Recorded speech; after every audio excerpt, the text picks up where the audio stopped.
Dear chess friends, welcome back. I hope that you had a lovely free day.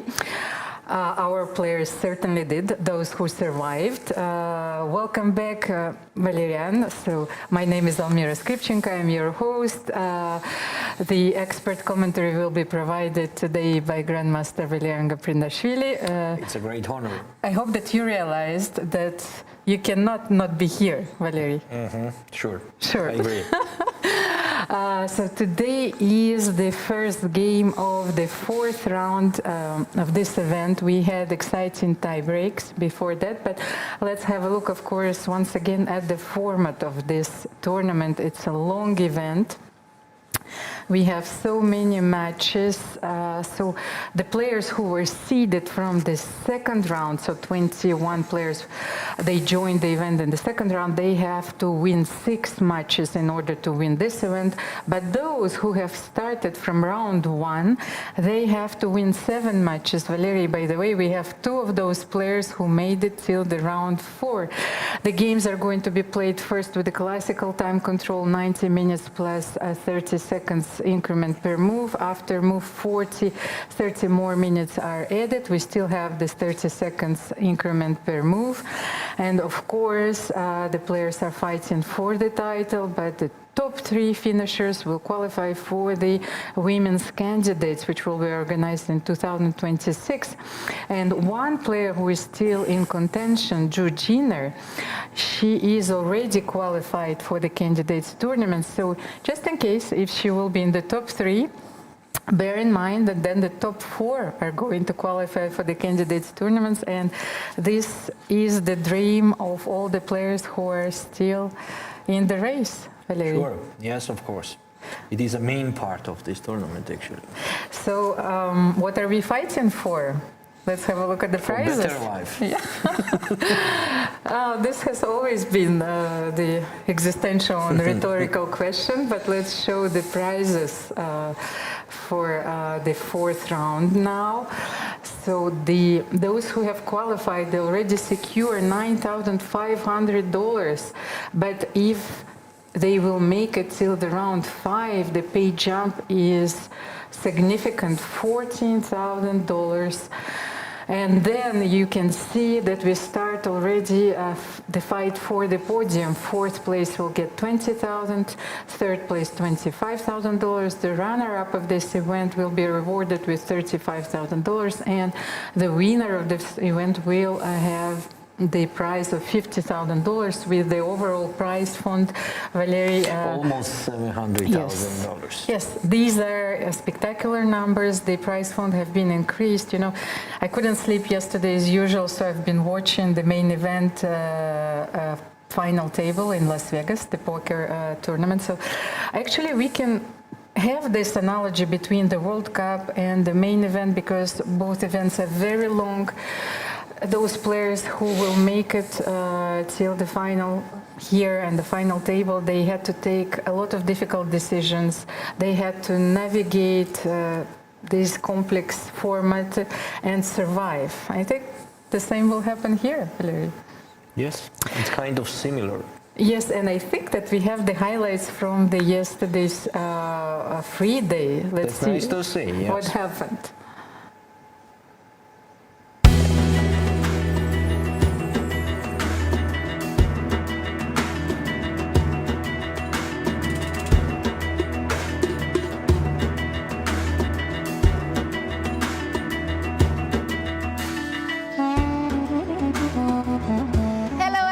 Welcome to Georgia. This video I will not tell you that it's a sunny Georgia, but it is a rainy Georgia. But this will not stop us to enjoy our day off. Here we are in the mountains of coveted, very close to Batumi. We are visiting this beautiful riverside, and in this video you will see how we're going to enjoy our day off.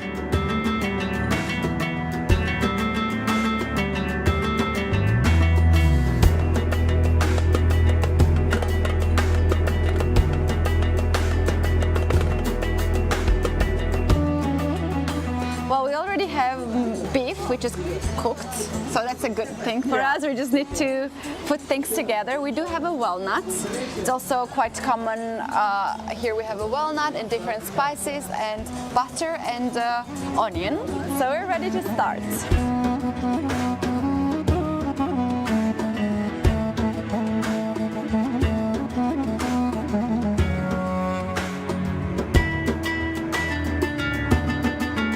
It's ready! That was the fastest one. It was a blitz. So efficient. I never knew cooking could be so fast. Good.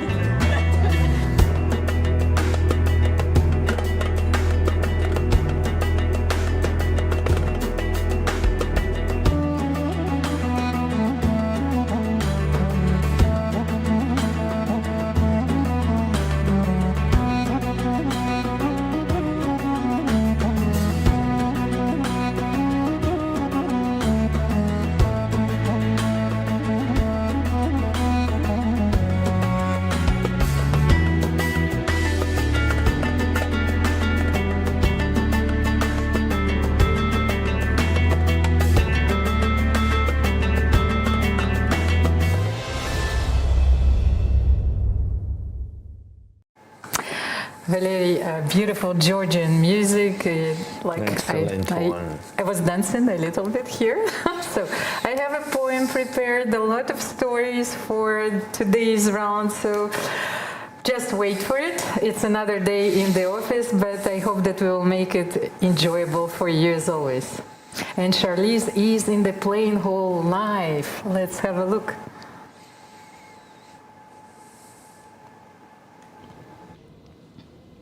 We are live in a much emptier playing hall, and I know I say that every time, but it is super quiet, almost eerily quiet today. There are 16 players left in round 4 of this FIDE Women's World Cup.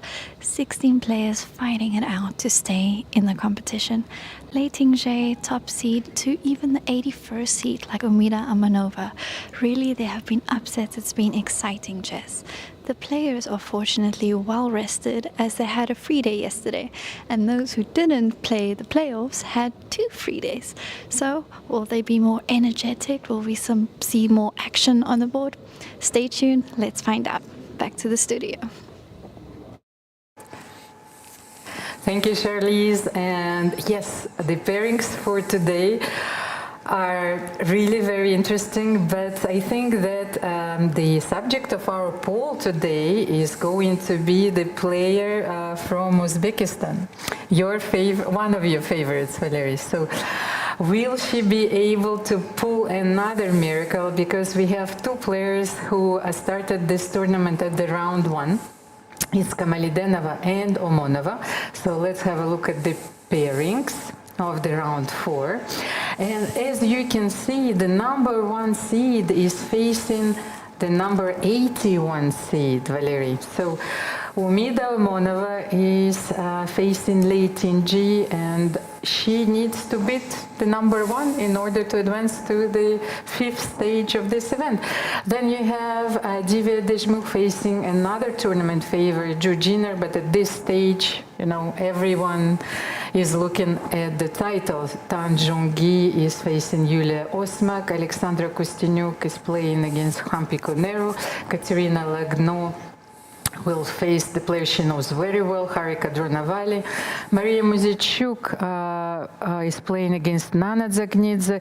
Vaishali Rameshbabu is facing mirrored Kamalidenova, another surprising player who qualified for the 4th round of this event. And Yucin is playing another Georgian player, Javakhishvili. Players are getting ready. I have all the statistics prepared for you, of course. So what do you think, Valeri? How difficult it is to beat the number 1 being the number 81 seed in this event? What do you need? There is a psychological pressure actually when you are number 1 always, mostly when everybody is expecting for you only victories. So that's true. But on the same time, I think she's absolutely experienced and ready for that pressure. So let's see, it will be a very interesting day. I hope so. Umida Omonova is on your screen, so please vote if you will think that Umida Omonova will be able to be the #1 seed and qualify for the 5th round. By the way, you mentioned that Lei Tinji is feeling the pressure because everyone expects you to win. How about herself? Does she expect her to win this match? So the pressure, I think, is mostly coming from within. Absolutely, I think yes. So I think that your first opponent is, of course, yourself in this tournament. And I actually thought, what does it take? And if I compare it to the poker event, where the variance is very high, of course, and I think the main thing is not to have any expectations, by the way. Just do the job. Yes, you just have to play one round after another round, so move after move, just not to make like huge mistakes. I think is also very important. The quality of your average move has to be very high. Of course, it's important not to lose.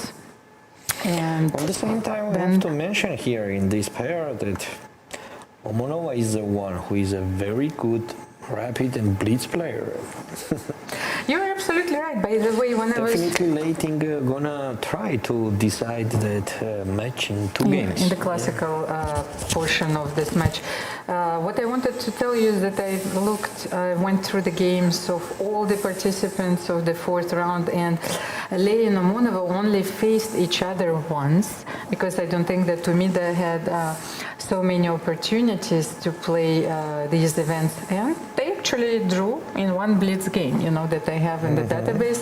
She is fearless, ready to fight, and today she is having the black pieces. She was struggling a bit, I think, with the black pieces in this event. So we will see if she will make it out of the opening today. Nana Dzagnidze is playing Maria Muzychuk. One of the sisters made it through. Anna Muzychuk didn't survive the tiebreaks yesterday, and she lost against another Chinese player. Otherwise, it's going to be 2 pairs of Ukrainians and Georgians if Anna wins the game. No, but you have Osmak Yulia, who is representing Ukraine. No, I mean, yes, Georgians here. and Yes. Ukrainians, like sisters against Georgians. Yes, you mean in the pairings. There's no more Georgians here, because to play against Osmak. And yes, we have another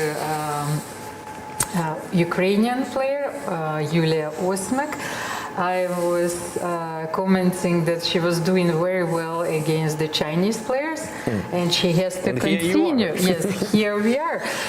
So 16 players are left. Yulia Osmak is playing in the Chinese championship, because in order to advance to the 5th round, she needs to beat the former challenger for the world crown, Tan Zhongyi. Tan Zhongyi, who also won the world championship organized in the knockout format. So she's the former world champion, very accomplished player, and looking forward to qualifying for the candidates tournament, because she didn't secure this spot yet. She needs to qualify to have another shot at the title. Yulia Osmak is not here yet. Koneru against Alexandra Kosteniuk. This is another clash, a heavyweight clash of this match, the clash of the titans. They've played so many games. The first game those players had against each other was in 2002. I will tell you more. 23 years ago. Yes, right? more about their lifetime score against each other. But I have to tell you that Hampi has enormous lead in the classical games, and Alexandra is probably dominating more in rapid and blitz. So I think if she will play another tiebreak, I will consider her to be a favorite. But for the moment, she is having the white pieces in the first classical game of this event. Then we have Sun Yixing against Leila Javakhishvili. They played only a few games, by the way, and if you ask me where, Leila actually played in the Chinese league. China. Yes, so she went and played several times in China. Then we have a pair of youngsters. Vaishali Rameshbabu is playing with the white pieces with mirrored Kamalidenova. Here we are. The clock is ticking, and Vaishali is thinking about her first move. We will have a small delay as usual, and well, she started this first classical game with e4. As you've seen, Alexandra Kosteniuk, by the way, she was in the playing round and sitting already at the board like 10 minutes before the game started. e4, c5, knight f3. We are probably going to witness another open Sicilian, knight c6. Okay, now I'm not so sure because Vaishali takes her time once again. Maybe she play bishop b5, and here we are. It's one of my favorite openings. So bishop b5 is on the board. You have so many replies here, and mirrored goes for knight f6, attacking the e4 pawn immediately. So white has a few options here. You can play e5. You can play knight c3 here, by the way. It's a very interesting move as well. So I'm curious to see what Vaishali has in store here. I myself played so many games here with knight c3. Then maybe Mirror will reply with queen c7 or g6. There are a lot of options, so maybe let's wait a little bit. I wanted to show you one interesting line. Just a second, I have to find my game. It's one of the... And actually, she went for bishop c6. It's another move order which can transpose to main lines with g6, d takes c6, a classical approach here. And just 1 second, what I wanted to show you is the game that I played against Andrea Navratescu in the French Championship. Of course, we will not see this on the board, but it might be an interesting idea for you if you want to use it in your game. So let's get back. We will cover this. So let's get back to before bishop takes c6, because here we have a lot of theoretical moves. So after knight c3, g6. So that was my game against Andrea Navratescu. h3, a very interesting move because I want to play e5, and then I am taking this g4 square. Bishop g7, e5. That was one of the main lines a few years ago. Knight g8, attacking the pawn on e5. But here you can simply leave this pawn and castle. So the game continued. Knight e5, bishop e5. Rook e1, attacking the rook. As you can see, black is severely undeveloped. Bishop g7, and here you have another pawn sacrifice, d4. So I wanted to share this idea, so you can. That's nice to see. Yes, you can always play it if you like fighting for the initiative. But in our game, we have a more calm approach. So after knight f6, Vaishali took bishop c6, d takes c6. And then d3, queen c7, and knight bd2. So I just wanted to check. After d takes c6, d3, queen c7. The e5, so we have a very classical approach here. Yes, that's why the queen plays on c7 so early in the game. Another classical line would have been bishop g4 instead of queen c7. Queen c7 is a very interesting line, I think played by computers many times. Let me just check the rating of this computer. It's 3,652. Just, yes, just wanted to check against, so it was Stockfish against 0, so 3,683 against 3,652. A draw was played in this game. Result, yeah. A logical result, but the computer opted for, the engine opted for e5 here after queen c7. Didn't, so I think he didn't want to allow, didn't want to allow, I don't even know, yes, how to name this. So knight bd2, e5. And b3? b3, securing the c4 square, developing also the bishop on b2. One of the black's ideas sometimes is to sacrifice the pawn on c4 and open the position. So here, like, you don't have it anymore. Magnus Carlsen likes this move order. Very often he plays b3 in this position. So let's see what are black's options here. Will she develop her bishop on e7 Or not? or not? Okay, maybe we can move to another game, as it seems like... By the way, what happened Where? in the game? b3?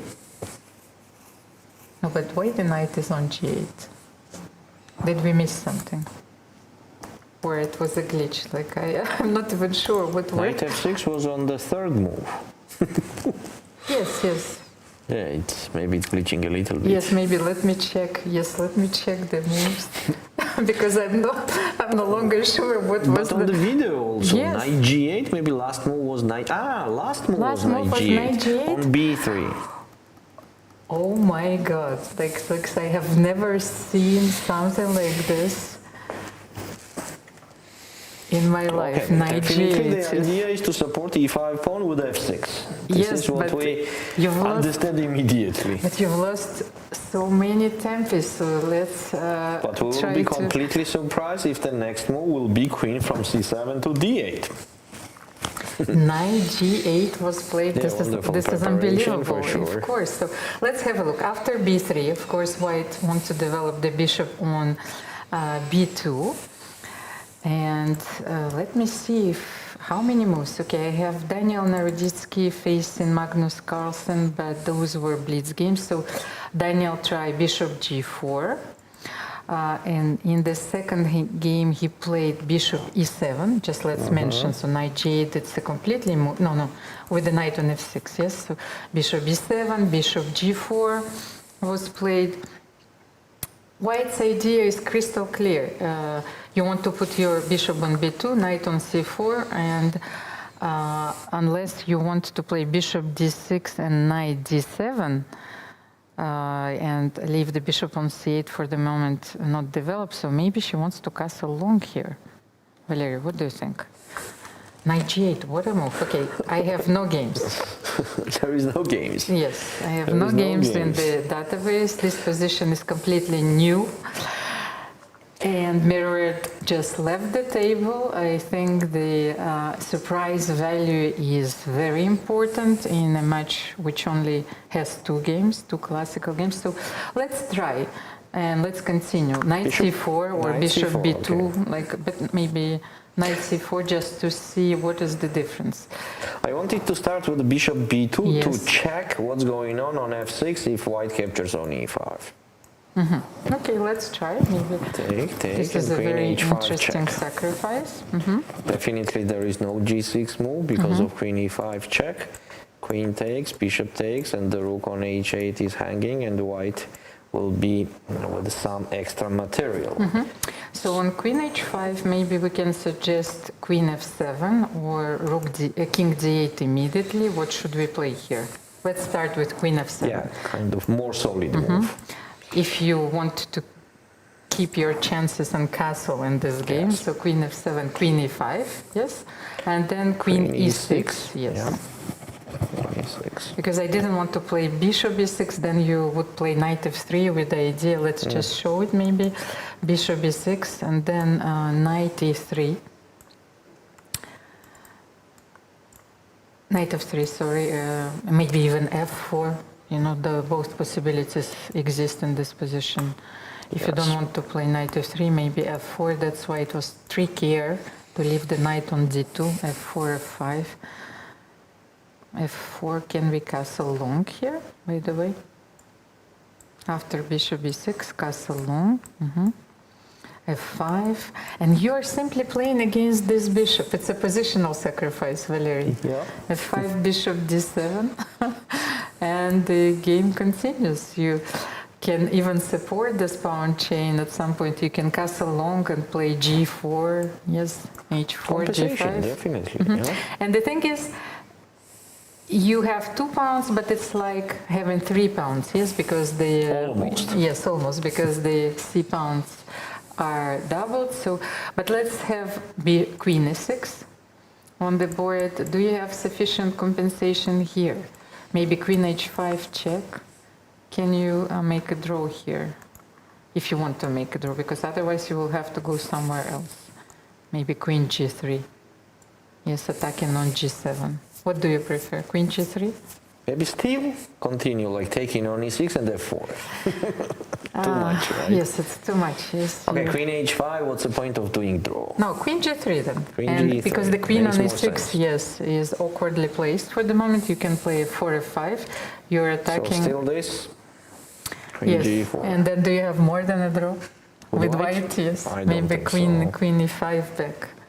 Yeah, queen It's a e5 very and queen interesting e6. idea, but I think that Mirror She played a4. would be happy with a draw with black here. So a4 was played on the board. Should we play f6 first? I think that was the main point of knight g8.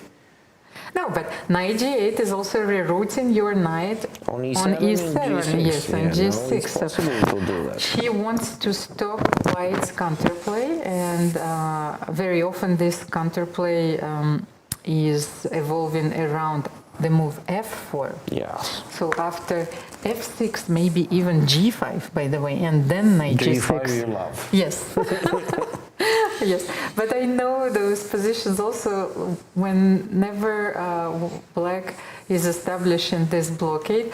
By the way, what was the opening in their rapid game against Alexandra Kosteniuk? Because Mirror did play g5 and f6. Let me just check this game from the round two. 1 second, because something similar happened in the game between Alexandra Kosteniuk, and I just wanted to check the opening. By the way, let me just show you that Mirror is improving, but in that game, just to remind our audience that you have constantly to work on your opening. After queen c7, b3, e5 was played, then Alexandra played bishop b2, and here, yes, and here Mirror played bishop d6, so she developed the bishop on d6. And after knight bd2, she immediately played b5.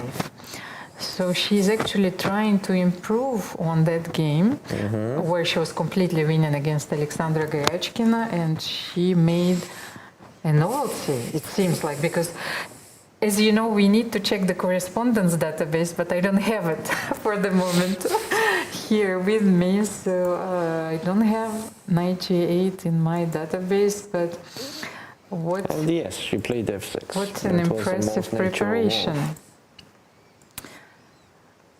Mirror is definitely eyeing the 5th round, because she is playing very well in this event, and during a few of her interviews, she just shared that it feels well. It feels good, you know. I feel good. So she is playing better and better, but in this event, the opponents are not getting any weaker. Yes, that's for sure. For sure. So maybe let's move to our next game. Maybe to our top board, we only have a few moves that have been played. By the way, just to finish, maybe not to finish, we will continue, of course. I wanted to give you one piece of information. So As in her match against Alexandra Kosteniuk mirrored Kamalidenova, she never won a classical game against Rameshbabu Vaishali. They only played, I think, maybe 3 games. But Vaishali is leading 2-0 in those classical games. And the last game they played, it was at the Chess Olympiad, where the all-Indian team won. And Kazakhstan won the silver medals. Okay, so this is a game Leiting G against Omonova Umida on the first board, and we have a very rare opening with bishop d2 in Soviet system. And the last move was castle. It is black to move. Knight is on f3, what we see on the camera. So it was b6 and knight f3. So the point of bishop d2 is definitely to capture on c3 with the bishop, to keep the pawn structure on the queen side. And the last move was knight f3. Probably Umida will play bishop b7, continue the development. There is some bishop a6 ideas also in this opening, but bishop b7 is of course more solid. And she is doing it, bishop b7. And maybe next will be just bishop d3 and the short castle for white. I don't think Leiting G will spend too much time here. There's nothing unexpected is happening from black side. But the only thing here that I can see, Valery, is that Black will have to think on their plan. Should they go for the structure with d5 here, or no, actually even d6, yes, d6, c5. So I think that it will be a very important choice for Umida here. Because after bishop d3, she has to consider a few options. So she can take on d5, take on c3, sorry. Take on c3. First, before d4. Yes. Take on c3, and then you fight for this e4 square, and you play actually knight e4 and f5. I like these plans. I played also a few times this line, but I think that white is scoring rather well in this line. So another option is to play d5, of course, and to have a classical approach, and then if c takes d5, maybe e takes d5, and to play the position with this structure. So white will of course castle here, then you can even retreat the bishop from b4 to d6, and maybe first a6. a6 as well. But then if bishop d6, it's normally you play a6 after rook c1, because if knight b5, yes, maybe you can still play a6, and knight bd7, rook e8 with mutual chances here. So another option for black here would be not to play either of those moves. Almira, I have to refresh, yeah, because I don't have the newest moves there. Let's have to... Here we are. Okay, so another options would be to play d6 here. So after bishop d3. yes, you don't take on c3 first, but you want to play d6, knight d7, e5. It's another structure. By the way, Magnus Carlsen used this move a few times. So d6, Queen let's say c2, castle, for example, or even castle. to control e4 square. Yes. No? Yeah. I think if you play d6, then in a few of those games was played castle, knight bd7, because anyway you will take on c3 after a3, and knight e4 here and f5. Okay, the same. So let's check if queen c2 here, controlling the e4 square. Then I have the key between Agassi and Duda. So what is the plan? You will play knight d7 anyway. So after a3, b takes c3, bishop c3, then you switch to another plan with the rook e8, even e5. No, c5 is also possible, but since your bishop is on d3, yes, and the knight on f3, you want to play e5, e4 fork. Yes, maybe let's show it. Yes, so this is a very interesting alternative. So the game was bishop d3, as we said. Bishop d3, so first critical moment in this game. Black is at the crossroads. To choose the way yes. to go. And c5, another option that you've mentioned here, is also playable, by the way. So many options. And here, normally, you don't have to hesitate, yes? You need to choose a structure which you know well, where you know the plans, and you should go for it. Okay, so let's move to... There's another option also, that you are prepared well on some of the lines and to go there. Of course, of course. So let's have a look at our next game between Yulia Osmak and Tan Zhongyi. Yulia started with the black pieces this match. Oh, what an interesting opening. So you remember I mentioned this f3, by the way, in the Nimtsovich, because one of the options that, one of the lines that has been revived lately, and Tan Zhongyi played it. As I remember, after a3, the main line for black is to take on c3. Let me just check what were the latest games in this line. It's very interesting. So if d4, knight f6. So what am I saying? It's just to take here, take, and castle, or c5. I think castle is first. And then c5. Instead of that, Yulia played bishop e7 and got e4 on the board. After e4, she took, and c5 and d5. Okay, so so many options, but bishop e7 is not the first of them. So d5, what I've seen many times, and then a3, because you fight against this plan, a very simple plan, yes, against the plan with e4. So a3, then another option is to play, of course, c5 here. Then you have the structures arising after d5, and then you can play b5 here. It's a very interesting move and a very interesting line. And then after f3, you can also take on bishop c3, but it's a rare move. But then if you take on it's c3... actually interesting, after d5, what was in the game, and a3, how often do we have bishop e7 here? After d5 and a3. Yes. Let's check. So d5. So d5 was played, yes? Yes, a3. a3.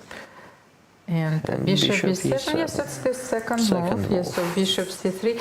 But remember, I told you that this line with bishop c3, it seems very nice, because let's once again explain some strategic choices in this position.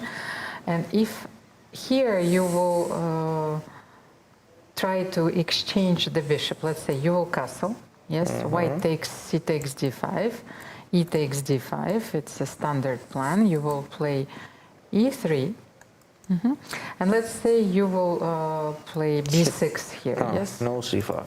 c5 as well, but let's just explain that it seems like a very nice idea, of course, to play b6 and to exchange this light square bishop. However, it will leave you in a position where white will be slightly better and with no counterplay for black. I wanted to find out, but I think it was the game between Batumi and Capablanca, if I remember it correctly, from the Avro tournament. And yes, because then Batumi used the same opening, but it was a different move order. Actually, Almira, they went so far away in that line. A lot of things happened there. But just in case, if you would like to study classical games, please have a look at the game between Botvinnik and Capablanca from the Havre tournament in 1938. Back then, it didn't start with f3, but eventually we got the same position that I was talking about. Okay, so let's continue in our game. So it was bishop e7, then e4. Just a second. I lost. I have so many positions. Okay, so bishop e7, which is the second most popular move here after a3. Bishop e7 And e4. e4. That's the main move. Take with the pawn. Take. c5. So it seems that Yulia is very well prepared here.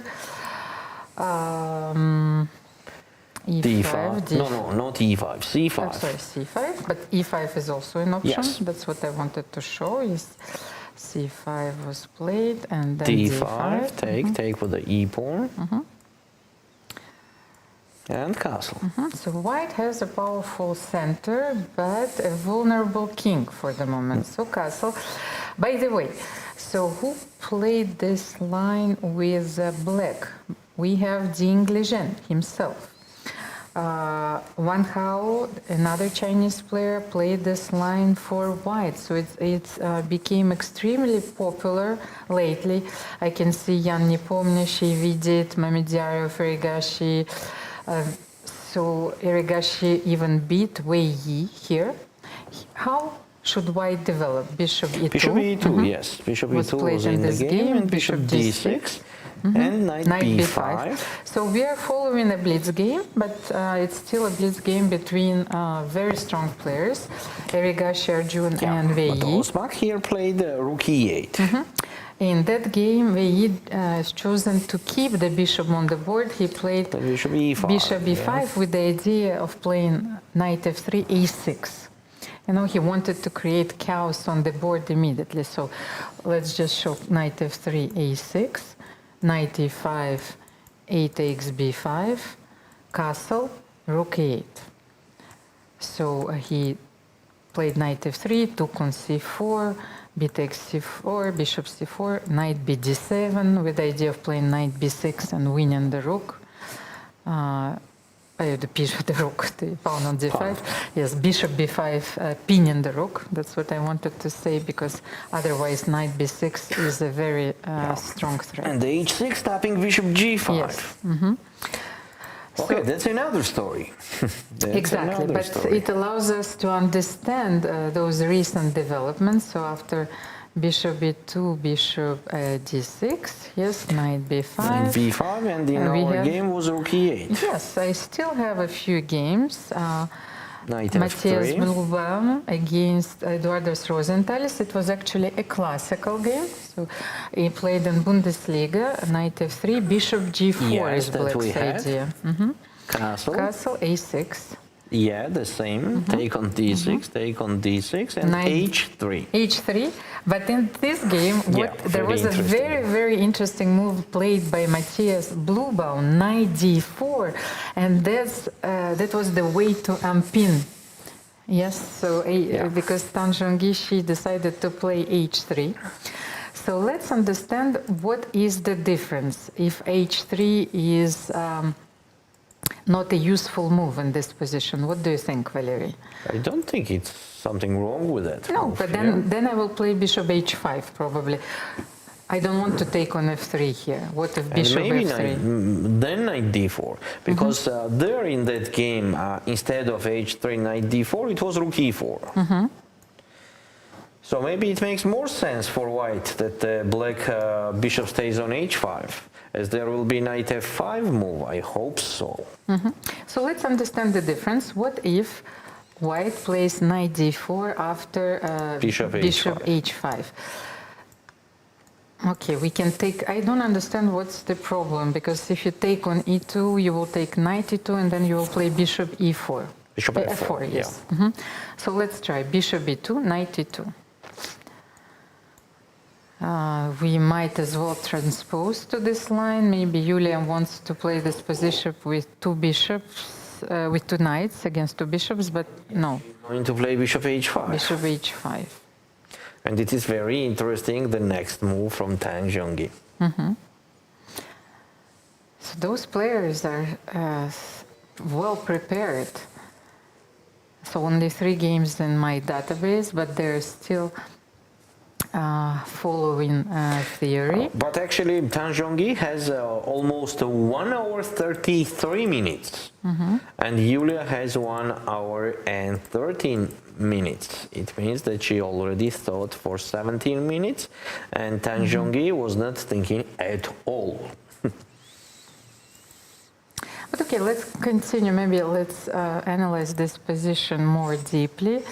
Bishop h5, so white has maybe another option. Maybe not knight d4 Yes, at all. exactly. So what should we play? Knight d4 is a nice idea, And I she think already did. she goes for knight d4 here? No, No. bishop d3. Bishop Okay, d4. so h3 and bishop d3. It's interesting.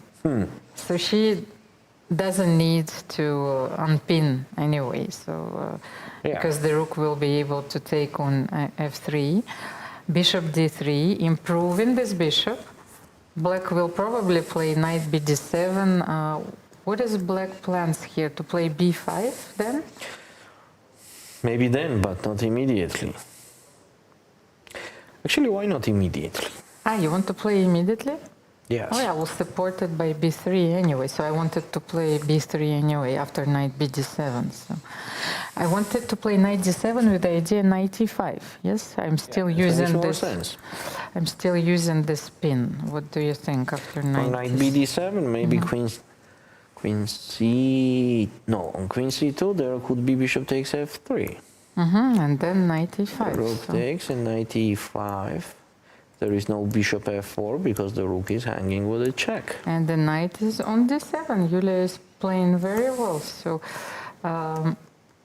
now you need to unpin because knight e5 is Is a threat. a positional threat. Yes. Let's say, if you double the pawns, of course, this will be a total disaster. And if you will allow me to take on d3, then I think that black will be fine.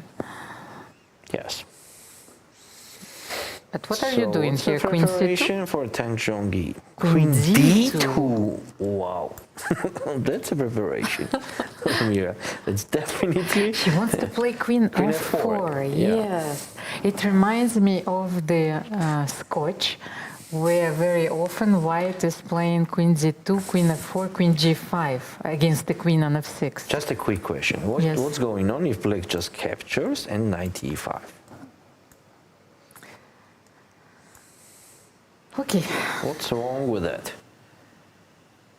So just capture on f3 And knight e5. The most obvious question that we could have here. Well, maybe you simply need to go back. Just go back. And the thing is, if you take the dark square bishop, then you're fine. But if you're taking the light square bishop, I think that's white's strategy. She wants to play with dark square bishop against one knight. So it's okay even to play rook f1. And in case of taking on d3 take, and then the bishop comes to f4. Bishop f4, and this passer on d5 might decide the game. Okay, now I start to understand this position more and more. It's very interesting. What a deep preparation. Queen d2 is very nice. And 1 hour 32.5 minutes on the clock. Yes, let me have a look if Yulia Osmak played against Tang Zhongyi, because it was not obvious to me at all, and I managed to find only one game in my database. Those players faced each other in an online chess Olympiad, which was organized during the dark COVID times, and actually Yulia won against Tang Zhongyi. That was the only game they played against each other. So Tang Zhongyi was not taking this game lightly. As we can see, queen d2 is on the board. She played the World Championship match, Valeri, this year against Juven Jun, and she probably has a lot of opening preparations still in her suitcase. Yes, to use, because when you're preparing for the World Championship match, you are working for several months, and you don't get to use every possible idea and opening knowledge, of course, during the match, which is rather short, but it constitutes those treasures which you can use during all the other events, of course. So let's wait and see. Yeah, and maybe let's go to the next game, which is Kosteniuk Alexandra against Koneru Hampi. This is a highly theoretical line as well, by the way. And Hampi Koneru, what did she play? She went for Berlin. Knight takes e4, rook e1, knight d6. So Alexandra went for this line with knight e5. Bishop b7, bishop f1. Take on e5, Take on e5. Usually, yes, we have symmetrical structures on the board in this line. So after a knight e5 castle, d4, black can also and very often plays knight e8 here. So a lot of plays have been played. A lot of games have been played here. So with the idea of playing d5, then bishop d6. Bishop d6 back, and if white plays bishop b4, there have been so many tries. Hampi started with bishop f6 because there is another positional idea here is to trade rook first. To play rook f8 and to take with a knight on e8 if white trades the rook. Alexandra replied rook e1, rook e8, and she didn't take. She played d5, gaining some space advantage. It's a thematical move in this position. So rook e1, queen e1, knight f5 is on the board, and Alexandra is still thinking. What is your first impression, Valerie, about all of the games we saw? No, like this game for the moment, because I will try to find out what were the recent developments in this line. I don't want to be too loud, but it smells like a draw. So do you think that Alexandra will give up that easily? No, she will not give up. Of course, she will try, but Hampi also will face her with the good moves and put the pieces on the correct positions. Okay, but let's say straightly, I don't think that in this game somebody will risk too much. Both of them will try to be solid. By the way, that's why I was a bit puzzled, because I remember that in the position after rook e8, instead of d5, that one of the main moves was c3, yes, transposing to the symmetrical structure, because then you will take, queen takes. Let's show how this game could have developed. You take on e1. Queen e8. Queen e8, then you simply move your knight, let's say to e8 back, and then you play d5. Yes, after bishop f4, you play d5. And the difference being that the bishop on e4 for the moment cannot be countered by the move bishop d6. So played by Magnus Carlsen, Wesley So plays this line very often with black. So he trusts that this position is very solid. So another move is bishop f4 here, played also by many of the top grandmasters. Then the same thing. Black takes on e1, queen e1, and knight e8. So with a lot of different move orders, but you can have the same position on the board. Instead of that, Hampi decided to do absolutely different thing. No, it's Alexandra. Yes, Alexandra. D5. She played d5. Played d5. By the way, I still have a few games in my database, but only 12 games. This move is loved by Israeli player Baron Tal, so he played d5 here, but let's understand the difference. So rook e1, queen e1 is on the board. Hampi is still thinking. In the game played by Alexander Kuzman, black decided to play not knight f5, but queen e8 immediately, you know, forcing the trades of queens. And here queen d1 was played, and a very interesting move by Alexander Kuzman would actually shows the deeper understanding of this position. He played b5, so he decided to leave the knight on e8 and to develop immediately this bishop, yes, and not allow white to play c4. It's very interesting. So we have here, after d5, also a new move. Knight f5. No, wait a second. After, first, first here. Take, and knight f5. Actually, knight it's not a f5 new was one. played. But almost new. Almost new 3 games, played by Mikhail Antipov. Knight f5, knight c3. So Alexandra is still This is what within we her have. preparations. But this was a blitz game. So probably she has prepared this line with her husband, Pavel Trekubov. d6. Yeah, that was in the game D6 of was Parental played. and Antipov. So white's idea is probably to play knight e4 and to get this bishop on f6. Will Alexandra make this move? Let's show it. Knight e4 going after this bishop. By the way, the statistics, so their lifetime score is simply horrifying, because Alexandra Kosteniuk has only won one game against Hampi Koneru against the club. It's difficult to believe. It is. I've checked my database 3 times, and she had to wait until the 2023, the Cairns Cup, in order to win her first classical game against Hampi Koneru, and they've played a lot of games, of course. But a lot of draws. A lot of also. draws, yes, but Hampi Koneru won 6 classical games, so she is simply dominating in the classical time control. Alexandra is doing much better in rapid and blitz, so we can see what is the player's strategy in this match. So Hampi, of course, wants to equalize with the black pieces in order to have a shot at the 5th round with the white pieces tomorrow, and knight e4 is on the board. So maybe bishop d4. Actually, that was played, bishop d4, in this game, so if Hampi Koneru knows this line, she will play bishop d4 here.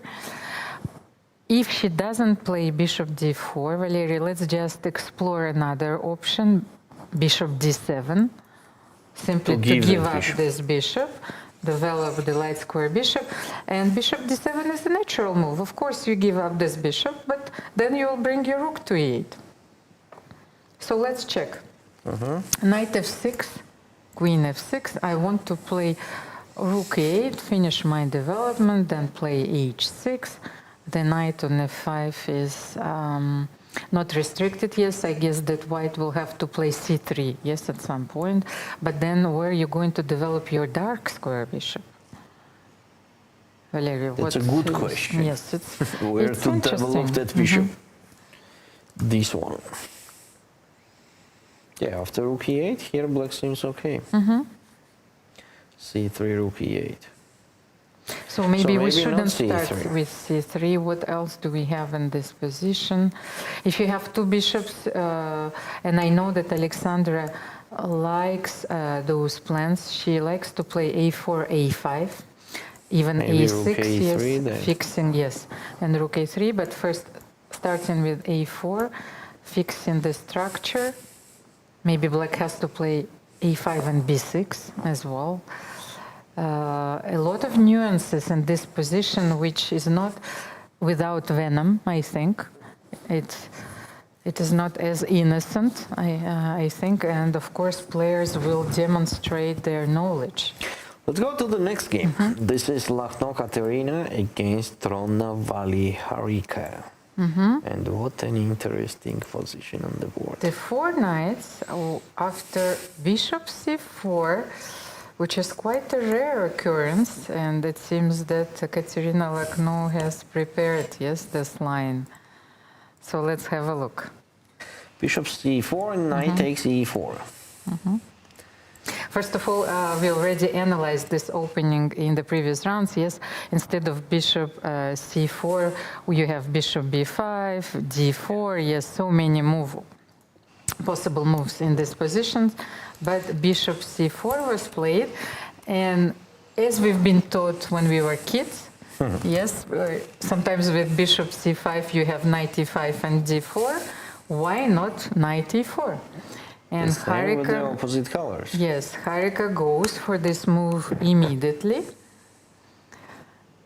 So what do we have? We have knight e4, but let's just show a funny variation. What if bishop f7? Yes, for our King audience, takes, yes, which is knight curious. takes e4. Knight takes c4. Then I think that black has a wonderful position because of those wonderful central pawns, d5. And we don't have to be worried to go with the king even on g8. Yes, of course. So knight g5, king g8. White will play d3 because you need to stop e4 here, and then simply h6. Yes, leaves white with this horrible position. What do you think? After knight h3, are you going to take on h3? Yes, I will. Yes, so bishop h3 leaves white with this horrible pawn structure. Yes. So this is, of course, not the way to play this forced line. White takes on e4. d5, bishop d5. d3, take on e4, take on e4. Bishop d3, because I've studied a few games where you could have played bishop b5 even with the idea of taking on e5. So bishop d3 is another move. e4, this is interesting. Bishop d3, take on e4, take on e4, bishop d6. And d4, opening the d4. position immediately. Yes, I have so many games here as well. By the way, the main move is castle, but probably e4. Probably with the same idea, castle, castle, and then you play. Oh no, then white goes mostly for rook e1. Yes, d4 is a little bit aggressive.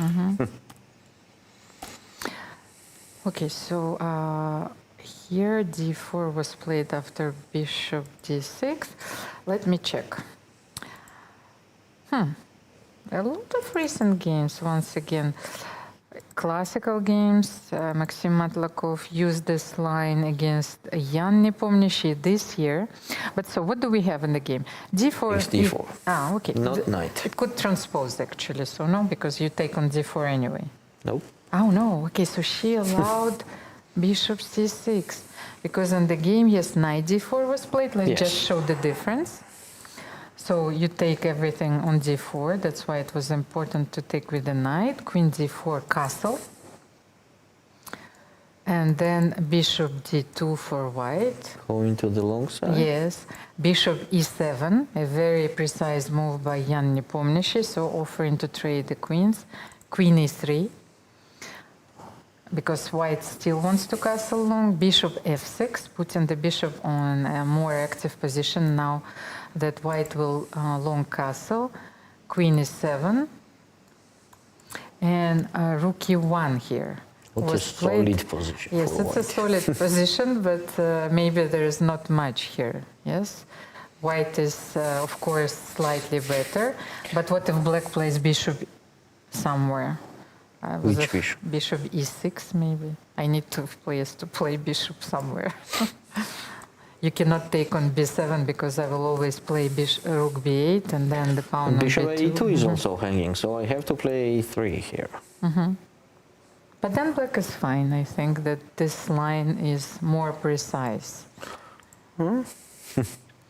So, but then let's see what happens after e4. Bishop c6 is the main move, and it was played, of course, by Katerina. B takes c6, queen d4. Castle.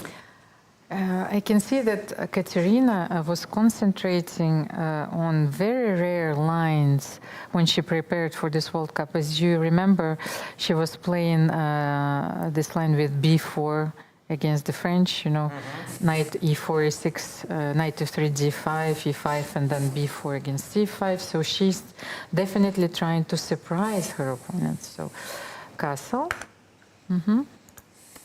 Castle. And bishop e3. Bishop e3, okay, the main Idea of long castle. Of course. So then bishop b3, what do we have on the board? Queen d7. Queen d7. What puzzles me is that Black is doing very well in this line.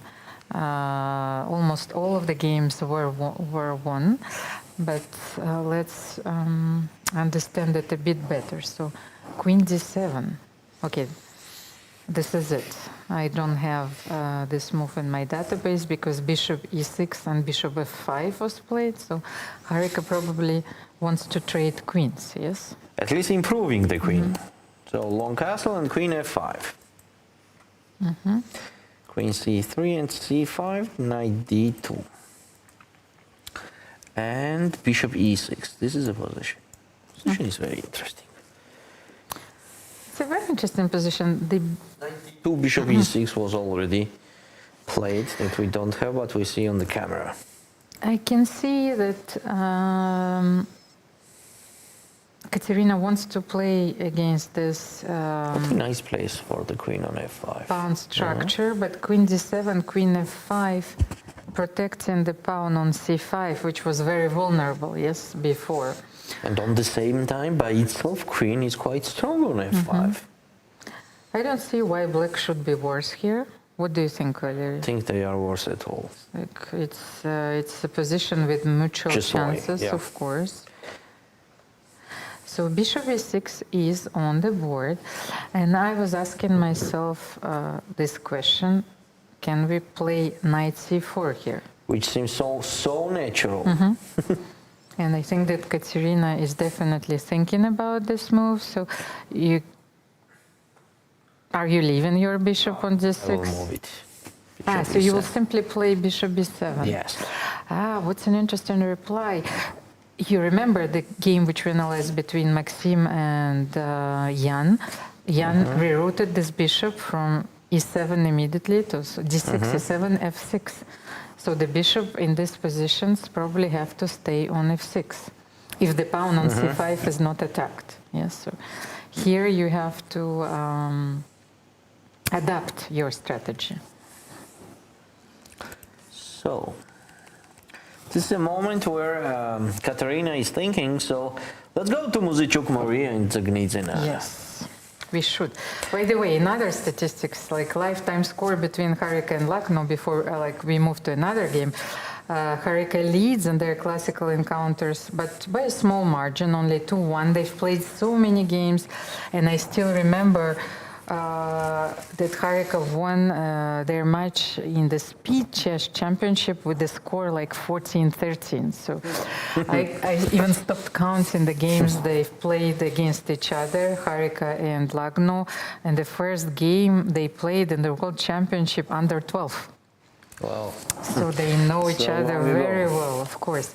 So yes, maybe let's finish the analysis of all of the games before we go on the break. So Nana Dzagnidze and Maria Muzychuk. Nana is wearing a yellow dress today. And we had Sicilian for the c3 line and g6 variation. This is one of the famous, by the way. And knight b5. This is a position we have right now on the board. Seems like black does not have any special problems from the opening, but still the pawn on b6 needs attention, as the bishop from e3 could attack that pawn any time. As far as I remember, this is one of the main lines here. So when Maria played knight e4, it's best to play queen b6 because knight a4 is forcing black to trade. But let's maybe just show why black cannot avoid the queen trade. Because this queen on b3 and the bishop on c4. Let's move with the queen on c7. Yes, let's move on c7, but knight e4 opened the possibility to take on h6. So this is winning immediately. That's why, yes, the queen b6 move is forced. So the only move. Yes, that it's the after only bishop move. h6, here is queen b3 first, and then take on h6. By the way, I've seen Anna Muzychuk today, so of course she is helping her sister. She is not leaving the event, so she will stay and help Maria during the match. And this was always the case, by the way. Yeah. If Maria is eliminated, by the way, last time Anna eliminated Maria. That was a dramatic match where they had to face each other, but then Maria stayed and helped Anna in the previous World Cup. So what about Nana's move here after knight b5? I actually think that this position is very much in the style of Nana. She likes to have pieces like develop, so maybe bishop f5 and then to play e5 on rook d8. Her pieces are very active. And she will bring maybe knight on f5 as well at some point. But okay, on bishop f5, how should we start? g3. I don't want to give up that bishop. Ah, okay. And but then how bishop should you e3 start is then? also coming. So maybe let's start with knight f5 to don't give you bishop e3. But maybe then I can play knight c7. Maybe this is the idea behind Maria's preparation. She wants to play knight c7, then maybe knight d5, yes? a5. Where, by the way, where are you going now? Rook a5, yes, because rook b8 maybe then it's becoming vulnerable, yes, at some point. Bishop f4, rook e5 is a very interesting move. So maybe rook d1. Still connected to that pawn structure, I think that white should have a small plus there, like a slightly better position. Quiet game, it's not like too much of complications, and maybe let's go to the last game that we did not review. This is Song Yucin against Javakhishvili, as you love to say, Lella. Yes, and I will have a surprise for you then. Yes, so what about this game? Yes, nothing so special in the opening. We had Spanish. Yeah, knight e7, knight g6. This also you love to see. Almira, knight g7 that Leila played. c3, knight g6.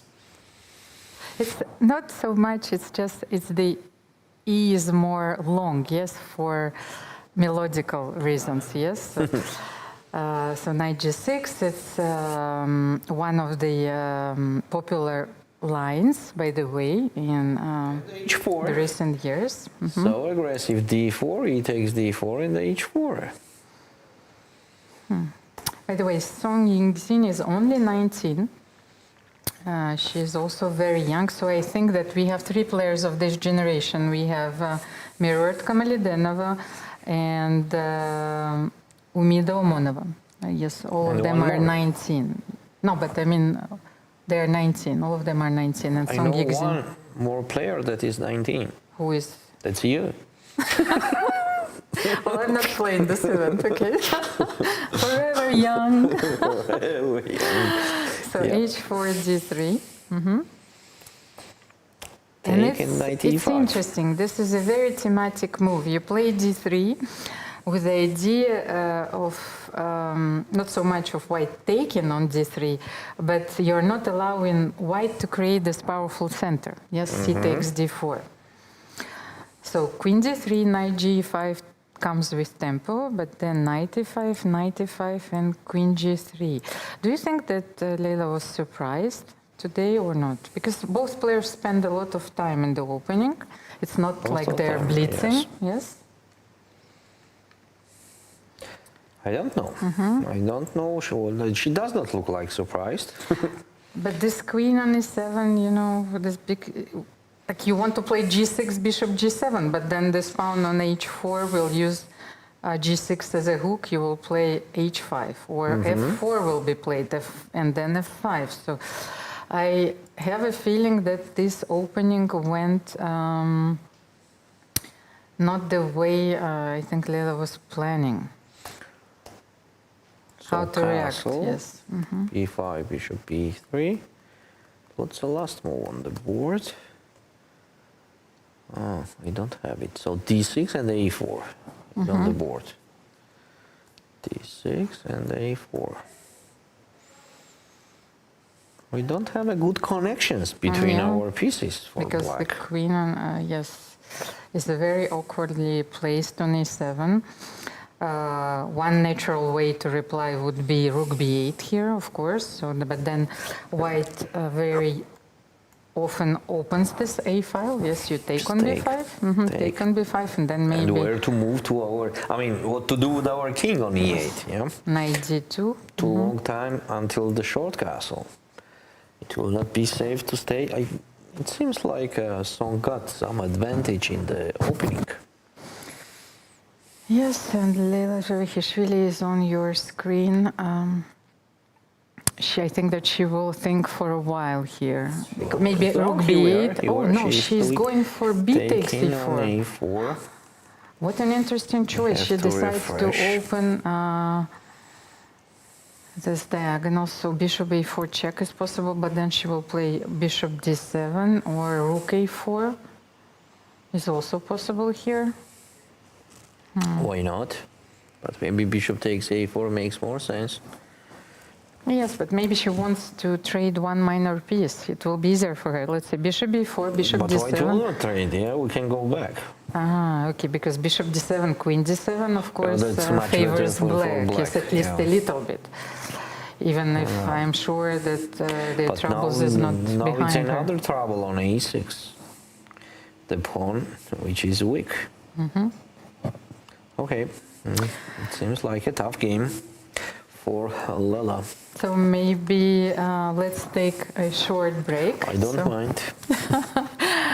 Before we will analyze these games even deeper.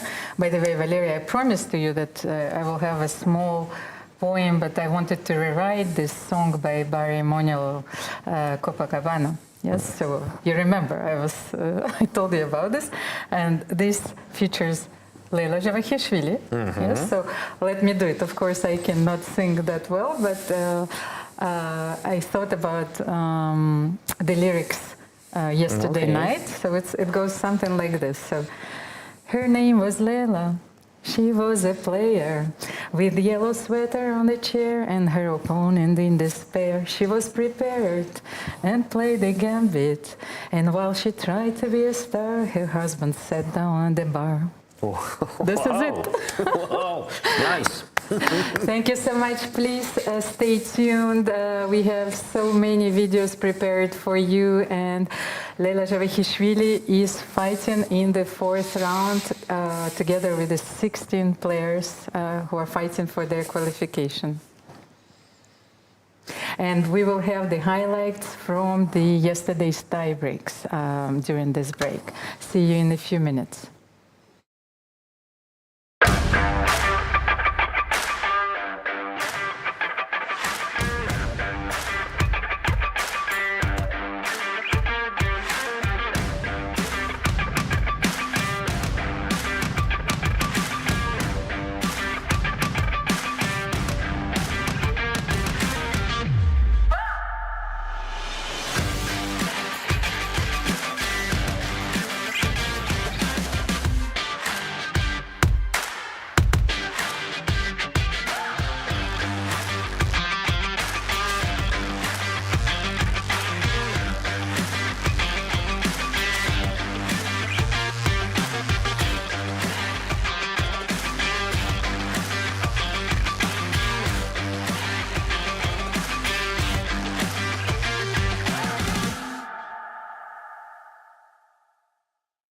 This International Chess Day FIDE challenges you to take the game to new places, literally. From mountaintop matches to underwater games, or a blitz session at your favourite local landmark. Play anytime between July 10th and 20th. Share your moment using hashtag International Chess Day or send it to social media @FIDE.com. Your game will be seen in all parts of the globe. Unleash your creativity. Make your move. And celebrate chess your way.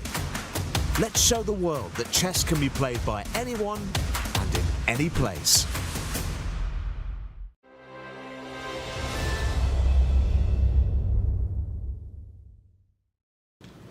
I'm here with Alexandra Kosteniuk, who has qualified to the next round after a much shorter playoffs day today.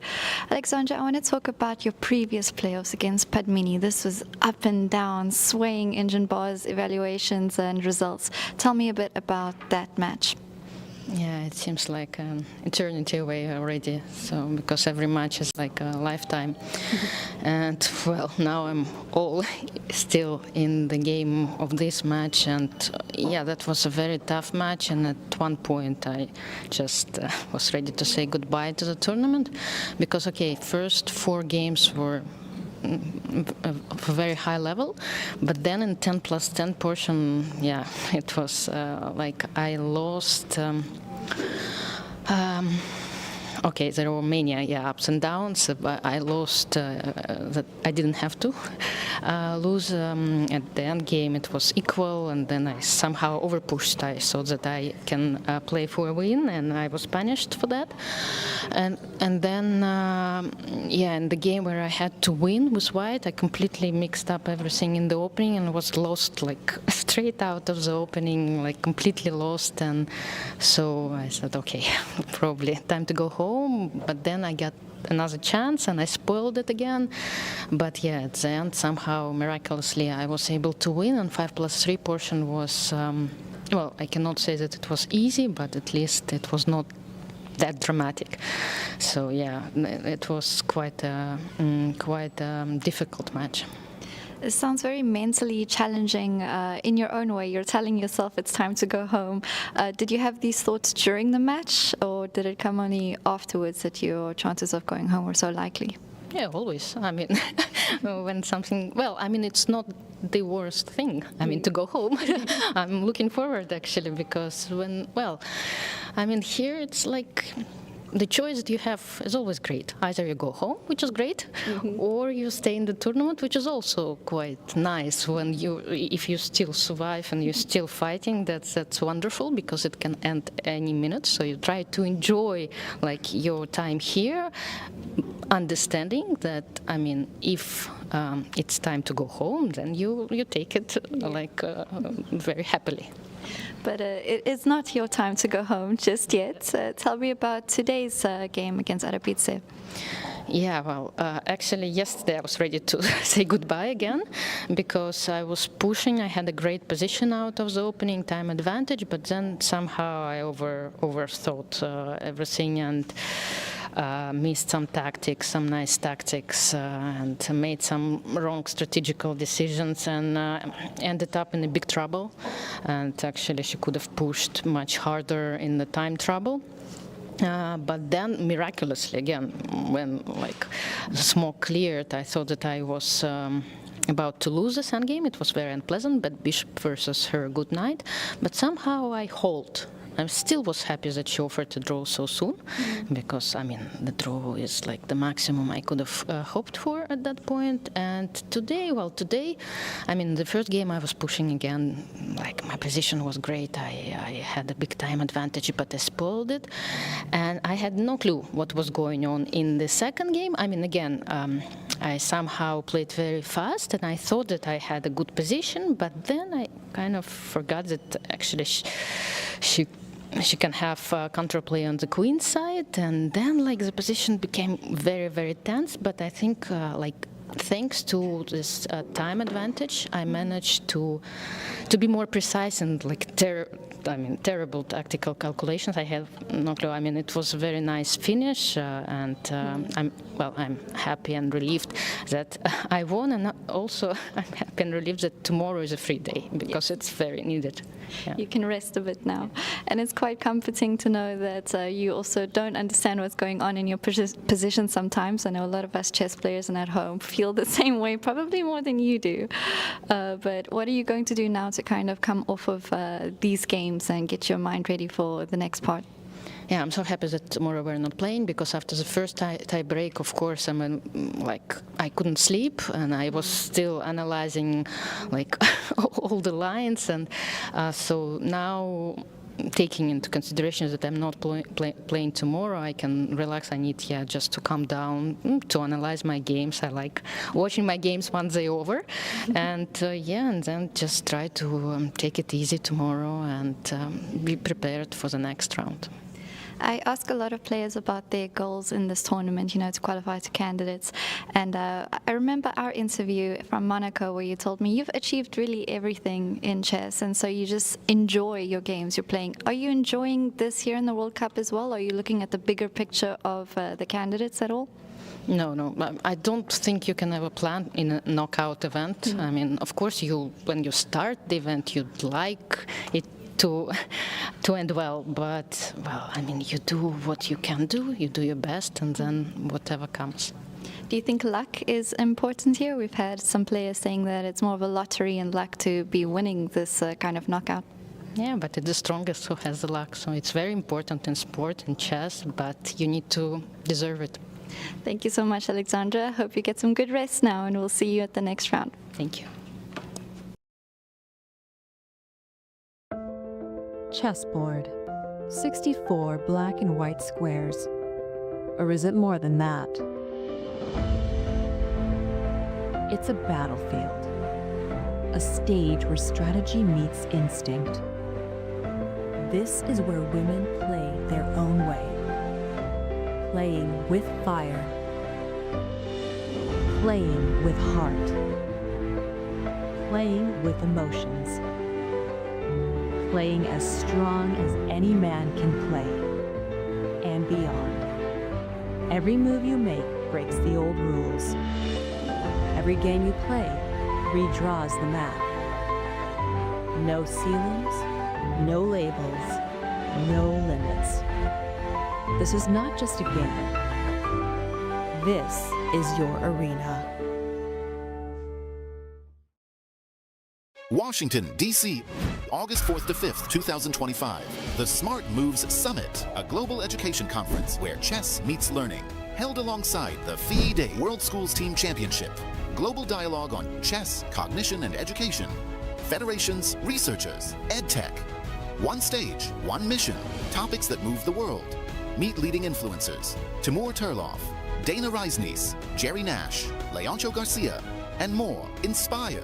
Unite, transform, join the international community shaping education. Play smarter, learn bolder. Let's make future together.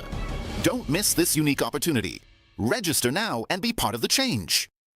Chess is more than just a game. It's a tool for empowerment, connection, and transformation. In 2025, FIDE is proud to launch the Year of Social Chess. We believe in the power of chess to bring about positive change, from therapy and education to rehabilitation and inclusion. Social chess is our way to build a better world. The Year of Social Chess will introduce groundbreaking initiatives across the globe. Monthly themes will address critical social challenges: chess for protection in refugee camps, chess for cognitive health among the elderly, and even chess for addiction recovery. Through this initiative, we are mobilizing communities, conducting research, and creating opportunities for all to experience the joy and impact of chess. Join us for online chess events, global conferences, and even a documentary film festival that will showcase the power of social chess. Let's make 2025 a year to remember. The Year of Social Chess is here. Let's change the world, one move at a time.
Dear chess friends, welcome back to our broadcast in Batumi.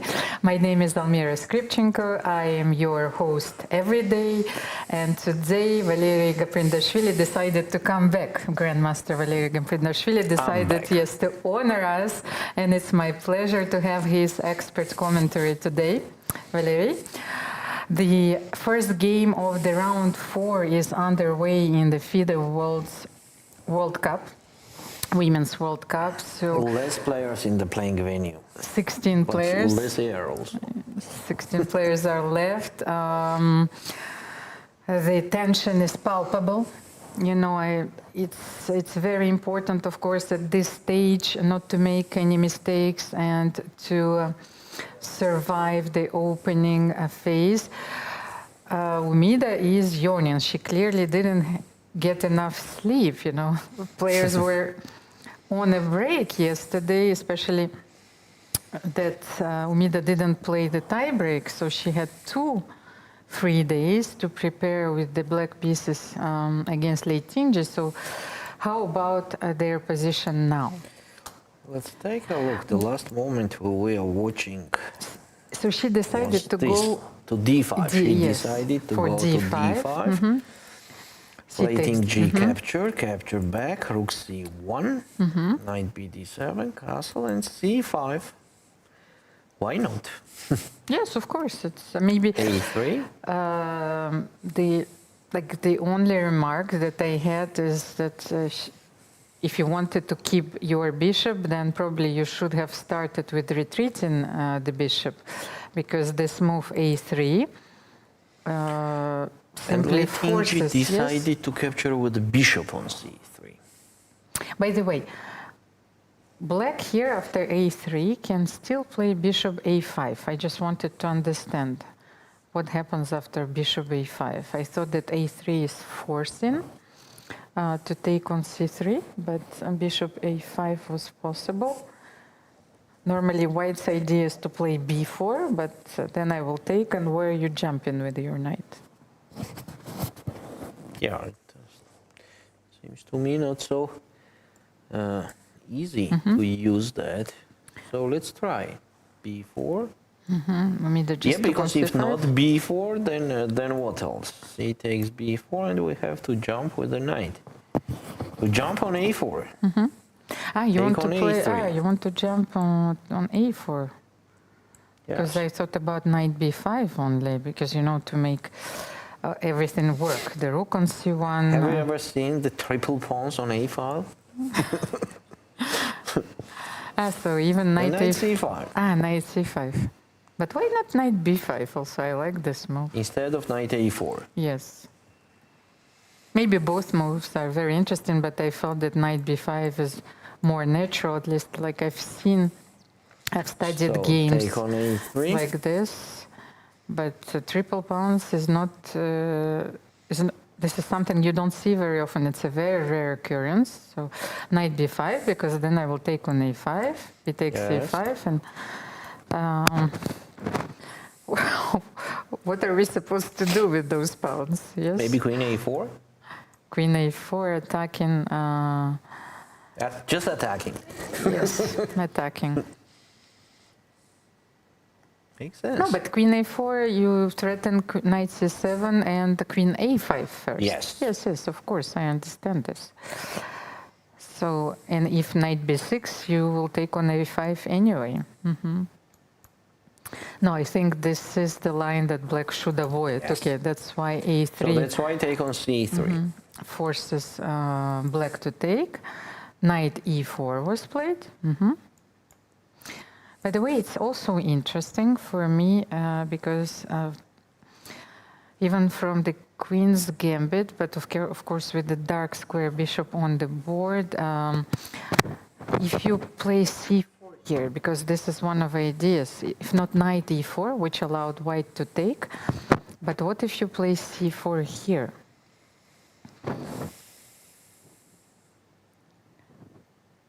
If black will be able to play a5 comfortably, then I think that black is fine, because I don't want you to play maybe bishop b4, bishop d6. So how will you reply here after c4? just to illustrate the point, I thought that bishop b1, yes, I wanted to play a5 and then b5. So what should you counter? How should you counter this plan? Knight e5. You want to play knight e5 and f4 or e4 maybe. Okay. Knight e5. What if I play b5? I will continue with my plan. Maybe just f3. f3, you're not allowing knight e4, so my idea was to play against the bishop on c3, but now I can see that you might redeploy it from e1 to g3 or even h4. Yes. Is this your idea? Something like this. Yes, you can reroute this bishop. Okay, let's try queen b6. Let's continue just a little bit. It's a very interesting position. What will you do here? Are you allowing me to play b4 after queen b6?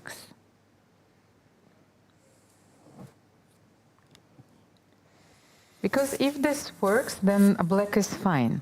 But if white can stop it b4, but how are you stopping b4? Queen d2, but then your bishop is stuck on c3.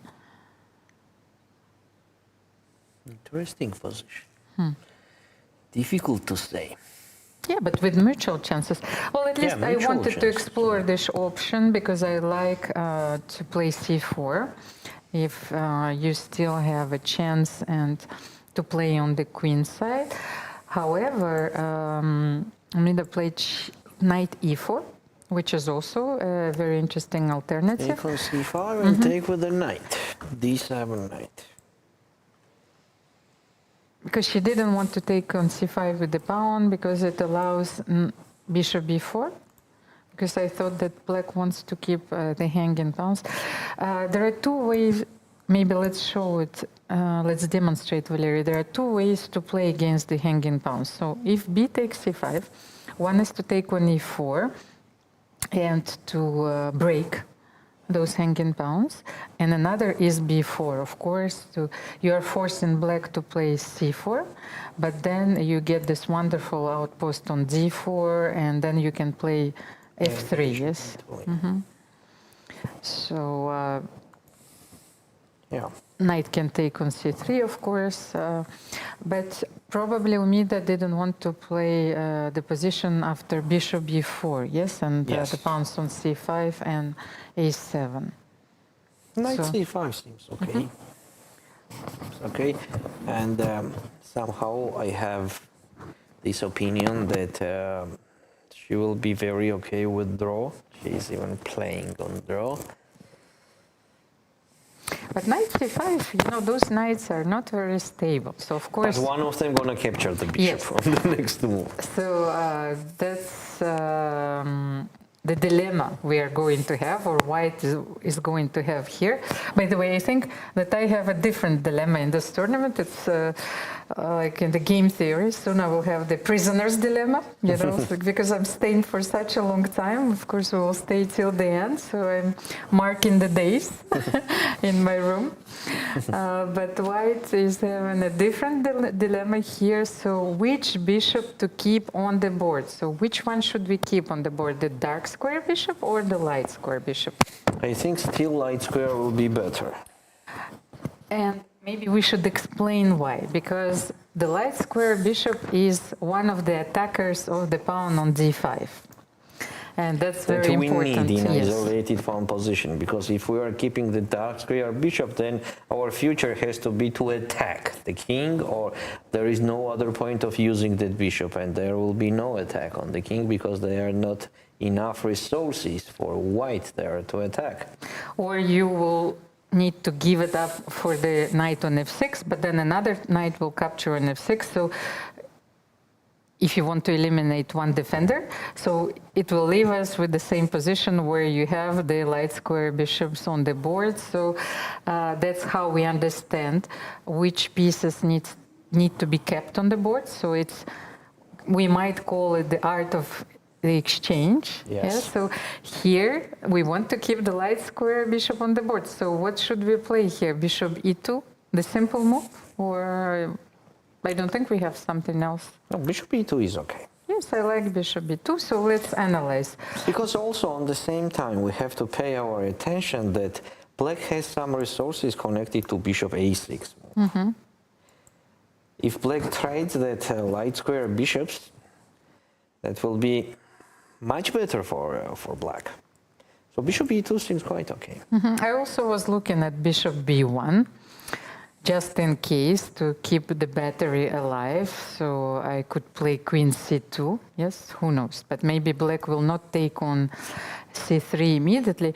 I've looked at this move bishop a6, but for the moment you still have knight rook e1, and the knight cannot jump on d3 because my bishop, of course, is protecting everything. So it's not useful. The bishop on a6 looks more active. But another idea that I had, and why I wanted to play bishop b1, because it can immediately attack the pawn on d5 from a2. Yes, it's a standard maneuver. So if you study a lot of classical games, you're getting familiar with all these ideas, of course. And when you have a different candidate moves, it allows you to make quicker choices, and which are even more intuitive. So let's see. She is going for bishop b1. So Lei Qingji, of course, decided to keep the light square bishops on the board. It's a very important strategic decision. And what can we say? That white is slightly better here? Has to be.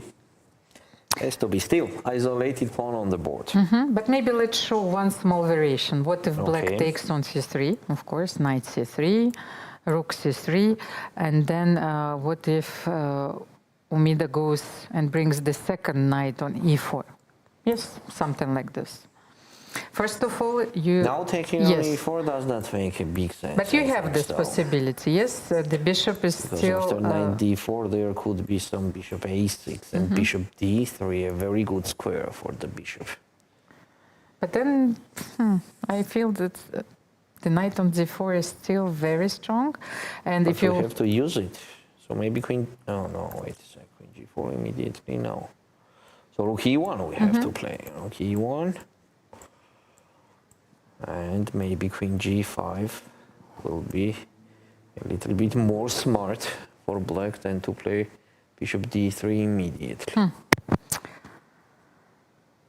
But you see, structurally, it's like having those knights on d5, which are not doing anything. I feel that even if the bishop will get to d3, it might get vulnerable. At some point, I can play f3, but this knight on d4 will be there forever. Forever young. Yes. So let it be. This is one option. But then I think that if white doesn't want to take on e4, should Lei Qingji play rook c1 here, and then this is always possible.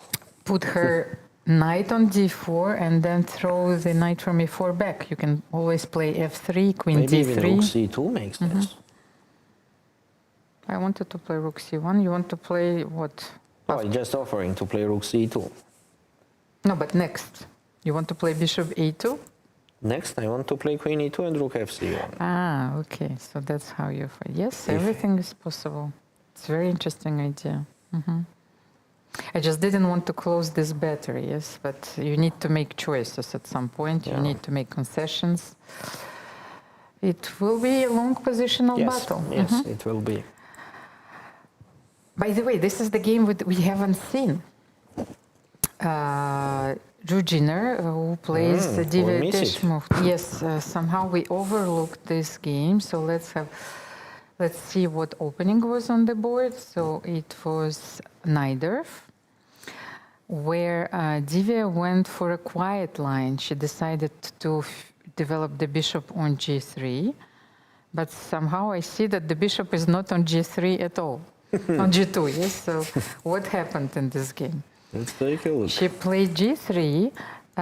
Georgina replied e5, knight b3, and then bishop b7. Bishop G5. It's interesting. Why Divya didn't develop her bishop on g2? Like, I'm not familiar with this way of playing. Of course, bishop g5. In this line, as often in the Najdorf, you're dancing around the d5 square, and so if white manages to get the grip on the square, then of course white is better. Yes. But bishop g5, knight bd7, so if white captures on f6, let me just explain this, then knight captures on f6, of course, so that's why you are playing knight bd7, because let's say if you make another move, let's say if not knight bd7, but let's castle. By the way, do you want to take here on f6 and to have, what a strange Sveshnikov, yes, with a knight on b3. Maybe take and play something crazy like h4? h4 is like a typical Sveshnikov move, but that's what I'm saying. That's why the bishop stays on f1, because it wants to go to h3. So knight bd7 is a very precise way, I think, to counter this idea. Then A4. black played, a4, and black played b6. Interesting. But so what if I play h6 here? I'm trying to understand. You cannot take on f6 because maybe she still wants to take on f6, who knows? It's very interesting, but okay, b6, I think she's gonna take it. And bishop c4. Yes, and here we are. The bishop doesn't go to g2. What a surprise, by the way. I'm mesmerized by this position. I'm trying to grasp all the subtleties because I'm not playing this opening. I'm not familiar with G3 this and bishop exact c4. line. But why not bishop g2, by the way? Why not? No, there is no answer on that. Of course you can. Maybe it's simply the matter of taste, and Divya knows, of course, all the ideas, and she's still deep in her preparation. Look at Georgina, she is fully focused. How about their time? And too much time that Georgina spent. She has 40 minutes on the clock versus Divya's 1 hour and 11 minutes. But I think that Georgina was very surprised when she saw the bishop on c4, yes? You are inducing, you're thinking like, okay, my opponent will play bishop g2, but and suddenly the bishop is on c4. On bishop b7, queen d3 to support that e4 pawn. By the way, maybe there is some psychological aspect in this game, also maybe technical. If Divya noticed that against Sozin, which I mean, or the ideas with the bishop on c4, Georgina plays the structures with e6, that's why she decided to deviate and to put her bishop on c4 here instead of g2 when the pawn is on e5, yes? Makes Maybe sense. something like this, because the worst piece in white's position is, of course, the knight on b3 here. You will always need to improve it.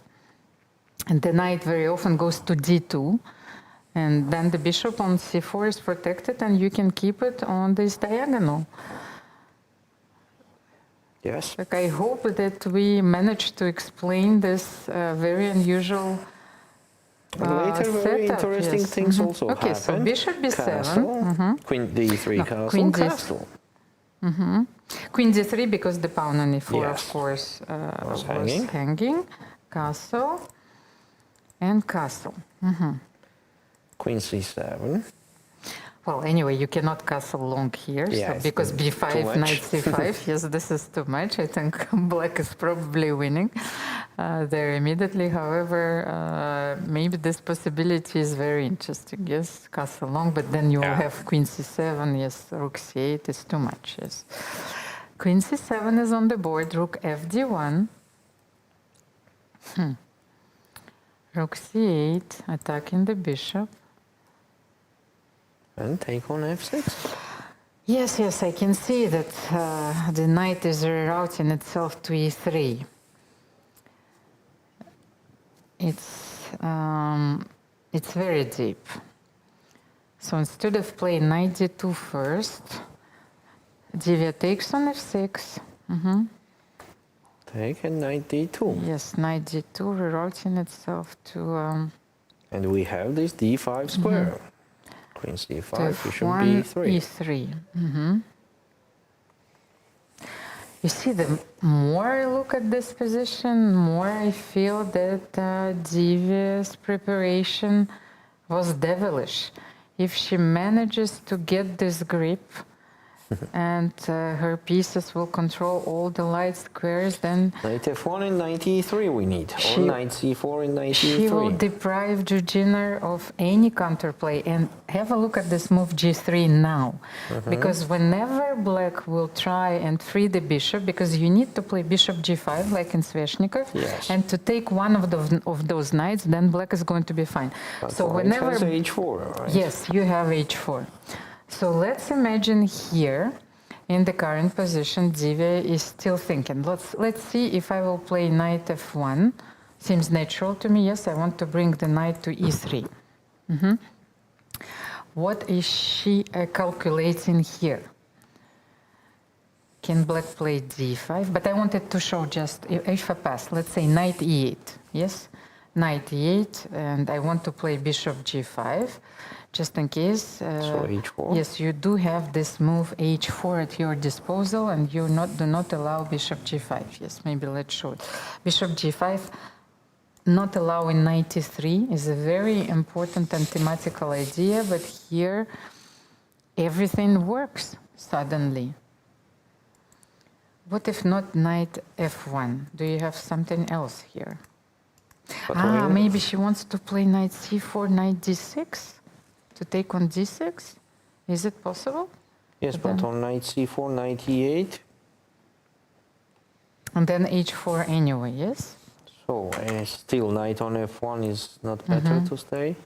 Yes, maybe. It's like I'm just trying to find a few options. But with the knight on c4 being very active, I'm also looking at this pawn on b6. So now all your pieces are first of all, we defending. have to clarify after knight c4, the pawn on d6 is hanging or not? I don't know. Because knight d6 threatening bishop f7, but maybe then you can, if you play, okay, let's make a pass and let's verify this. Knight c4, let's make a move like g6 or h6, just to illustrate the point here. Can we take on d6 and aren't we losing a piece after rook d8? I think we are losing a piece, yes? Yeah, taking on f7 is not giving us anything. Because black will simply play king h8. Or like because I had h6 planned. Or king g7, and this is it. Okay, so this is not possible after knight c4. So maybe we have another move, and we don't have to play knight e8, protecting. Then maybe b5. Okay. Then b5, then I will play knight a3. Yes, this is my plan anyway. By the way, probably we can get this position after knight f1. Yeah, yes, you same. can play b5, and then you will play knight e3. And if you play b4, then I will jump on d5, and I will take with a piece. Okay, this is it. That's what white needs to get here. If Divya gets this position, let's just show it. b4, knight d5. So let's say you will trade everything. This is what we are trying to illustrate. Knight d5, bishop d5, queen d5. I thought, yes? Wait, bishop d5 or knight takes d5 for white? I thought knight d5. I don't know. You want to take bishop d5 first, then to keep the knight. Bishop g5 is also coming, so that's another thing. Okay, let's just show this position. I think that Divya wants to get something. Maybe queen d5, no, not to trade, but can I take on d? Yes, bishop d5 is a better, yes. So attacking the rook on a7, and here, even though that you have the opposite square bishop, the difference between those bishops is simply crucial. Different. Yes. Too much. There have been too many instructive White games. is with the piece up, Yes. almost. Where white can slowly improve the position, and here the rooks will be more active with the bishop on d5. So this is simply the position to avoid. And that's why Ju is fully concentrated here, because she knows that she hasn't solved the openings problem yet. Yes, that's true. So knight f1 or knight c4 with the same idea, but yes, I don't know, maybe I would play knight f1 here, you know, with the idea of just... More safe. Yes, it's a safer choice. And if knight e8, then h4. And if b5, then I will jump to e3. Okay. How about Yulia Osmak and Tan Zhongyi? Oh, they've traded queens, by the way. I don't know if it's a good idea or if it's a bad idea, if it's an improvement for white. Let's see what happened after queen d2. It was an interesting moment. Yulia went for b5, and we know that it was a thematical, yes, way to play in this position. So b5, b3. We wanted to do this anyway. Take, take. Took on c4, bishop takes c4. And rook b8 was played. So far, so good. Yulia decided to put the rook on the open file. And queen f4. But maybe, yes, if you put the rook on b8, of course, then the bishop on f4 comes with the tempo. But Yulia planned to play rook b3 anyway, yes? So attacking the bishop. And do we have another move on the board? Yes, we have the bishop on f5. I'm afraid of those two bishops. As you can see, the white has the 4 pieces on the f file right they now. They need one more rook on f2 or somewhere. Aesthetically, it's beautiful and surprising at the same time. So Yulia is pinning her hopes on what in this position? She needs to be very careful. Maybe she played rook b3 with the idea of attacking the pawn on c4. Can you play rook c3 here? Or even bishop g6, I don't know, I have 2 options. I want to trade the light square bishops, at least, yes, to get rid of the pair of bishops.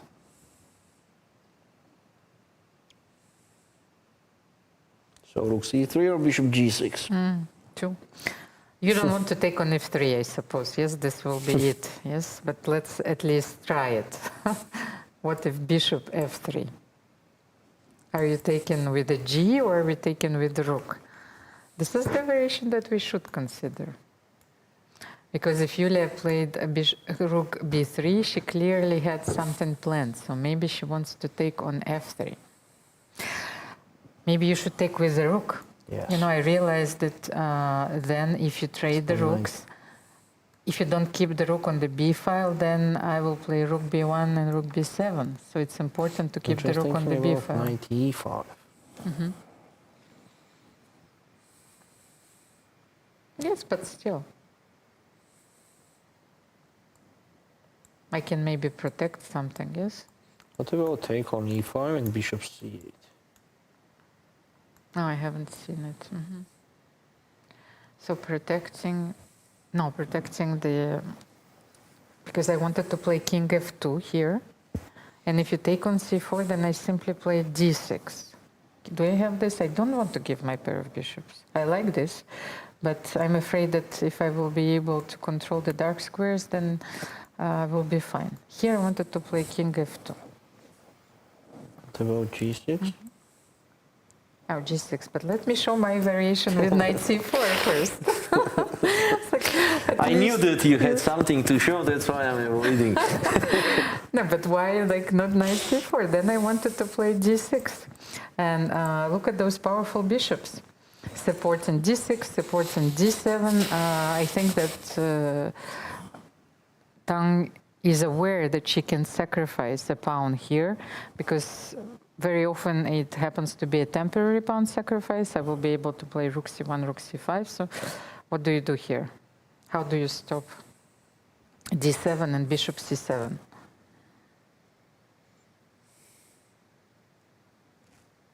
Knight b6. But then rook b1. It's dangerous, no? Dangerous. It's dangerous. Okay, I have to refresh it as I don't have some few moves. So let's say rook f3. Okay, we understand that then rook f3 is the way to play.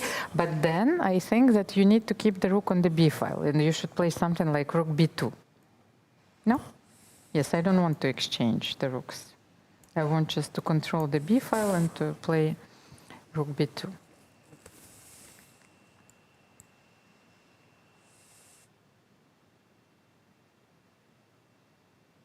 So maybe this is the way to play if you give up the light square Bishop on bishop. f3. Yeah, it's Julia to choose. And she's still thinking. Okay, let's move to the game between Alexandra Kosteniuk and Koneru. Oh, we had a few moves. By the way, Alexandra did play a4. And rook a3. So do you want the story, which has our lovely topic of Georgian food? And which features Alexandra Kosteniuk. Yes, Yeah. so Interesting something to hear. to tell you about. So last year I decided to play the Rapid World Championship in New York because I don't have those possibilities anymore. So I was free, and I arrived a few days before. So we have this ritual with Alexandra that we try. And we have lunch together before the event starts, so like we can catch up.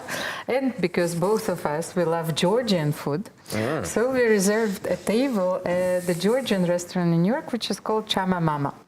You know, Chama Mama. Chama Mama? Yes, it is quite popular in New York. So when we thought that it was quite windy. What does it mean if you translate it?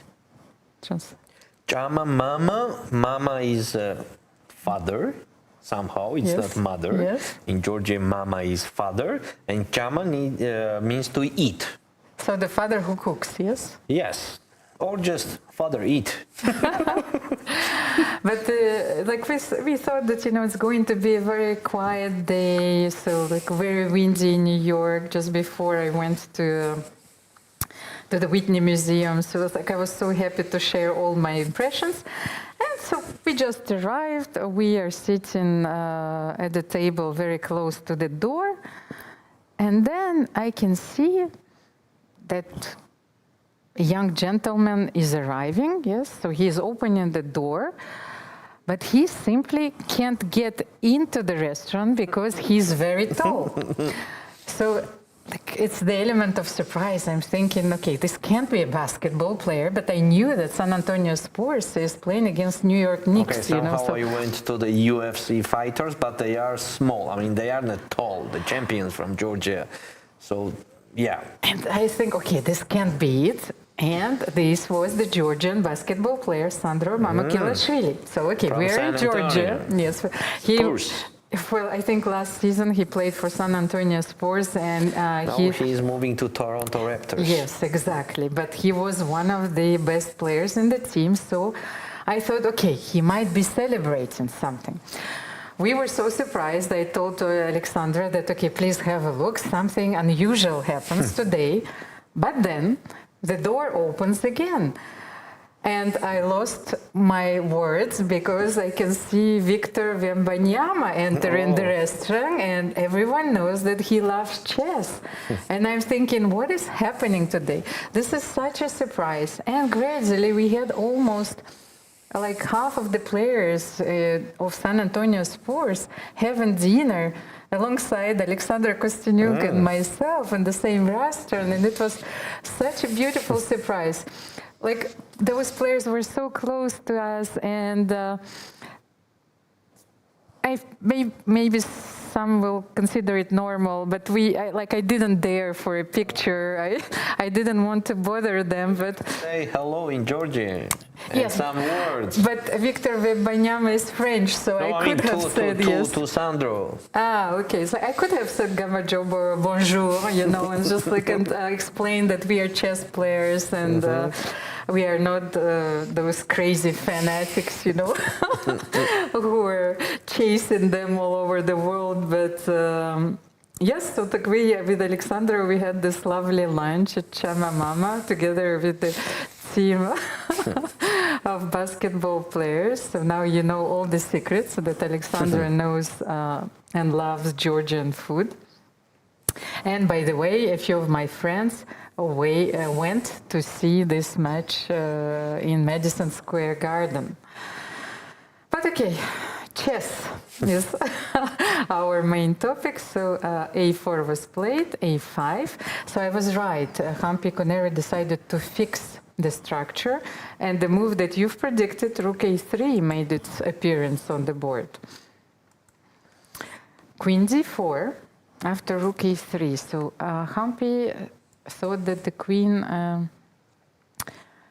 should get to d4 here, maybe. Is it more stable on c5 or b3? What is the idea after queen d4? Maybe Just to attack the pawn on d5. Yes, but if you protect it, maybe rook d3. a4 pawn is hanging. Okay, I forgot about the a4 pawn. Okay, so it's a double attack. Yes.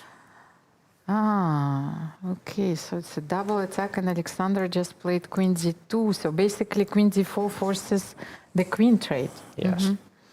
And there was no other way, yes, to protect the pawns. Yes, we can.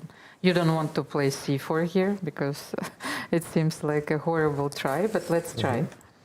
c4, maybe rook e8. But why not c4, by the way? Because then I think that if white doesn't play c3, maybe Forward to create the game. yes, Alexandra knows that it's essential maybe to keep the d4 square under control. Yeah. In this case, if black plays once b6, how to break through there at all?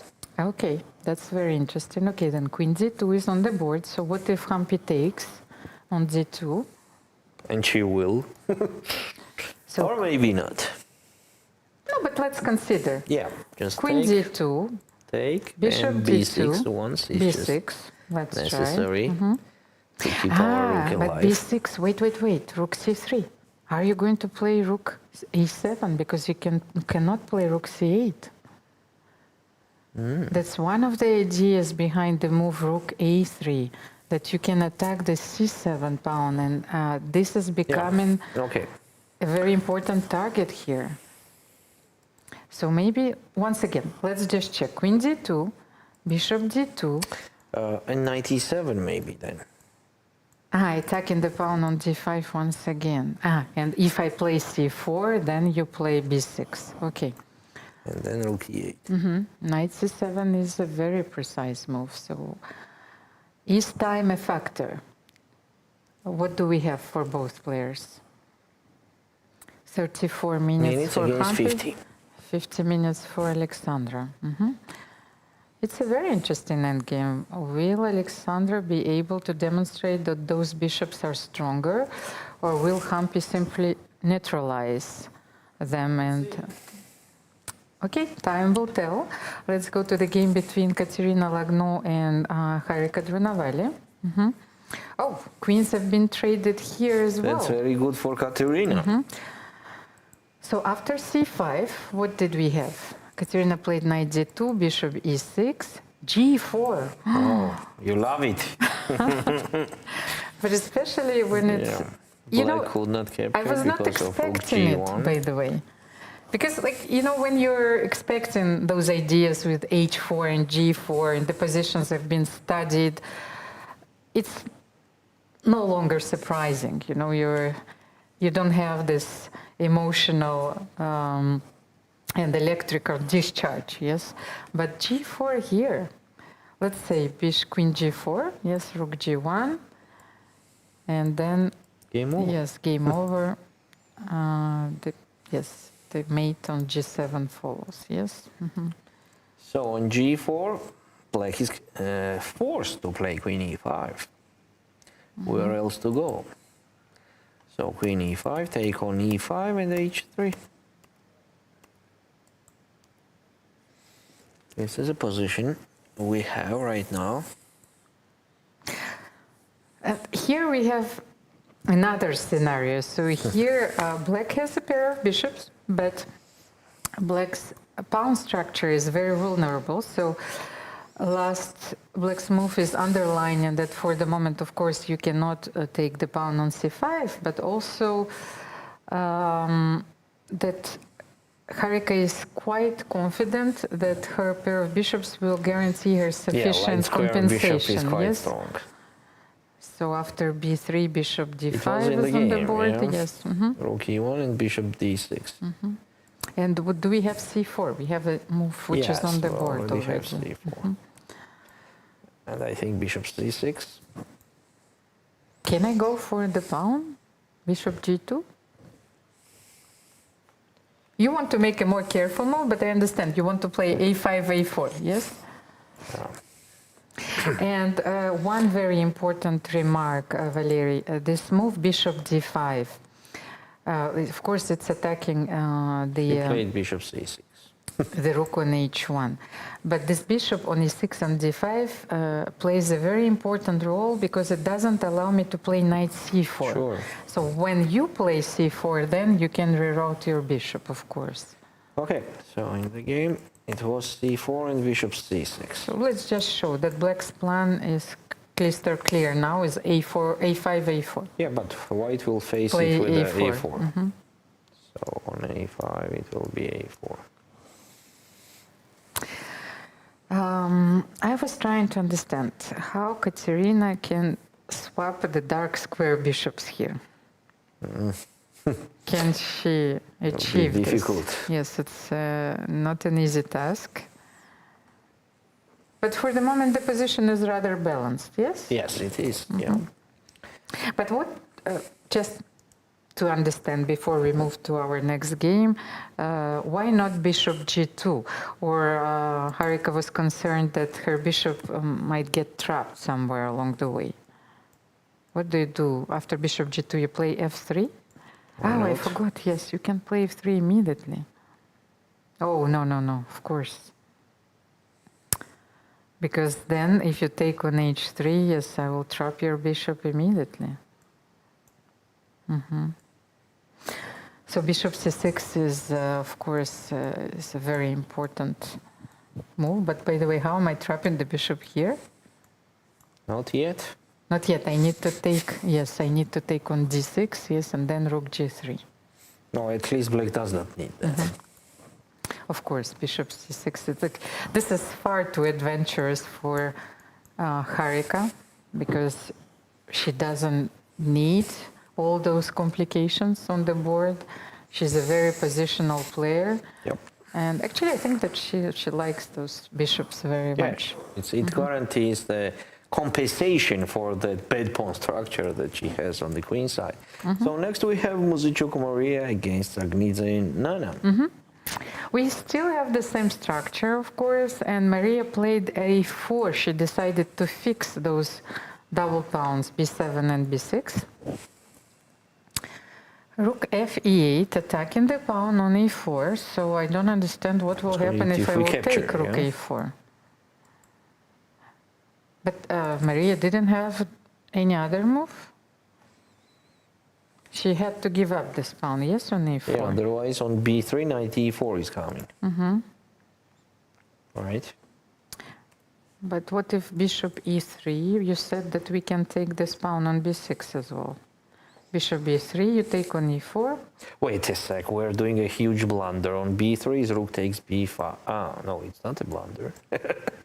The knight on c6 is hanging. Yes. No, so we're still, like, we will blunder on the fourth hour. Yes, this is normal. But still, I think it's good for black. So take. But I'll take on c6. Bishop c6 and knight e4 here.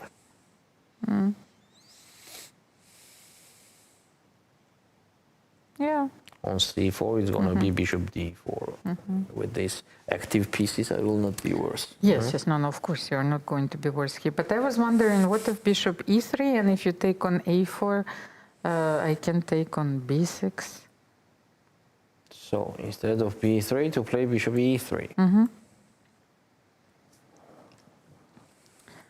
I think that the black is forced anyway to take on a4. Take on b6. Maybe it was better. I'm not sure, but let's say bishop b6, and maybe Maria wanted actually to keep the bishop on c1 to protect the pawn on rook b2. a2 is coming. Yeah, and we are forced to play rook b1 to make our rook so passive on b1. Yeah, could be. It's so interesting. Knight c7. What's going on knight c7? Maybe we will take a look of that. Or? Yes, I was actually going through the game. You see, Nana played bishop f5, and she left it there. She left the bishop on f5, yes, because we need to understand how things happen. So bishop f5. She put the bishop there and left the bishop there. Because it was not easy to untangle black's pieces, so she needed to do something about it and to connect the rooks and to create the threats on the a file immediately. So what can we... Knight c7, I want to take on a4 anyway. Yeah, we have to. So what's going on there? Take. Yes, rook a4, rook a4. What do you do here?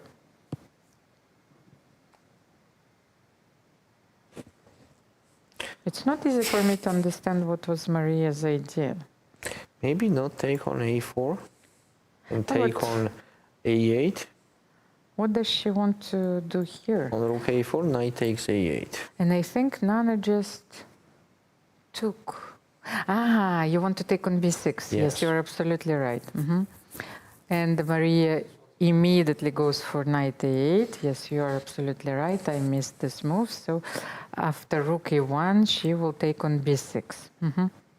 Of course, this is the right way to play, because otherwise black is keeping this extra, even double pawn. So still slightly better for white, but a good chances for black to hold this position.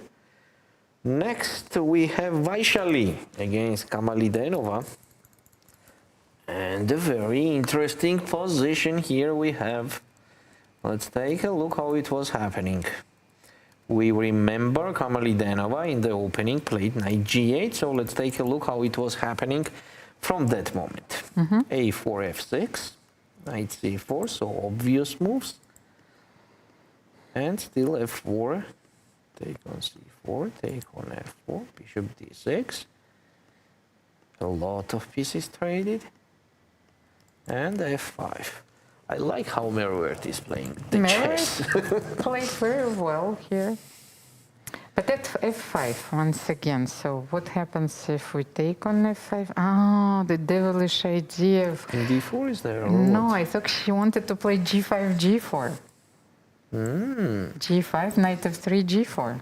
Oh my God. I thought that this was the idea. Let's just show, because, you know... So it only takes f5, it's not clear, yes, that what do you do here? So g5, g4 was the idea. That's why she used this moment and she played f5. And look, only 28 minutes is left for Vaishali, so she is not feeling very confident about her position. Merwert played very well with the black pieces. Yep, f5. Let's see, everything could happen here. And the position is quite complicated. Do I see the knight on f3? Yes, we have knight f3. Knight f3 is already on the board. Okay, I will refresh it. Yes, but I just saw it on the video. I had a different time on the clock also. Yeah, now I have a correct time, 28 minutes, and knight f3 on the board. But knight f3 allows black to take on e4. Merwert is seriously considering this option, yes? I like black's position. Take, and knight f7 coming to e5. I like black's position. It's at least equal. And maybe from practical point of view, black has better chances, also connected to the time that is on the clock for Vaishali. But the way, I just asked myself this question, but maybe we should mention, this is worth mentioning as well, because after f takes c4, maybe I can take on h6, but then e takes f3, and you We cannot could take not with the take with the rook. rook Yes, because yes, of this queen is d4 the check. idea. Queen d4, queen a1 check, of course. And the rook is lost. So white cannot avoid this horrible pawns, like islands. You have e4, c4, c2, a4. How should we assess this position? So f takes e4, most obvious move. D takes e4 and takes knight e4, f7. knight This is what I'm f7. suggesting for black. And I don't have jumps here anyway, so the knight is going to e5. The black has just a dream after the opening with black. With this time on the clock, here Merwert will be very dangerous.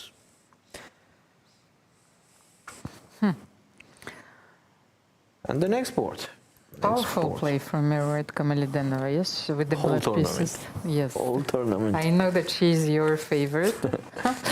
Yes, and then we have the game between Yucin Song and Javakhishvili. It's our last game to analyze before we go on a short break once again. So Lela decided to leave her king on f7. Let's see how that happened. Bishop a4, bishop d7. And bishop f4. Bishop f4 was played. And you said that you would play bishop b3 just to avoid trading, yes? But it's not easy at the same time. Yes, you just took on a4 and then you will play bishop b3. Okay. Bishop f4 is also okay. You know, it's kind of simple decision of the question. That if black captures on a4, then we're gonna have some game on the a file, right? Until the black will end up the development. And she wants to play bishop f4 before knight d2. Yes, I suppose. So that was the reason. So in the game was knight g6. Ah, bishop b4 maybe with the idea also to take on e5. Yeah, why not? Yes, and then bishop d7 Why and not? king d7. Okay, so King starts dancing. maybe let's show it, because why knight g6?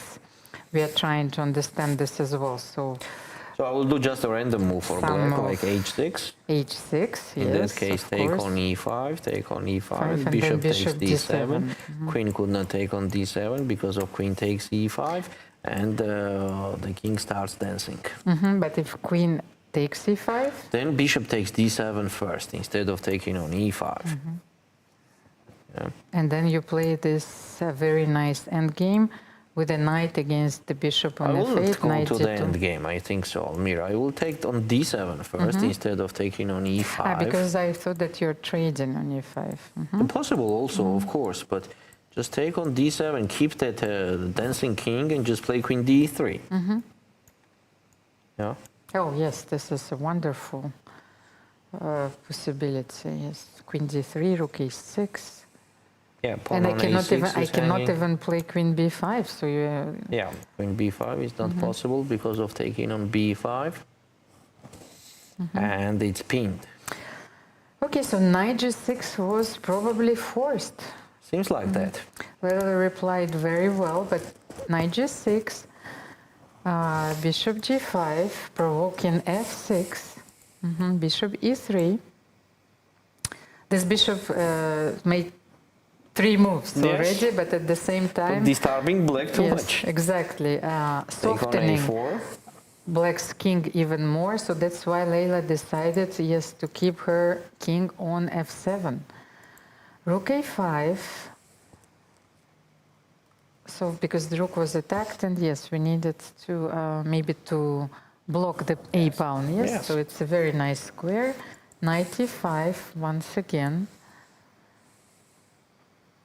And yes, what if bishop e7, The pawn on h5? g7 Yes. is... Simply bishop e7, h5, knight e5, and maybe queen g7. Yes, attacking.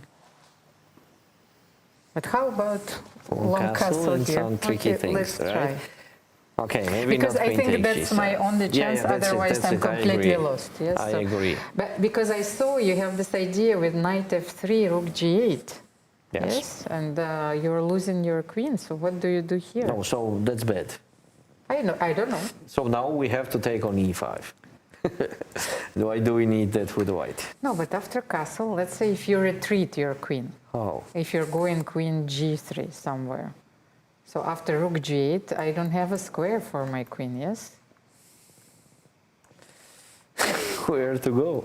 Wait a second, like just the move before, white is much better. Yeah. And Now we were they- explaining that black has no moves, and here black is completely So winning. we should not go to that pawn on g7.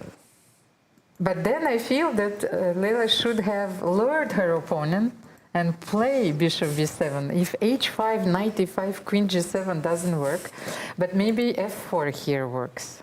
No? Bishop b7, yes, rook a5, bishop b7 in this position, h5, knight e5, maybe f4. Oh, knight c4 is a threat. Okay, so you have to play knight I think d2. we should not play h5 at all. Yes. Where to run? We don't have rush. We can just continue developing. Like on bishop b7, just play knight d2. It's gonna be the same position as in the game. So in the game, Leila started with knight e5. And she played king f7. Yes, she and did she not play managed- bishop e7 at all. Oh, she only played bishop b7 later. The position is tough.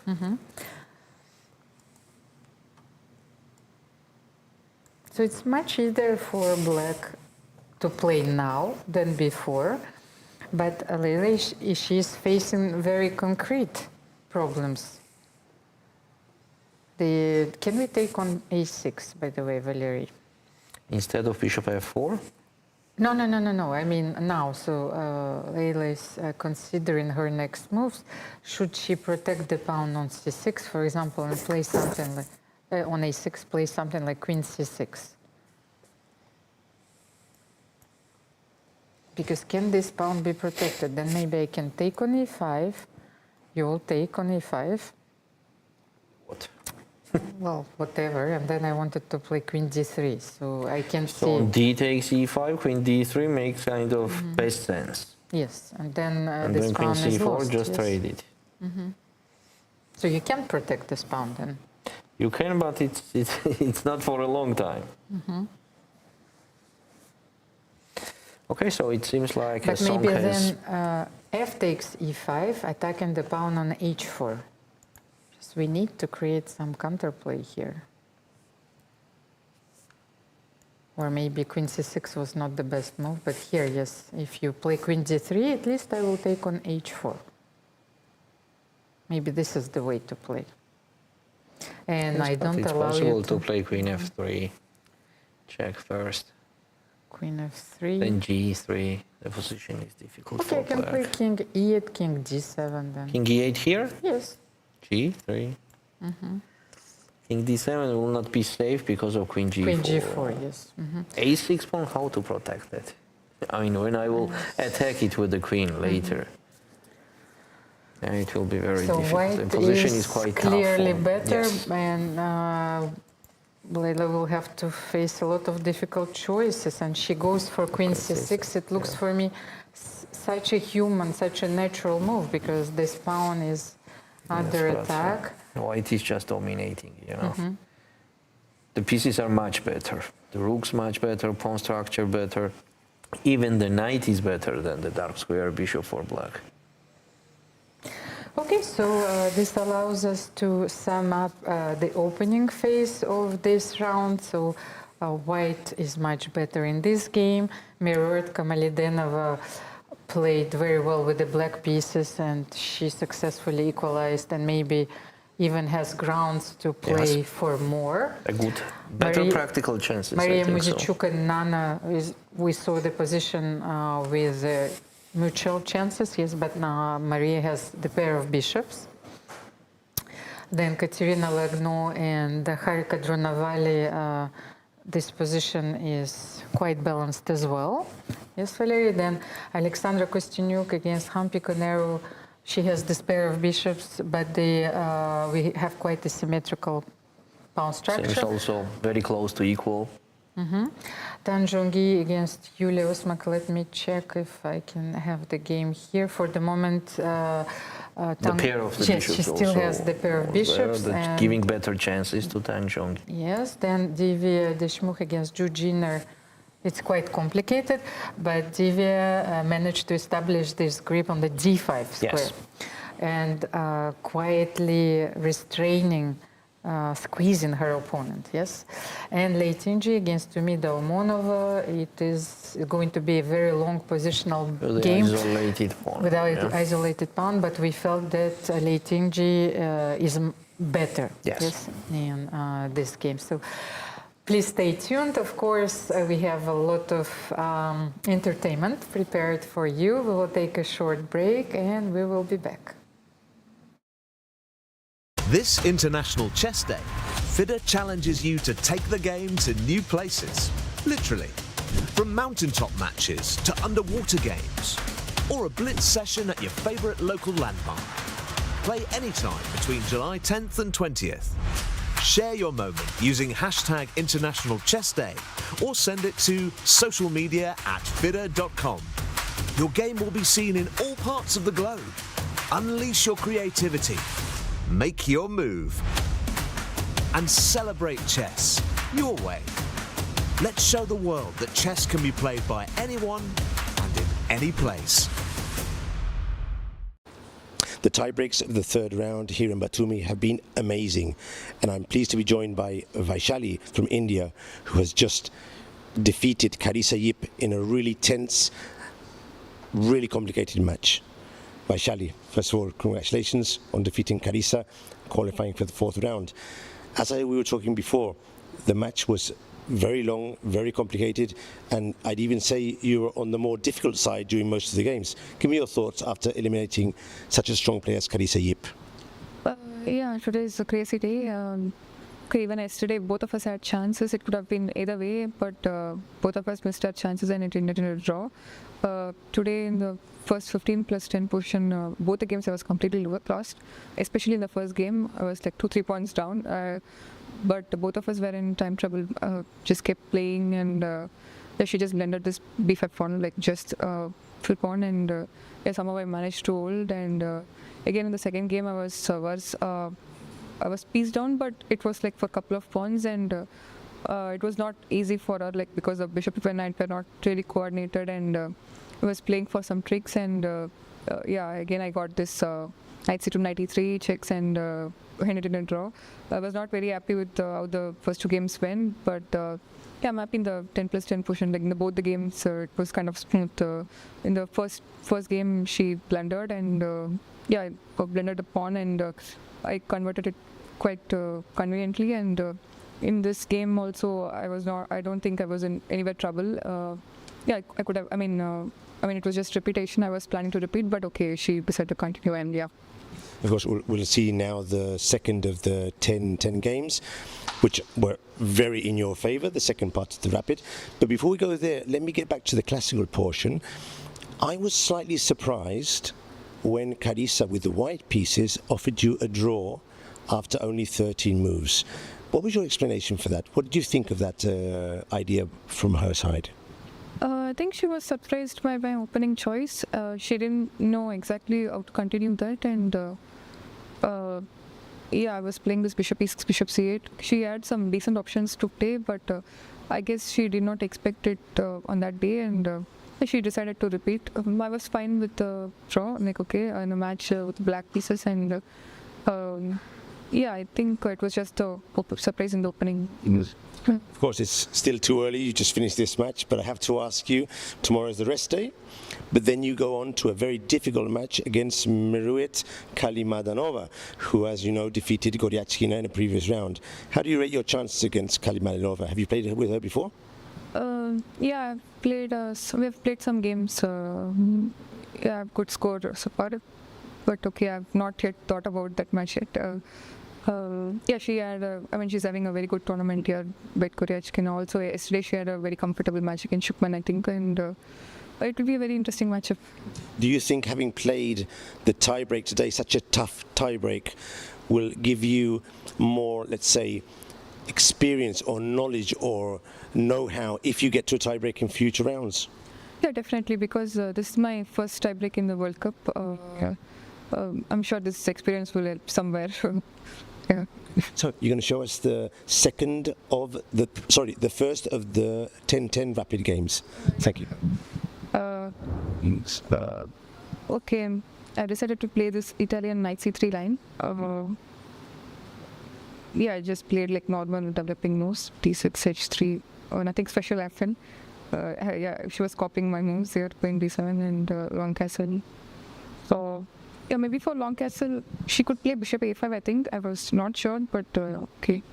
Is it correct to say that in this variation, I seem to remember, black should not castle too soon, because then you launch an attack the g4 and long castle. That's one of the ideas? Yeah, sure, because both of us were waiting. I mean, if she shock, yeah, both of us knew this, and that's why we were waiting. I went for long castle, and she also decided to go for long castle. Bishop b6, a b6. Maybe bishop a4 would have been again another decent move, but okay, I saw d4, takes, knight d4. I think d5 is a possibility here. If I was thinking like how to continue. I had not decided on how to continue. Okay, takes queen c6, e5, knight e4. I don't know what. I mean, it should be about equal, but if she played rook e8, queen f4. So, were you happy with the position when she didn't play d5? Did you rate your chances slightly better here? Yeah, at this point, probably this is the best position I got in the compared to the other two. Yeah, so I was feeling okay, and queen f4. At least you're not worse, no? Yeah, compared to all the first two games when rook e5, f3. Yeah, because direct knight f5, she had knight e4, so I played f3 to protect e4, and rook e8, knight f5. Yeah, she played on g5, but yeah, I don't know. As you said before that, like maybe rook g8 was a possibility, but this was the computer line. Yeah. g7 she couldn't defend, and against knight g7 she would have knight e4. And yeah, I don't know. I did not even calculate like after rook g8. She didn't see it. So yeah, she maybe thought g5 was simpler, like to kick the queen, but okay, I had knight d6. If queen d6, rook d6, and you pick up the knight. Yeah, pick up the knight. So yeah, I think after this point I didn't give any. You must have chance. Yeah. This was. Yeah. You have an extra ball. And I mean, there is no counterplay also. Like it's very hard to spoil this. But okay, I tried to be as careful as possible. I can maybe take d6, but okay, I thought I'll protect c3. And now the final combination, which was actually this d8 and rook e5. Yeah, it's a mate. It's a nice finish. It's a very nice finish. So you got the job done in the first of the two 10-10 games. She went all in on the second. You even were trying to get a perpetual with an extra exchange, but of course the result is most important, and you ended up winning 2-0. So your final thoughts on the match, and what are you going to do now for tomorrow to prepare the next match? Will you go on the rest day, or you just take it calmly in the hotel? Yeah, luckily tomorrow is a rest day, so after today I think I'll take some rest, of course, and then we'll see what to do for the next match. And I was not at all happy with how the first two games went, but I'm quite satisfied like how the next two games I played, not just with the result but how I played. So I think I'll just try to keep the momentum going. Congratulations, and thank you for coming to join us here. Thank you, Vaishali.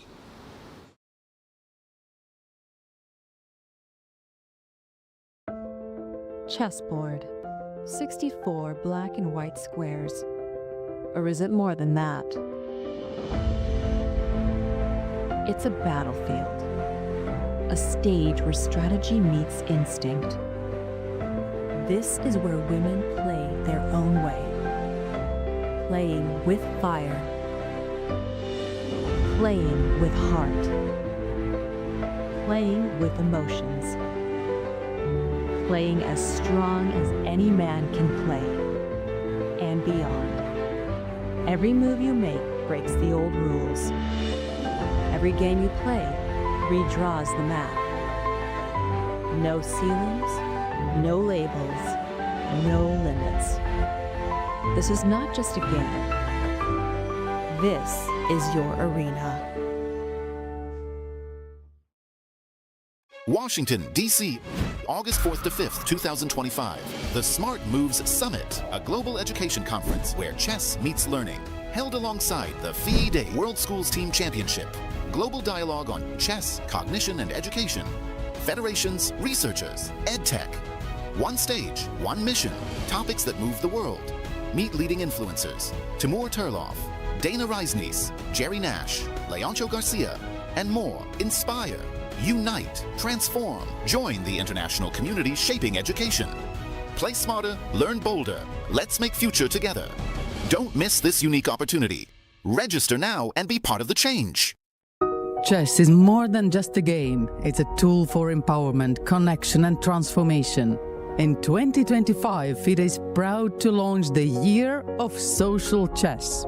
We believe in the power of chess to bring about positive change from therapy and education to rehabilitation and inclusion. Social chess is our way to build a better world. The Year of Social Chess will introduce groundbreaking initiatives across the globe. Monthly themes will address critical social challenges: chess for protection in refugee camps, chess for cognitive health among the elderly, and even chess for addiction recovery. Through this initiative, we are mobilizing communities, conducting research, and creating opportunities for all to experience the joy and impact of chess. Join us for online chess events, global conferences, and even a documentary film festival that will showcase the power of social chess. Let's make 2025 a year to remember. The Year of Social Chess is here. Let's change the world, one move at a time.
Dear chess friends, welcome back to our studio.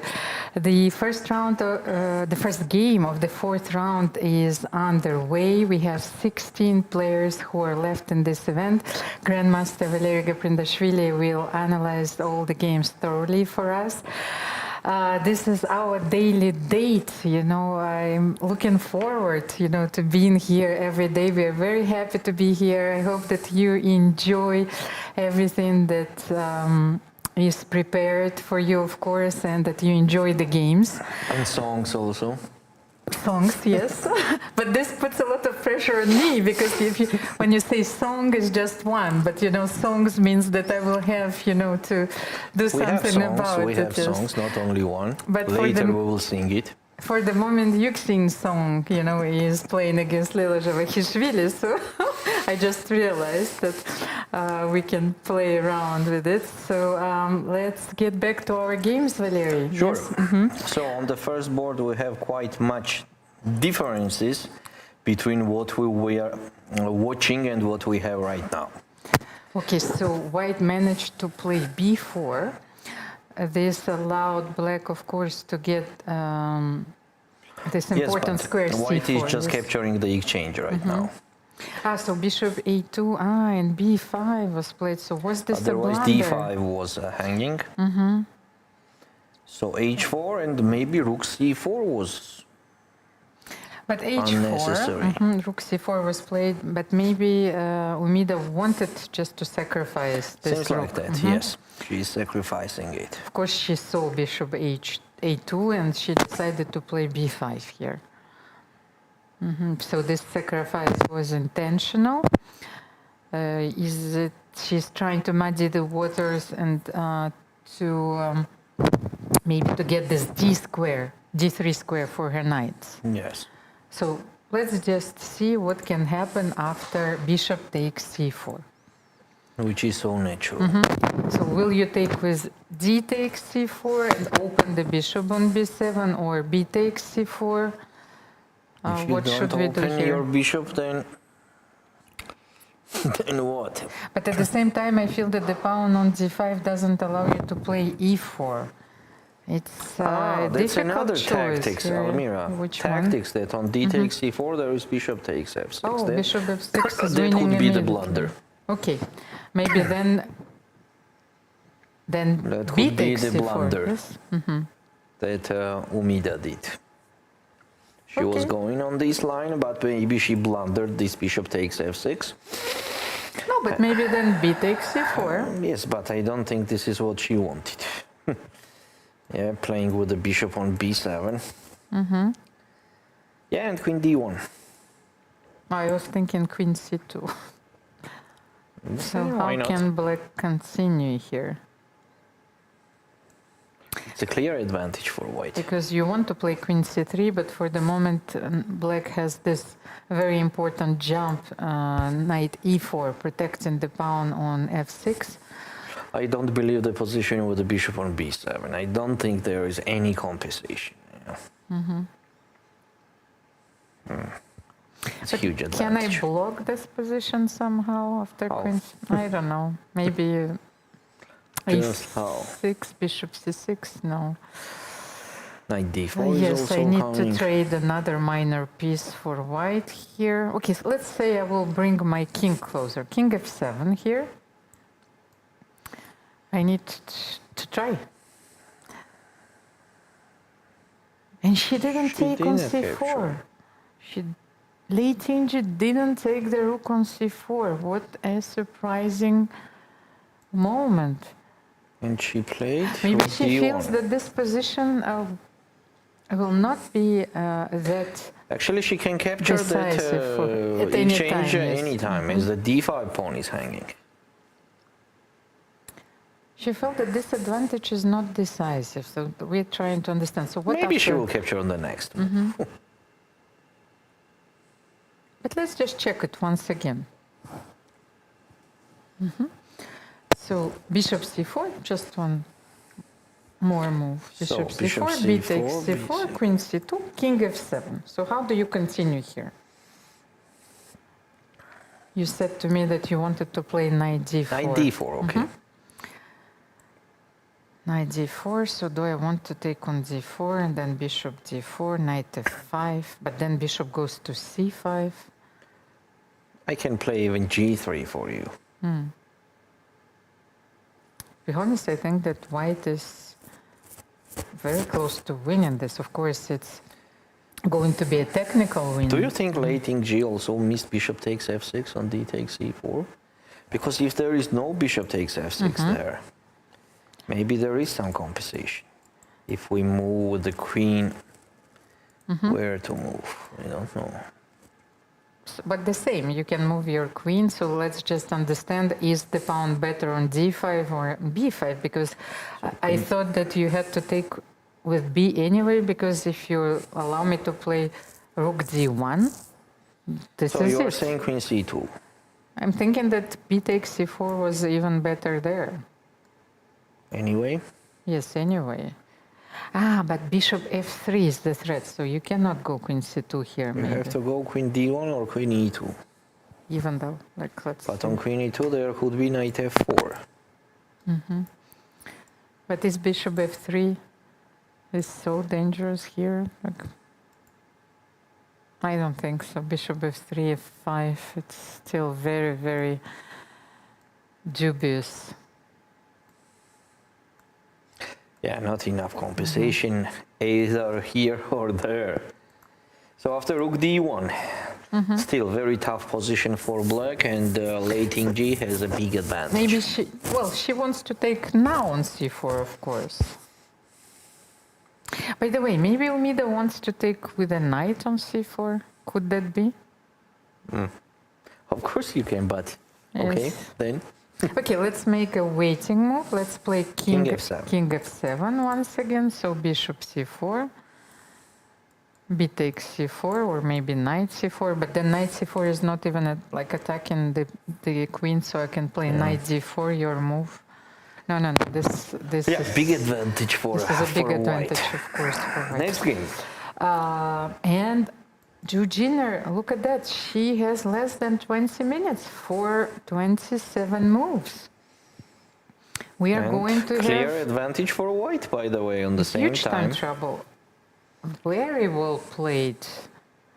Deshmukh is pressuring Jujiner, and she will continue to do so. So trade the rooks or not? Yes, let's take. Take on 8. Something, let's see if there is something very concrete And here. queen f3. Queen or f3. not. No, I was thinking maybe we can play knight f6. Where do you go after knight f6?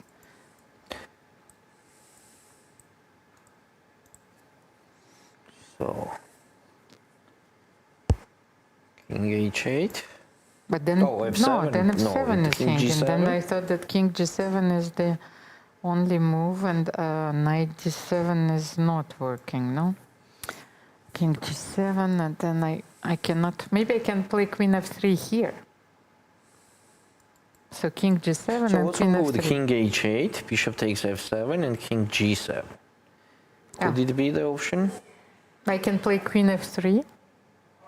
Let's try it. I don't know, because I'm trying No, first correct.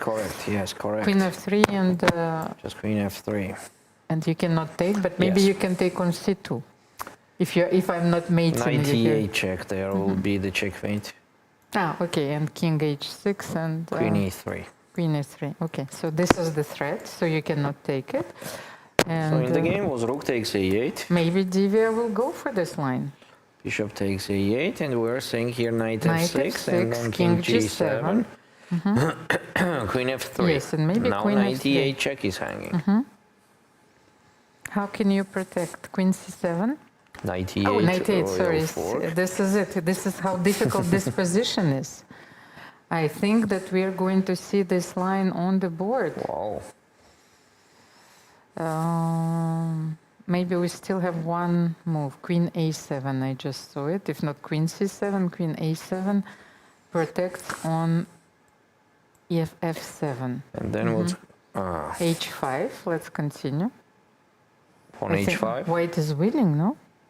After pawn h5? I don't know, but it's becoming more and more difficult for black to make a move here. Yes, black is tucked. What do you do after h5? Queen e7 maybe. Oh, queen e7, then maybe H6. H6, yes. King h8. Because you cannot take on h6 because of knight g8. Yeah. Let's just show it. It's a beautiful Just a sec. position. So, but are we losing the pawn on h6 then after king h8? I'm afraid that we're going to lose it then. Yes, we can. Have knight g4 anytime. Yes, we can play knight g4 anytime, but then king g8. Yes. So maybe we need something more strict here. But at the same time, bishop h6 is a threat. So knight g4. Let's just check. Knight g4 is king g8 the only move? Yes, here. Oh, what about bishop d5, trapping your bishop on a8, forcing you to capture? Bishop d5 and So you have to take. if I play queen a8, that's the same. Queen yes? where? a8. Queen is on e7. Hey, sorry, queen a7 to protect on a8. I'm just anticipating that you will take But what's bishop the point? a8. Just take, and knight d5. Yes, and then queen f6 and knight is. I'm losing, yes, here. Yeah, because if you play something like queen b7, then it queen f6, And king queen g8. d8. Oh, No, there no, is no knight no, e7. no, queen d8, maybe. Queen d8, yes. Okay, yeah. Yeah. And with queen, this queen yes, and the knight. and knight f6 is coming. But here, can I take on h6? Am I losing immediately? Instead of? Here, once again, king h8. So you're playing bishop d5. So on queen a7, h5. Yes, h5, queen e7, h6, yes. And bishop d5. Bishop d5, because queen a7. I think you have to capture on d5. Okay, but let's just try here. Queen a8, we have this position. You played knight d5, and can I take on h6? Ah, no, but then queen f6, knight e7, queen a8. Queen h8. Yes, but on queen f6 there is bishop g7. Ah, okay, so queen h6, bishop g7. But then you maybe can queen take on f7, yes, and then your bishop is decisive advantage. yes, extremely passive, and this knight on d5 simply dominates everything. Yeah, it's decisive advantage. And this looks forced, Valery. That looks forced. So Divya just went for this line. She is trying to weigh all the options carefully, but I think that she will go knight f6 here. Maybe she can start with h5. What is the difference? Ah, no, h5, maybe I will not allow you to check on f6. Yeah, knight f6 is Knight so f6. straight. So straight and powerful. Okay, so maybe before this game gets into severe time trouble, let's check the game between Yulia Osmak and Tan Zhongyi. By the way, they had this transformation, and where I felt that black will be okay. She has the light square bishop against the knight on f6, and maybe this will not be enough for the win. So rook b2 check. Where is your king going? e3 has to go, no? King e3. What about rook b3 check? You're going... And rook d3. But now it allows me to play king f8, I think. So take on d3 Yes, and and king king f8, f8. king c3. It will take too long, right? No, I thought that you have to play d6 here on king f8. You don't play knight e8, you play king f8. King f8, but then d6. d6. So I thought that after king e8, bishop b5, king d8, I will be able to force you, yes, to take something here. So here black is okay. Here's okay? Yes. But then after rook b3, what do you do? Maybe king f4? So you don't take trade rooks. Yes, and play king f4. Okay, king f4. So then you want to play king f5. Okay, I have to play king f8 maybe. I don't have the time to take on a3. Yes, I'm losing. What if I take on a3 after d6? I'm completely losing. Yes. So I have to play king f8. And then king f4, king f8, d6. Yes, d6? let's try. I was thinking about king e5 also, but okay. King e8 is probably the only move, not to lose the game immediately. If d7, you know, I think that after king d8, black is fine. It's as surprising as So it... maybe rook e1 check. But I'm not losing. Wait. Bishop b5. What do you do? King d8, bishop b5. What do you do? Because I want to play rook e1 and rook e8. And if I take on d7, I will play rook d1 back. So how am I supposed to to defend this? Wait, what are you threatening? Rook e1. King c7? King c7. So when I play rook e1, you will play king c7. But let's show it. So then it means you can take on a3. So take on a3. Rook e1, I want to play. Let's just show that knight d7 is not possible. That's what I wanted to calculate, because knight d7, rook d1, and I'm winning a piece, and this is it. Yes. Knight d7, of course, is losing. Rook d1. But what after king c7? If I play rook e8, you will take. You will take on d7. But let's. And then rook d3. Rook d3. Okay, but let's continue. This is a crazy line. Are you sure? Rook d3, rook f7. How will you make a draw here? King d8. King d8, rook g7. So your pawns are pawns, my pawns isn't?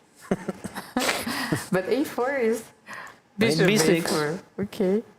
But are you sure that this is going to be drawn? Because white's king is very close. So rook g7, knight b6. Yes. What do you want? a4? c4 I want to take. Knight c4. Okay. Let's say rook h7 here. And take on c4. It's like, in any other sport, all we have to do is to analyze the action that was played to create, some drama. Here we have to act like scientists. We have to, to have a few scientific hypotheses, and then we will see, what will actually happen on the board. So, how far did we go? I think it's around move 40 already after bishop. Knight c4, but I will not take on c4 here, by the way. Okay, your choice. Yes, I want to push my pawns, but how can I push my pawns? Or can I play rook a7 here? How are you making a draw here? Why do you think I'm fighting for draw? I want to win. Because I have a bishop. So rook d4, I suppose, no? Rook d4, king f5. No, not king f5. I'm losing. I managed to. Yes, I managed to lose. King g5. Maybe you can give checks now, and I cannot escape. But rook d5, king g4, rook d4, and I want to play f4. It's a race. So how do you proceed here? You need to free your pawns, so you need to push something. Knight e3 check, knight e3 and c4 then, yes? Depends where you go with your king. King g5. King g5, rook d5, then king g6, rook and d6. then c4. But this line is not easy. It's not easy at all. Yes, just because we are not taking those decisions under severe pressure where you have to weigh every move and what implications it will have, what consequences it will have with 19 minutes on the clock. And right now, it's the move number 29. Rook b2 was played and king e3 is on the board. Okay, it's not a big time pressure, by the way, but still. So king e3 is on the board, and let's see what But maybe then Yulia should start with king f8 because we are more or less getting the same line, yes? She wins the pawn on a3 after rook b3, but she still needs to play king f8 because the only way to stop this pawn is to have the king on d8. Let's see. Yulia has good chances to survive. Next one. Alexandra Kosteniuk versus Koneru. Alexandra started to play on the king side. She played h3 and g4. Restraining black's pieces. Yes, the knight on e7 doesn't have that many squares, so she took away the f5 square. The problem is that there is no weaknesses for now, and not a lot of resources to create them. And also black's pieces, even though they're quite passive for the moment, they're doing their job by attacking the pawn on d5. And Alexandra doesn't want to play c4 here. Sure. So she wants to keep her bishop active on b3, but then the rook, is stuck on d3. You feel that there will be not enough, yes, for white here?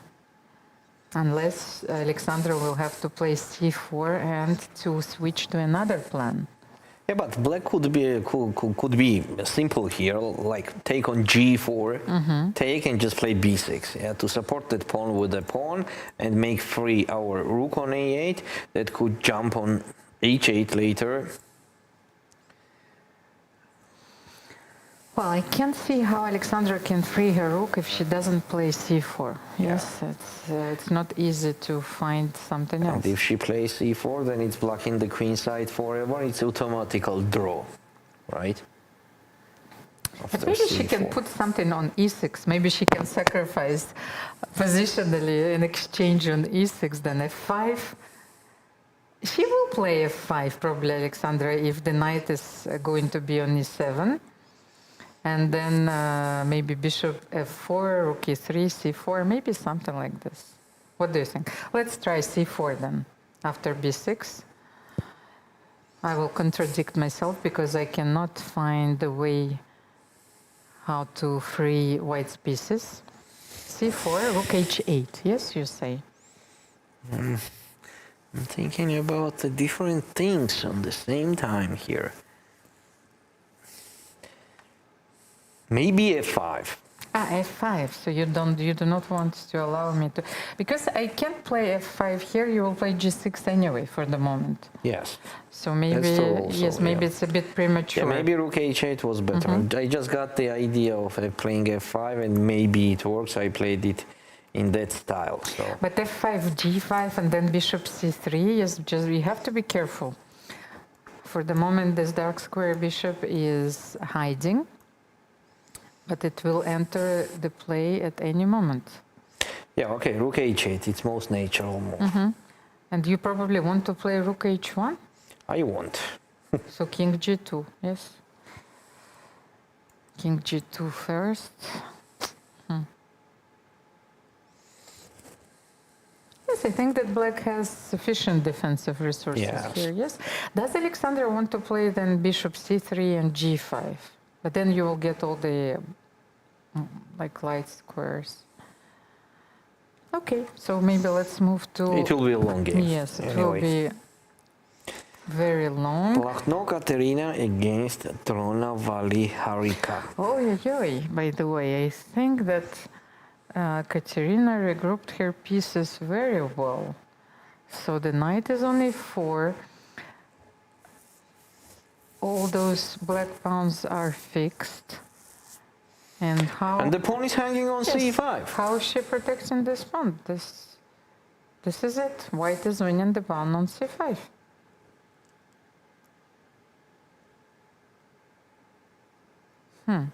Yeah, that gives some extra chances to white to win this game. Katerina has spent a lot of time, but it's already move number 29. She has 11 minutes on her clock. Yes, Harika has more than 20 minutes. And today we have players wearing blue. It's not yet the time for the red. Red is making its appearance during tie breaks. By the way, I wanted to mention, then later I forget, there is the pair where one is playing with black pieces but wearing the white clothes, and the opponent is playing with the white pieces wearing the black clothes. When I see it, I will mention it. But bishop c5 is the threat. What can you do here? Nothing. You are just losing that pawn, but still black has some Maybe rook compensation. e8? Let's Rook try. e8, rook e1? Yes. Just stay. But you see, the thing is that she wants to trade this bishop against the knight, because then the pawn on a5 is also going to fall. Because I don't feel that you can protect this very well. Because if you go rook e8, rook e1, maybe I can... Rook e1, no. Maybe take on c5. Like it's too much, yes? Yeah, take on c5, take on e4. Take, and let's take a look at this position.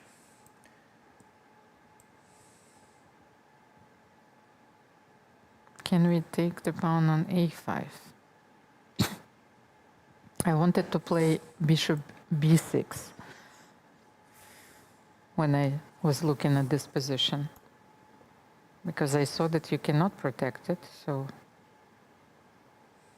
how black is going to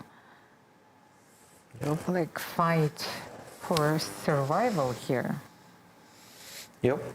Because I thought that black might create a passed pawn, but for the moment h5 and g5 was not played, and after bishop b6, bishop a5. White will be yes, first. Yes, I will be first to push. Okay, so yes, even after rook e8, I was right. I can take those both pawns. So how about Maria Muzychuk and Nana Dzagnidze? The knights So on many e5 things and happened c5. here. Yeah, that's enough to survive for black. So she managed, yes, to trade the dark square bishops, yes, and Nana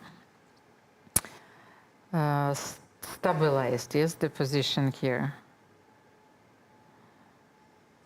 The knights are very powerful, and the black knight on b4, or the white knight on b4, for the moment is not doing much. And white doesn't have the squares to enter. The most important square would be the square d6 for the rook, and then rook b6, if you want to claim something here. But king is on d7, and it's depriving. Yeah, it's quite solid position. White of this possibility. Equal, let's say. The position is equal. By the way, we have something completely different that we were looking at in the game between Vaishali Rameshbabu and Miruet Kamalidenova, because it seems that Miruet didn't take on e4. She played, after knight f3, she played knight g4, attacking the rook, but the rook then retreated to e2. Oh, it's a little bit strange decision. It also much practical chances there. Oh, and they agree on draw, or not? I think so, because they were repeating moves. Yes, I suppose. But I can understand Miruet's decision, because after knight g4, she was playing against this queen on h3. She thought that she will be able to make it work, yes. And the thing is, maybe the initial strategy for this match was to equalize and to be very solid with black. It's not easy then, yes, to reboot, yes, and to start playing for a win. I agree. Let's see, knight g4 happened in this game. But what was the arbiter's answer, by the way? So they agreed, yes? Here is the handshake. The handshake, so it's our first result. The draw was agreed between Vaishali Rameshbabu and Miruet Kamalidenova, but Mirror played very well with black, so let's just see how the game ended. Knight e5 after rook e2. She just played f4, then trading the knights, and then we have what we have. No, but knight e5, the threat is knight f3 and queen z4, but the simple rook f1 paired, yes, parried this this threat, so f4, knight e5, yes. And it's a very important move, by the way. After g5, I wanted to point this out. If white doesn't play queen h5, you know, stopping black from h5, then I think that, yes, then maybe black pawn is coming down. Black strategy could be successful. Yes. Queen h5 is an important detail, definitely. Queen and h5, Vaishali rook did not e8. miss that. And then they were repeating queen h5, rook f8, queen h5, rook e8, queen f3. Okay. And here we have our last game between Yucin Song and Javakhishvili. Oh. The advantage is even more now. Pawn up. Pawn up. Pawn up for So, white. yes, Leila lost this pawn. But which, but you see, they entered the variation that we analyzed. Queen c6, bishop e5, f takes c5, queen f3, bishop f6, and g3, your move. Restraining the bishop, protecting the pawn on h4, and then white b4. gradually won the pawn, yes. And g5. Well, but it was a different pawn, it was the pawn on g4. It was different pawn. But still, of course, the position is very bad for black. Compared to the game between Jujiner and Divya Deshmukh, at least Jujiner is suffering in a material balanced position, but here Leila is suffering with this powerful knight on g4, and white has an extra pawn. Yes, that's true. So let's get back to this game. Like knight e8 is on the board. Yes, but not queen f3. She had to play queen f3. She missed that moment. She started, but wait. Why can't she play? She played knight e8 first. But we can transpose after queen f3. What else do you have? You only have queen a7, no? Yes, but she decided to play bishop d5. Oh, bishop d5 is on the board. Okay. But the bishop takes on d5. Yes. Jujiner capture on d5. But now knight f6 and knight d5, and she got it's almost the same. She got this powerful knight on d5 against the bishop on f8. It will be a very tough game. It will be a very long game. With the bishop on f8. But I think black needs to play h5 here. If white manages to insert h5, it will be even worse. So Ju has a few difficult decisions here, but she needs to play h5. I think that the position strategically and technically is just losing. Now it's all about how much black could face the white's ideas and threats. So h5, of course, it makes sense to put the pawn on h5 to don't be pressed on the king side with the opponent's h5. Okay, anyway, this will be a long game with big advantage for white. Oh, she goes for f5. This is a desperate attempt, you know, to create some complications on the board. Because I wanted to say just before the f5 move, if black would have played h5, no, just at the position that we had before, h5. I will refresh it. Here we are. Here we are. Just not f5, but h5. Then the position would have the static character. You know, there wouldn't be too many dynamic possibilities here. So white would need to create an extra pawn, passer, yes, on the queen side. Yes. Okay, in the game was f5. And look at those beautiful nails, by the way, chest nails. So let's look at f5. Okay, the simplest thing what comes to my head is to take on f5 and play b4.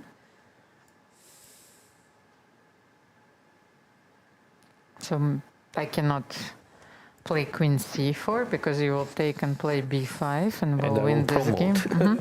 So queen c6 And because e3. the pawn on b5 needs to be protected. And knight e3. Okay. So what was Black's idea here? Everything is attacked. f4? What to say? I can't find the move here for Black. What to say? I don't like Black's position too much.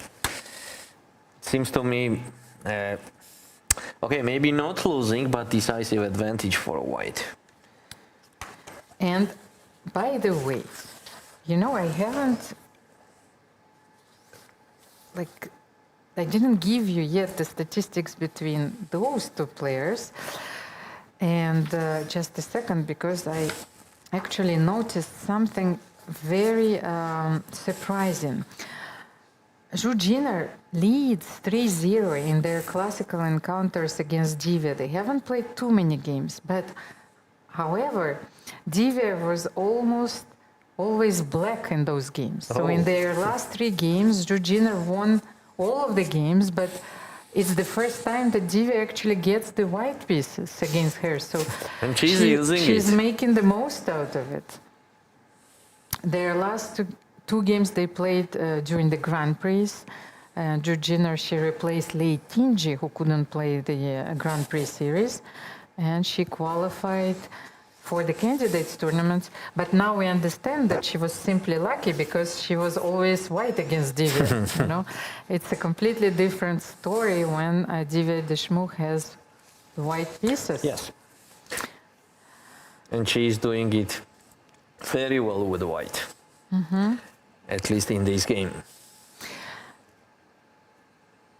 By the way, something different has happened in the game between Tan Zhongyi and Yulia Osmak, because Yulia played king f8 immediately, d6. Yes, you remember we analyzed this position. And she didn't play king e8 how we wanted to play. Oh, that's she a huge mistake. Knight d7, but then allowing bishop b5, king e8. But how can we win here? Because wait, just rook e1? Rook e1. Why is it winning? Because you want to play king f4 and rook e7? Yes. But rook e1, king d8. King. Because you know I want to play rook d2. So if you're not allowing me to play rook d2, are you winning? Let's say I will play king d3 here. And now rook e7 is so rook b3 check, king c2, rook takes f3. Yes.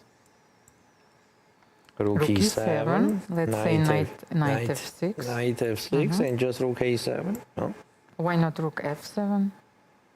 Yeah, actually, I'm just about the idea. Just checkmate. Rook a7 with the checkmate, of course. And then d7 gaining the piece. Yes. Yes, this is completely winning. So knight d7 was... and rook e1 is on the board. This is it. Tan Zhongyi saw it. The only way to defend this position was king e8, d8, not knight d7. It was important to keep the knight on f6. Yep. And Yulia will regret this moment because there is a huge difference between those two moves, and the difference is being a draw and that's also a very big difference. Defeat. Yeah. King is d8 is on the board and king d3. King d3, yes. Tan Zhongyi calculates like a computer. Yes. Do you remember the move she made against Irina Bulmaga, g4? Yes. Yes, I remember it. She surprises me. Draw? No. White one. White one. Okay, it's like I was surprised. So this is our first result. Yeah, she got that exchange and she won that game. And I think Yulia just understood that that's the difference. It's not king f4 but king d3, and she can't stop. Yeah. Rook E7. Here we're gonna have another handshake stone, and we have one more result. Vaishali, that we already. Yes, that's what I wanted to say. That it was our first decisive game, late Tingy, the tournament's #1. Just defeated Umida Omonova, the 81 seed, because it's already a performance in itself. Umida is in the 4th round, and tomorrow she will need to win on demand if she wants to force another tiebreak. Yes. But what is their final position in their game, Queen D4, in the game between Lei Tingy and Umida? I just wanted to see. Yes. The knight got to C6. Okay. Yes. It reminds me of Acropolis. You know, a lot of beautiful ruins, but Black's position can't be defended. Alexandra against Hampi.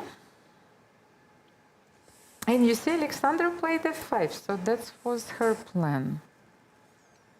She restricted Black's pieces even more, and she played F5 while the bishop was on E8. You see, she first transferred her bishop on C3, so you don't have G6. And when bishop E8 was F5, bishop E8, bishop D4, bishop D7.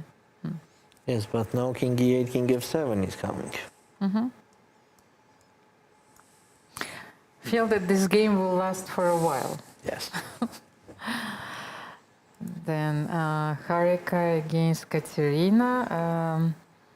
Have a look, Valery, because Harika didn't play Rook E8, and she was very right. She understood that she needed to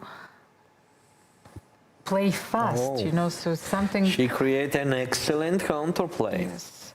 She played H5 after bishop F2, bishop C5, G5.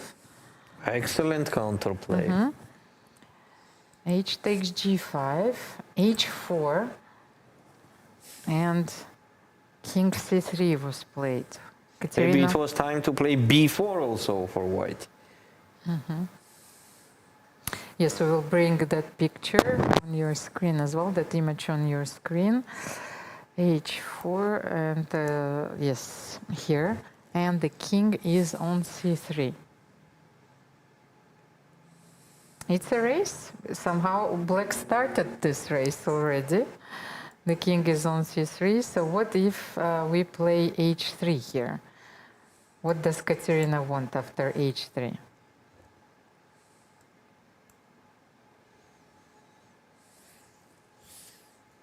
What do you think? She wants Bishop to play D6, yeah. Bishop D6, but why she didn't play Bishop D6 before? Because the king was on C2, right? It was pinned. And we have Charlize live from the playing hall. Let's get the first impressions, yes? I'm here with Lei Tingy, who has won yet another classical game now at the FIDE Women's World Cup, beating Umida Omonova. Lei, you have literally won every classical game. Do you think you're in the best form of your life right now? I think not really, because I think every game looks like quite normal, but I just wait my opponent to make a mistake. Which is quite important, because we have seen in the games in this tournament a lot of up and down evaluation bars, but you're one of the steadier players, not making mistakes and taking advantage. Tell me about that thought process in the games. I think this game, and she played Nimto, and I try to play like solid, because generally I think she's quite tactical, and my goal is just play like some solid position, and I think position should be equal, but then she made some like positional mistakes, and I think, yeah. And you're clearly the favorite in this match, so you have been in every match, but now against Umida, she is quite a strong player. She's been having a fantastic event. Were you concerned about that at all? How did your preparation go into that? For me, because she won like first 3 games, first 3 matches, and I think she generally is quite talented, and how to say, because I also played against her before, I think 2 years ago in summer camp, some War Rapid or War Blitz, and I think she's quite, not like very tactical, she also like very resourceful. So for me, my goal is like, don't waste a lot of time on the clock. And also you can say during the game, she also spent time and also gave me some like confidence, because generally she played quite fast. That's interesting. In our databases, we didn't find any game between you two. How did that result go? How did that game go? I think we made a draw, but I think the game should be like better for me, and she found some like tactic, and yeah, I think so. Yeah. And Lei, you're of course the first seed of the tournament, which comes with a bit of pressure. Do you feel that at all? No, generally, because I noticed that Drew will not play, and I'm gonna be the first seed. But this tournament is knockout. First seed can't say anything. Everyone is very strong, so just try my best for every match. And your goal, of course, is to make it into the candidates in this event. Anything else that you've got for yourself in the coming future? I don't know. For me, now I'm playing this tournament, and I try to qualify to the candidates. If I can't, maybe I can play the Grand Swiss. Yeah, I mean, candidates is not like, the goal for me, because I think generally there are a lot of things interesting in my life. Okay, such as? Now I have a puppy, so yeah, that's why I don't feel any pressure every day, because every day when I woke up and I send my message to husband and I said I want to see puppy, and then you see the puppy and you don't feel any pressure anymore. Well, that's a wonderful source of motivation and way to take your mind off the chess. I hope we can get a picture of this puppy. And thank you so much for joining me today, Lei, and good luck for the rest of your event. Thank you. Thank you, Charlize. And now we have Lei Tinju's secret. She recently got a puppy. I can only understand her. We recently got a second puppy, so we have now 2 dogs, Valerie, so 2 Boston Terriers, and of course they're black and white. What else can a chess player hope for? So I miss him very much. And what a surprising reply, because Lei Tinju just said that there are more important things in life than the candidates tournament, Valerie. Also true. Also true, of course. But Nana Dzagnidze and Maria Muzychuk is on your screen. She fully equalized the position with black. It smells like draw. But only a few moves have been played. By the way, look at the move after the move 33. And that was the position that we actually were looking at. And after h6, white played king d4. I wanted to show you this, yes. The double attack on those knights. And hopefully Nana had this move, king e d7. But it was very unexpected for me. King d4, knight e d7 was played. Maria played bishop b5, then knight b3, king e3, so now the knight on d7 is attacked, yes, and knight f6. What was Maria's idea here? Nana has how many minutes? Can you see, Valerie? 7 minutes versus 13 minutes, but it is already move number... 10 minutes, by the way. I can see. Oh, I can see, yes. 10 versus 7. But it's move number 36, so it's fine. How Maria can improve her position.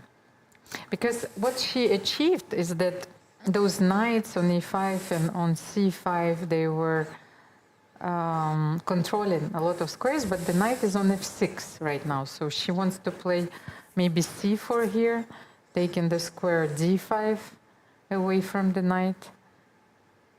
What if white plays c4 here? Just restricting this black knight, and you cannot play knight d7 anymore, so you cannot reroute your knight back. What about rook d8, trading the rooks? Oh, I thought that you wanted to play knight c5 back. But after rook d8, king d8, maybe my king is a bit closer, so who knows?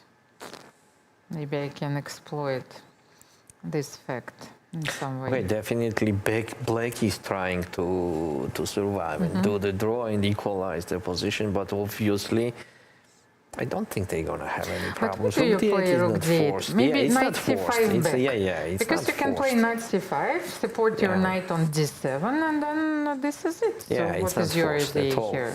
You are right.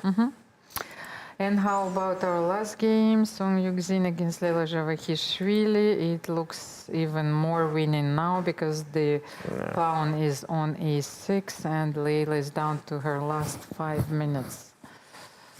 She just played c6, attacking the rook on a5, rook a2. Yeah. Seems like just winning for white. So before we go on a small break, maybe let's have a look at the position between Divya Deshmukh and Jujiner, because they played exactly what you suggested. Divya took on f5, played knight e3, but Jujiner played... No, I was saying b4. First b4, yes, but she she started with knight e3 first. I was suggesting b4 to fix the weakness on b5, like forever. Wait, knight e3? It's a pity because I like this move before. Still, of course, it is a big advantage because the black has very weak king and bishop on the same time. But maybe Jujiner's idea is to play f4 here, just to get rid of this pawn, but then f4, g takes f4, yes, and maybe to attack the queen, queen h5. Can you do this? Queen h5 and just hope for a miracle save here? That was a... Okay, just queen e6. What do you want? I'm trying to stay alive here. Maybe I can take on h5. No, knight f5 is a royal fork. No, not immediately. That was my idea. So I needed to activate my bishop. So after queen a6, of course, I don't have a lot of moves. And we have, we have another result. Yulia Osmak lost against another tournament favorite. Tan Zhongyi. Yulia was doing very well so far. She avoided tiebreaks. She is only playing Chinese players in this World Cup. This is her third match against one of the strongest players in the world, and she didn't manage to make a draw, at least to save this position. Rook a7 is on the board. That was your idea, yes, to threaten mate on a8 with the bishop on c6. Okay, so let's take a short break. You can still watch the games online, of course. Maybe we'll have a few other interviews prepared by Charlize, and I see you in a few minutes. This International Chess Day, FIDE challenges you to take the game to new places, literally. From mountaintop matches to underwater games, or a blitz session at your favourite local landmark. Play anytime between July 10th and 20th. Share your moment using hashtag International Chess Day or send it to social media at FIDE.com. Your game will be seen in all parts of the globe. Unleash your creativity, make your move, and celebrate chess your way. Let's show the world that chess can be played by anyone and in any place.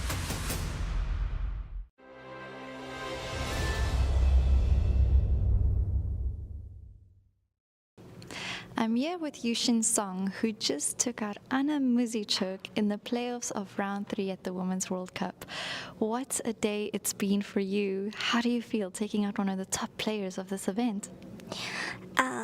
it's very surprising for me, and because Anna is a very strong player, so I just try to do my best, and I'm very happy that I got a very good result. What did you think about your performance in the classical games? Let's start there. We all played very stable, and because it's all in our openings prepare, so we just play some equal position, and we draw 2 games in the classical games. And then going to playoffs, were you a little nervous? You know, Anna's been a World Rapid and Blitz champion before. Was this a thought that crossed your mind, or just thinking about the chess? I just think about chess because in this tournament, every player is very, very strong. So yeah, I just do my best. And let's talk about these playoffs games, starting from the Rapid, the 15+10, and all the way up to now. You won the first game, and then you drew the second one to take the match point home. Yeah, and in the first game of Rapid match, I lost the game because I get a mistake in the openings, but I adjust my mind and I just focus on the chessboard, and I won the second round very luckily because it's equal in games.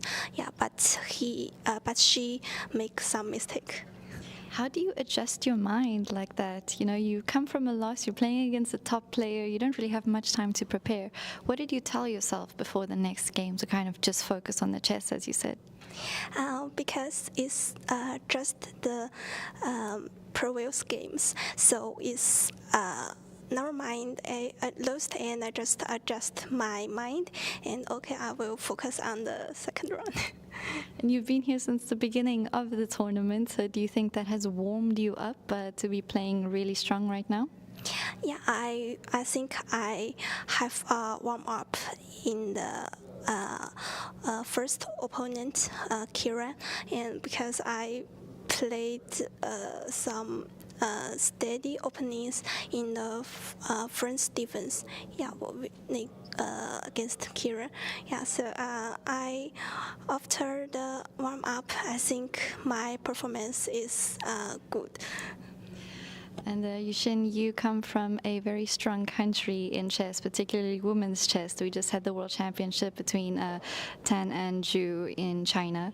Where do you fit in there? Do you look up to them as players? Have you played against them before? Yes, I was play like Zhu Wenjun and Tan Zhongyi, Lei Tingjie. So I think in China there are many strong player to participate in the event. So we participate the event and will have chance to play the world level players. So that's a very good. Yeah, for this. What makes chess, Chinese women's chess, so great? You know, one of the best in the world. Yeah, I think it's the very strong, and yeah, I'm very lucky to born in China and grow up in China. Yeah. And you should tell me, what else do you enjoy besides chess? Because I love chess, so when I play the events and training, I always to enjoy. Yeah. Well, thank you so much, and congratulations for qualifying to the next round. Good luck for the rest of your events. Thank you. Chessboard. 64 black and white squares. Or is it more than that? It's a battlefield. A stage where strategy meets instinct. This is where women play their own way. Playing with fire. Playing with heart. Playing with emotions. Playing as strong as any man can play.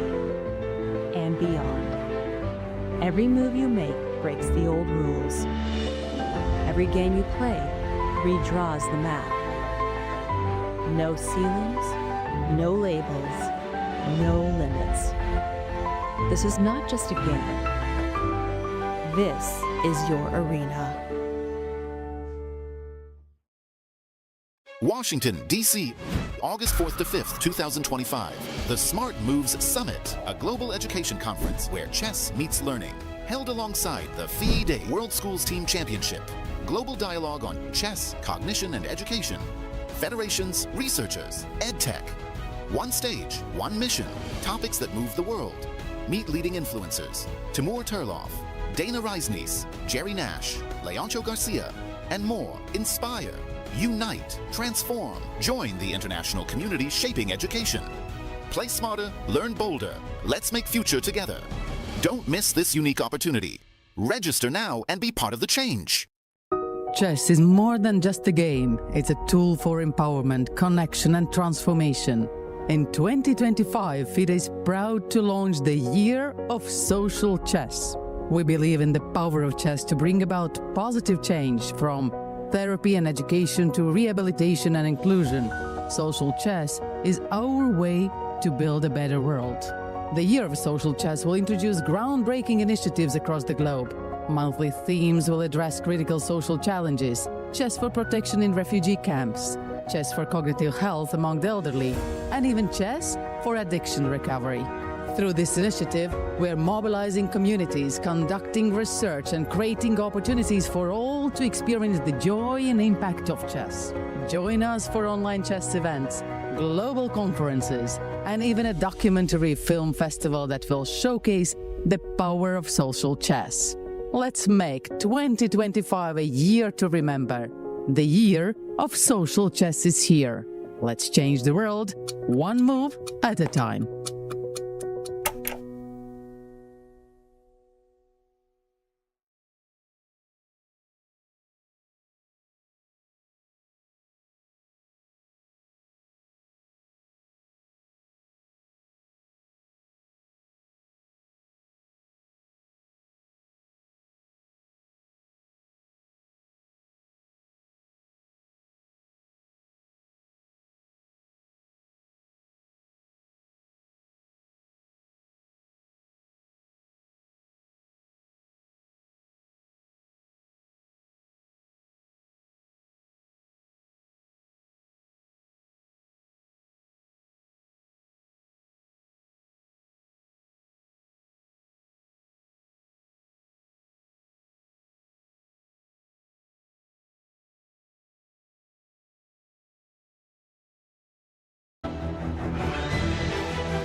Dear chess friends, welcome back to the first game of the fourth round of the FIDE World Cup. We have a few results, but I think breaking news is that Alexandra Kosteniuk offered a draw. So she made a draw with the white pieces against Koneru. Valery, can you show us the final position? This is the final position where Alexandra offered the draw. I think yes, so. Let's bring it. Yes. The last move was bishop c2. But Hampi just played knight g8. Yes. So and bishop c2, because I think that draw offers are not allowed before the move 30 in this tournament. So this is move number 35.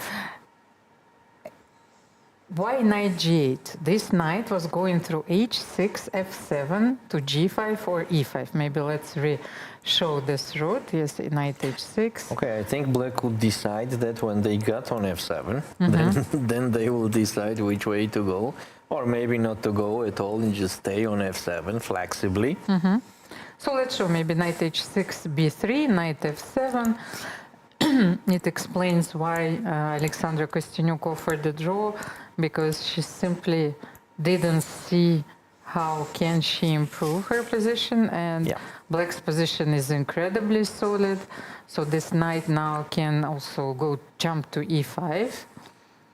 Yes, but it's not even necessary. Or it's g5, not even of necessary. course, yes. Black could stay like that and just move with the rook, and the white could not improve the position at all. Okay, so we still have 1, 2, 3, 4 games in progress. Let's take a look from the top one. So Here we have Divya Deshmukh against Jujiner.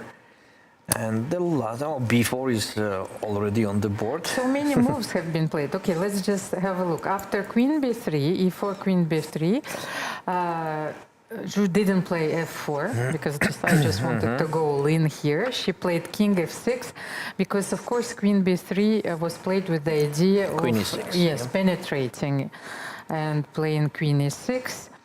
But Queen G8. Now Queen followed. G8 appears, yeah. Attacking the bishop on F8. And it seems that the bishop has only one square. Yes, it could not go on E7 because of knight D5 check. Yes, but Queen Bishop G7. Bishop Still, G7, still knight D5. knight Yes, losing the D5 but check. King E5. And losing the H7 How do we pawn. lose this bishop? Take and take on H7. What is this? Take on Yes, G7. yes, yes.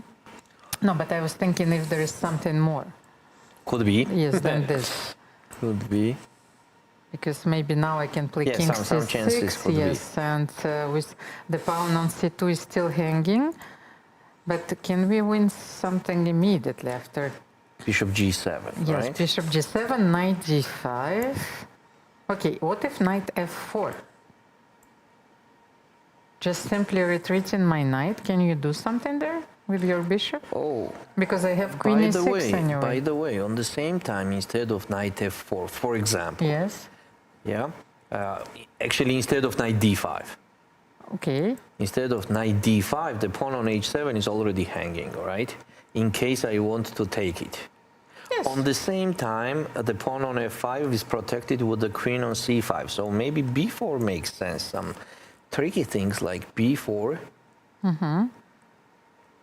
to attack the queen.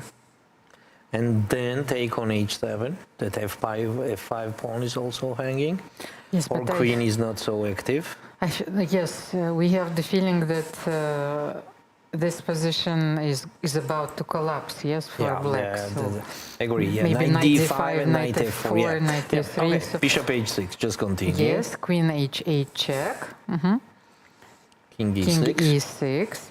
Queen G8 back. So King they F6, repeated and then it. B4. B4 was played. So you need this move with the white, yes? Yeah. Just you have to throw this queen away because the queen is protecting on B5 and on F5. Queen C6. And now Knight G5, King E5. How many moves have they played? Did they reach time control? Yes, they did. This was the last move. Knight E7, queen takes C2. We already have it. Knight E7 attacking the queen. By the way, here we don't have Knight F4. That's the difference. The bishop is on H6. So Divya was forced to jump on E7 and Queen C2. So, but how about Queen D5? I think that's Divya's idea. Seems like he's immediately winning, no? Queen D5 check, Queen King F6, D6. then Queen D6 check, King F7. King F7, Knight takes F5. Attacking the bishop on H6. This is it. Divya is completely winning here. Yeah. She Just simply winning. needs to stay calm. She has enough time to calculate all the she will win variations. this game, Yes, yeah, and let's be obvious. She will win this game. And Jujiner does not look happy. Look at her face. Losing the game, of course, is a But very... I'm very impressed by Divya Deshmukh because she played the opening in a very creative and yet subtle way. She completely outplayed Jujiner, the winner of the Grand Prix series with the white pieces, and she's about to win her game. Yes, she is. Let's go to the next one. Lagno, Katerina, Drona. Okay, we are not staying on this game too much because they reach already the first control, so I think Divya will just take her time and then prepare the best move. So, By the way, so how many Indian players we have left. We have Vaishali Rameshbabu, we have Deshmukh, we have Koneru, and right on your screen we also have Harika Dronavali. So which is surviving her game. But 4 players out of 16 are Indian. Then we have Lei Tinji, Tan Zhongyi, Sun Yixin. We have 3 players from China, and Jujiner, 4 players from China. So for the moment, 4 players from China and 4 players from India are playing at this stage. Here Harika survived. She survived. She will take King A4, so King A5. I think so. King A5. Yes, you want to play King B6, yes? Yes. Otherwise, I can lose the game. Okay, so King F4, King A5, King F3, or maybe you want to take on E4. I was thinking What is your about idea? it, but, Taking on E4, you no, want to taking, play what immediately? does it make? I mean, it does not make any sense, right? To take on E4. The It's king just a is draw. on F4. Okay, then King F3, King B6. Because I thought that maybe if you leave the pawn on E4, it will decide the game somehow. King G2, yes. Yes. And how are we Yes, and that is happening making now. a draw here? What if we take on H2? Yes. Also possible. Rook takes. Rook takes or king takes? Maybe you need the rook on the last file or last rank? I don't think so. No, let's keep king closer. No? And for the moment, what do you want, rook or Rook, king? rook. Okay. Rook. And then let's then push a5. So king f3, if you want to maybe Be on time. Yes, be on time. a6, king e4. It reminds me of this Reti study, yes, when the king from h8 stops the h pawn. King Yes, takes so c6, the king is, right? yes, king No? c6, yes, what do you do? Check from h6. Check h6, king b7. Oh, she captured on e4. That's an immediate throw, yeah? But in our line, king b7, king d5, or what do you mean? King d5. Yes, and then a7, rook h7, and then you simply check me, yes, all the time. Yes. Or you play rook h8. Okay, Any. this is. Yep. Okay, so in the game was king takes e4, king b6, and king d5. She wants to give check on b8 and to take on c5. Check and go back. Check and go back. Simply. But on check, maybe I can play, yes, king c7, rook h8. Okay. On the same time, I think white will do the check here. Rook d1 check. So let's show a5, rook b8 is black's idea, king c7, and then rook h8, yes. But I can play a6 still, king c5, a7, and I check here once again, rook h7. King b8, rook And a8, checks. And rook king h8. a6, for example, this position. What's going on here? Rook h8 still. Yes, but maybe then you can take on h2. Then take and rook Yeah, a2 is just yes, winning. yes, and then you're winning.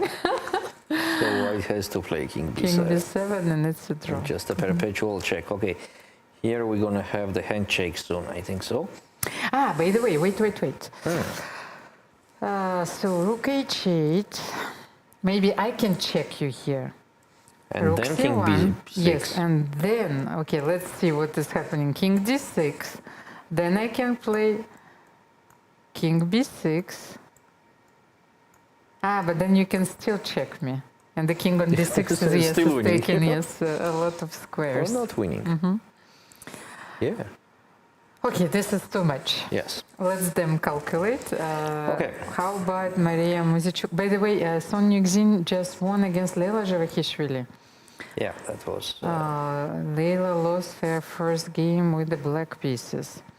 She was playing very confidently in the Song previous is showing rounds. Yes. excellent performance. And Song Yucin eliminated one of the tournament favorites, Anna Muzychuk, Muzychuk, yesterday. Anna, And she also drew her 2 classical games against Anna Muzychuk and went on winning the tiebreaks. And here we have Muzychuk Maria against Dzagnidze Nana. The position is mostly the same. I mean, the pawn structure is the same and completely equal. Completely equal. They reached the first, they passed the first control. So here the game will be a little bit more slow than it was until now. And nothing much has changed. And Nana did play knight c5 because she regrouped her knights. So knight c d7, knight d4, knight e5. The knights are dancing around. Bishop b2, knight f d7. So she took away the square c4 from White's bishop. Yeah, it's... Can I play, if I play rook d4, you will play knight c6, yes, Valery? Because I wanted to bring my rook to b4. Yeah, knight c6, definitely. So rook d4, rook b4 is an interesting idea, but you stop it immediately. So on rook d4, there is knight c6 to control the square. But then rook d1, knight e5, and this is it. It's the same position. Seems like this game goes to draw. Let's take a look at Divya again.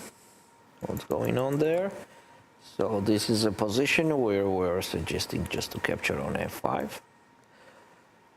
Of course. And look at the position which is on our screen. The knight is on f5, queen is on d5. Oh, I am a little bit behind. Yes. I have to refresh. And knight d6 was just played by Divya.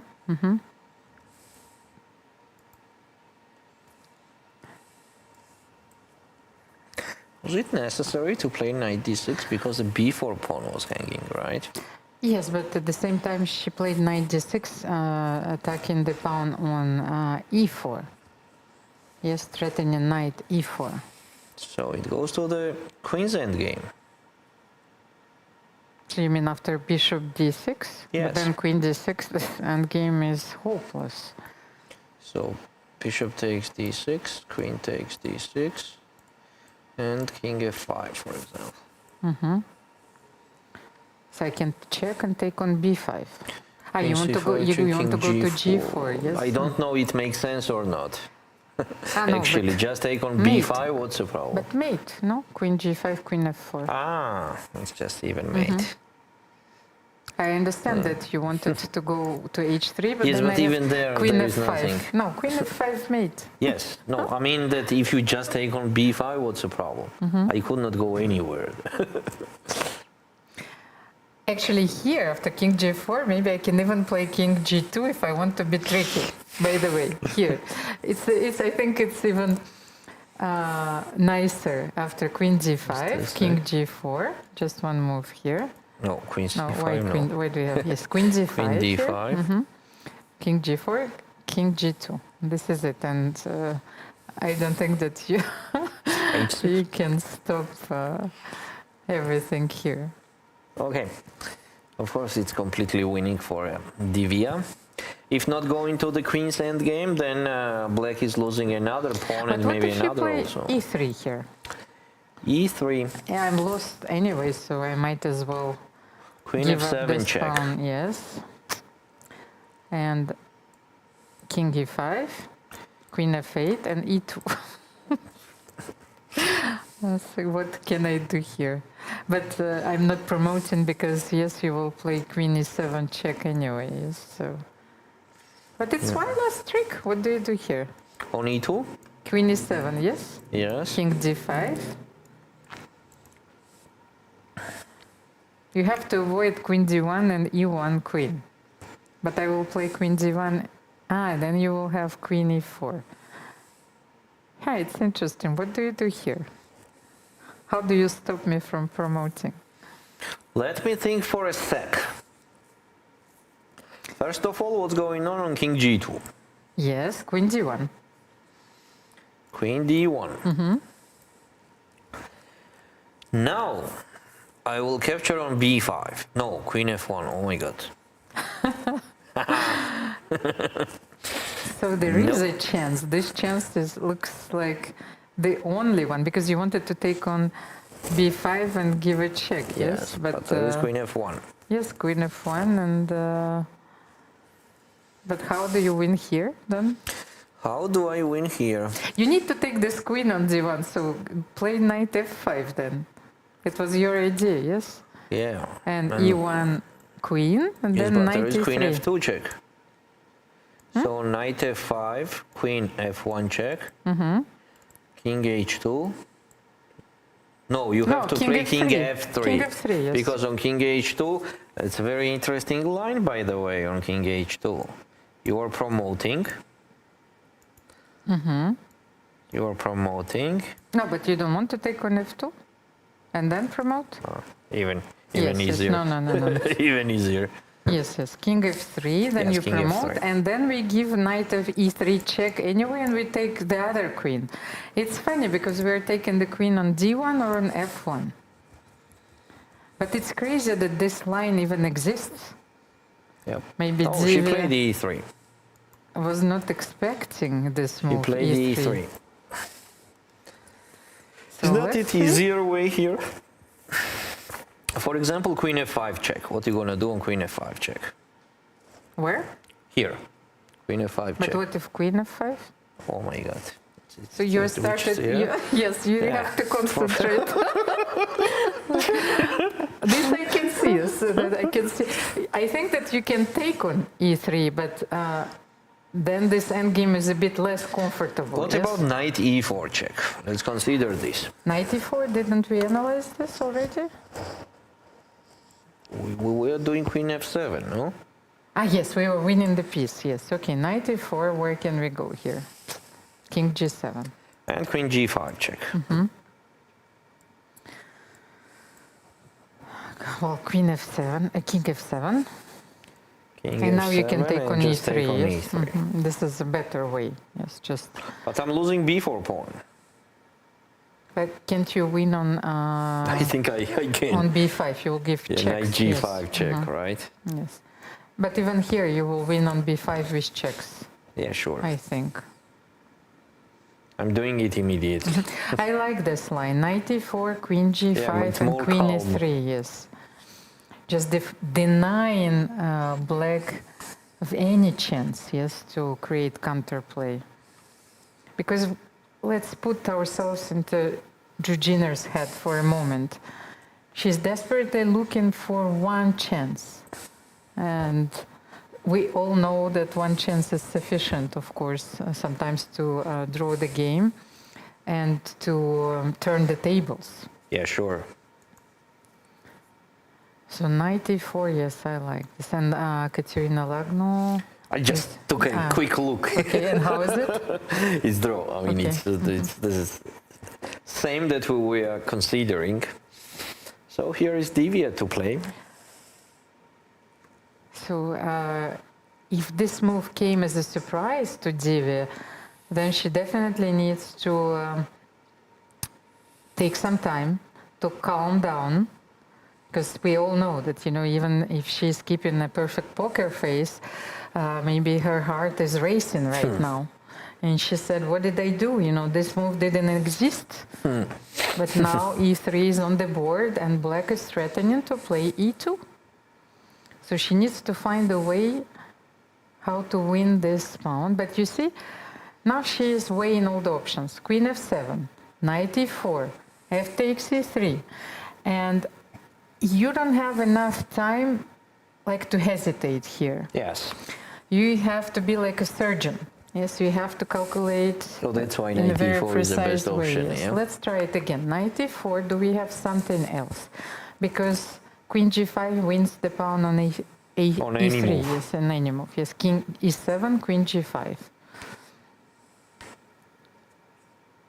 Okay, let's try king g7, queen g5, yes. King f7, queen e3, what else? If bishop b4, I think that then we're losing completely. Can we play queen b1 and then take with the king g2, queen b4? But then knight g5 is also winning, yes? Winning what? h7 pawn? Yes, and queen e6 Why is not? coming. No, I think you Why are not? mating, yes? And she captured on e3. Divya just captured on e3. So nothing of this happened. F takes c3. And she feels that even after f takes c3, bishop takes d6. Yes, what else? What else? Yes, bishop takes d6, queen d6. She's completely winning because now she can always trade queens at some point. Yes, and she has. And there will be no perpetual extra check. You know, pawns. when you have the queen on d4, there will be no perpetual check. Does not matter how much white will jump with the king. Yeah, maybe it is the most easiest way to solve this question. She just captured on e3. So let's get back to Katerina and Harika. So Harika transferred the rook to the second rank. Yes, and she is playing rook a2, attacking the pawn on a6. King b6 King has to b6 be, or king and then- b7. Doesn't matter. King It is- b6 or king b. I like It is king b7. easier even, yes, Okay, to make a king draw b6, in this way. And Just a draw. this game is about to be drawn, so let's stay on this game. We are going to see the handshake. But very well played, h5, g5 by Harika. Oh, perfect. Counterplay. Yeah.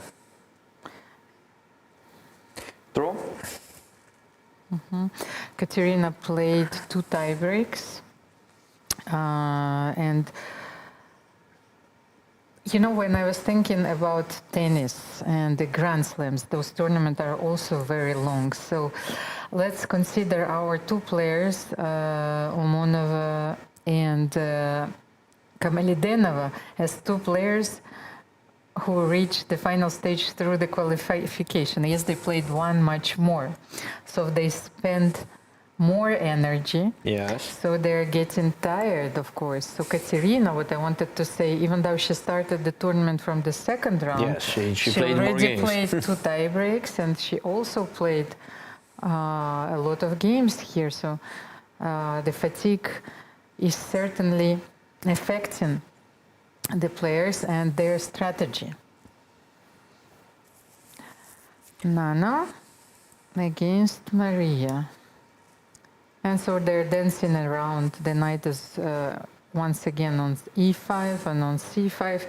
I feel that we've been in this position already, but the king is going to c2 then maybe, yes? Yes. Knight c5, king c2. What if knight c d7? Then Maria wants to support her pawns with her king, but she cannot push b4. Or maybe she can. What do you think? What if knight d7? Let's see. I think that Nana is about to make a move. To push b4 here? Yes, I'm not sure if we should push b4, if we... What else can we do here? Because Maria just brought her king to c2. I think with the idea of pushing b4 and king b3. And then c4. And then c5, maybe grabbing the advantage. That makes sense. So instead of knight c d7, I think we have to think here. Because I'm trying to find an active plan, yes, for Maria to improve her position, and this seems to be the only way to play.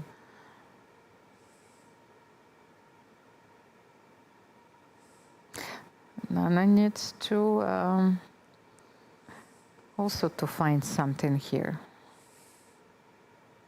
Just not to be passive. Can she create, can she be more active here? Just looking, what can we do here? as a smart move. Maybe she can play h5, h4. I also saw that h5 is not hanging? rook h8. Yes, maybe h5, Yes, but king h. I can Yes. support that knight. Yes, With g4. this I haven't seen. But maybe I take and I will play f5.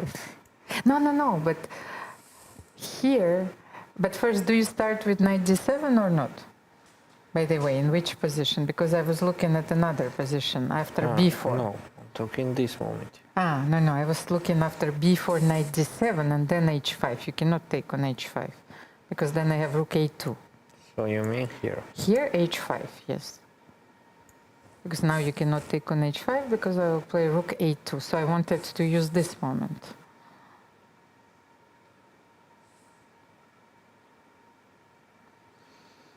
Okay, for example, I still play king b3 then. h4. Take? You want to take on h4? I will just try. I was not expecting, because rook h8. h5. And then you want to play h5. Knight f6. What else do I have here? And I will take on h5. Just because black also needs a play of its own to create the weakness on h2.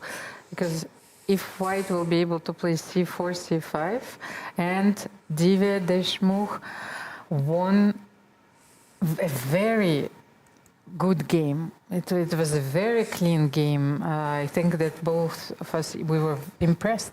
Yes. And she is leading in their match. So one game with the white pieces for Jujiner. And she has her back to the wall. She will need to win on demand tomorrow. Must-win situation. So we have only one game left. So this is the only game that we have left. Let's just review the results. Lei Qingji won against Tumida Omonova. Deshmukh defeated Jujiner.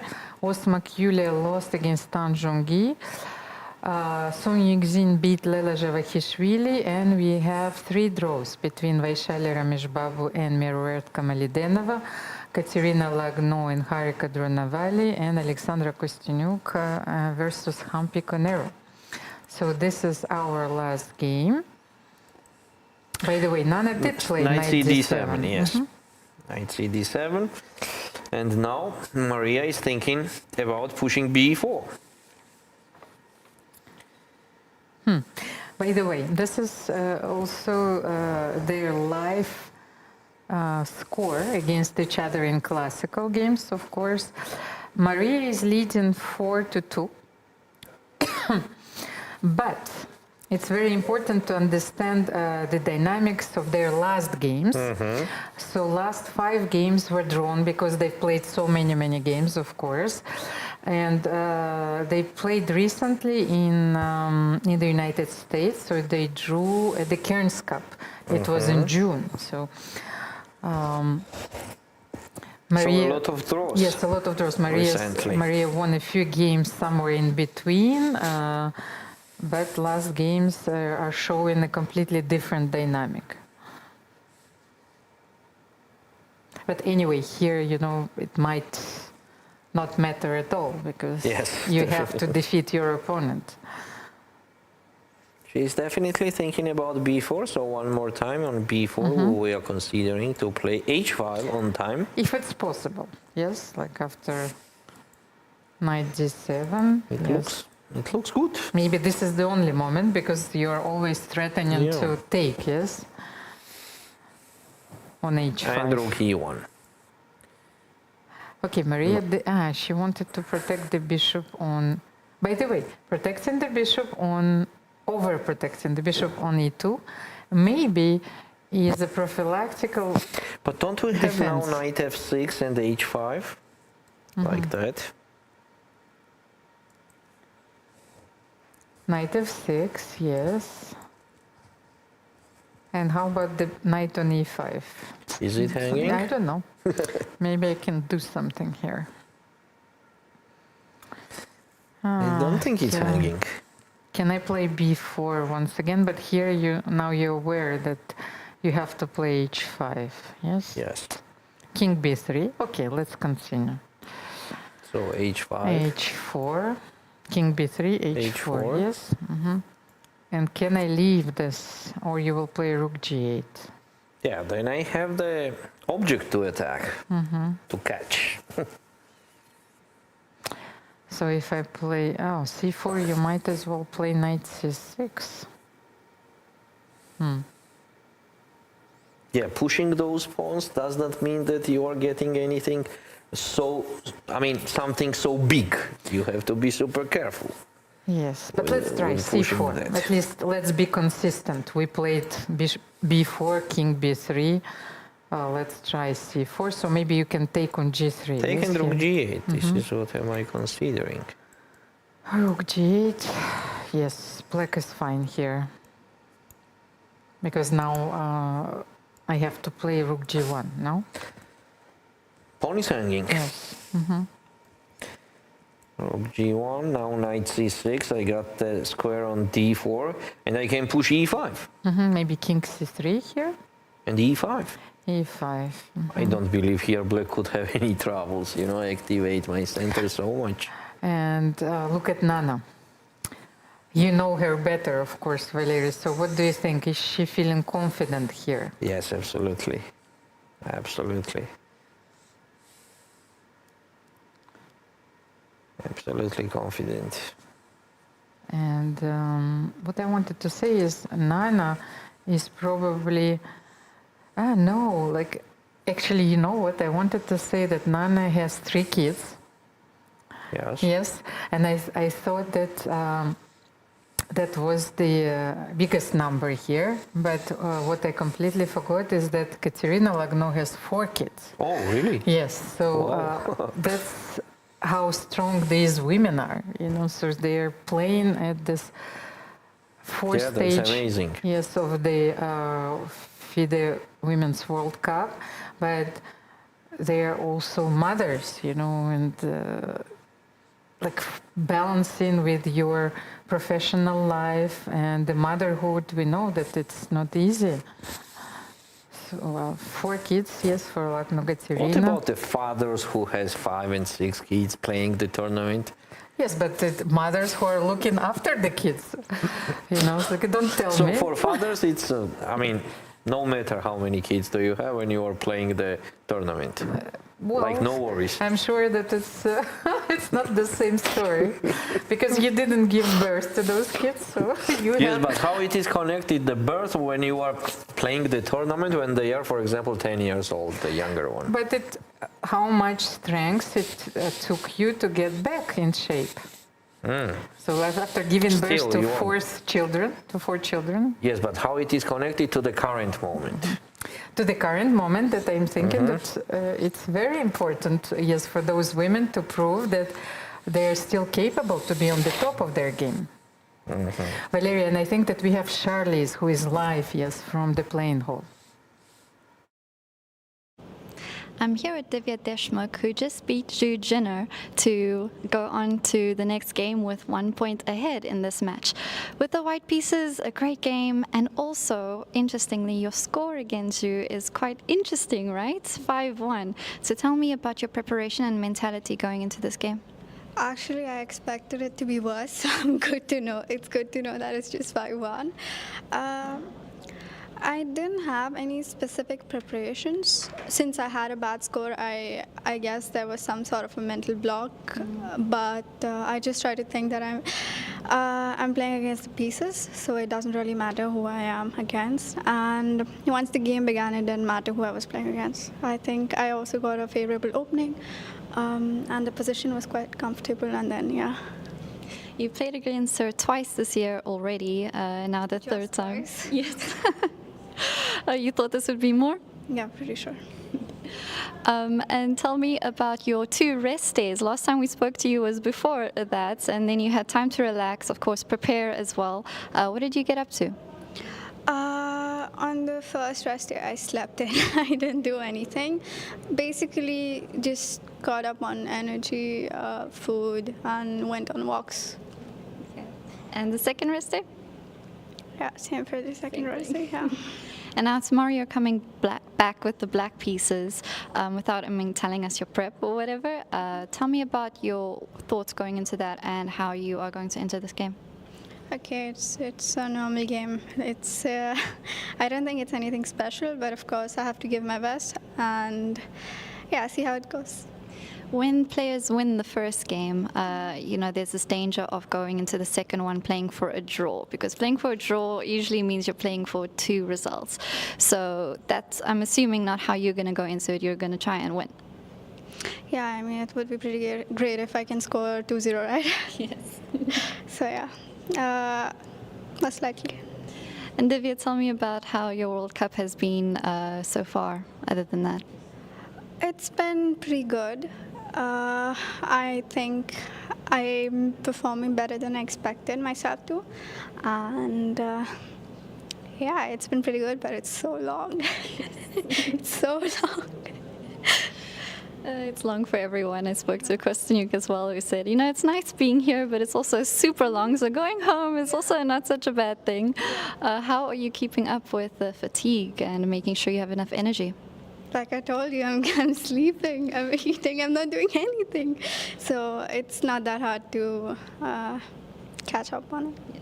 But that's a lot of the same routine, right? Same patterns. Do you think that that gets a bit repetitive? It does, definitely. So when it gets too much for me, I think I just like to step out and switch everything off, maybe go for a walk. And yeah, okay, this is the life of a chess player. You don't have a choice. Thank you so much, Divya, and good luck for your game tomorrow. Thank you. Thank you, Charlize and Valerie. This is a long tournament indeed. At some point, we will get the number of players will be the same as the number of commentators. Yes, it means that someone will survive this event. Sleep, food, walk, this is what you need to stay in shape and to stay focused. At least this worked so far for Divya Deshmukh. She's playing very well. Valerie, I wanted to tell you that during this free day, I also watched a very interesting documentary, because Divya said that she's playing against the pieces. So of course, she knew that Jujinar was a very uncomfortable opponent for her, and it reminded me of this quote which was said by Bobby Fischer, yes, so it doesn't matter who I have in front of me, I'm playing against the pieces.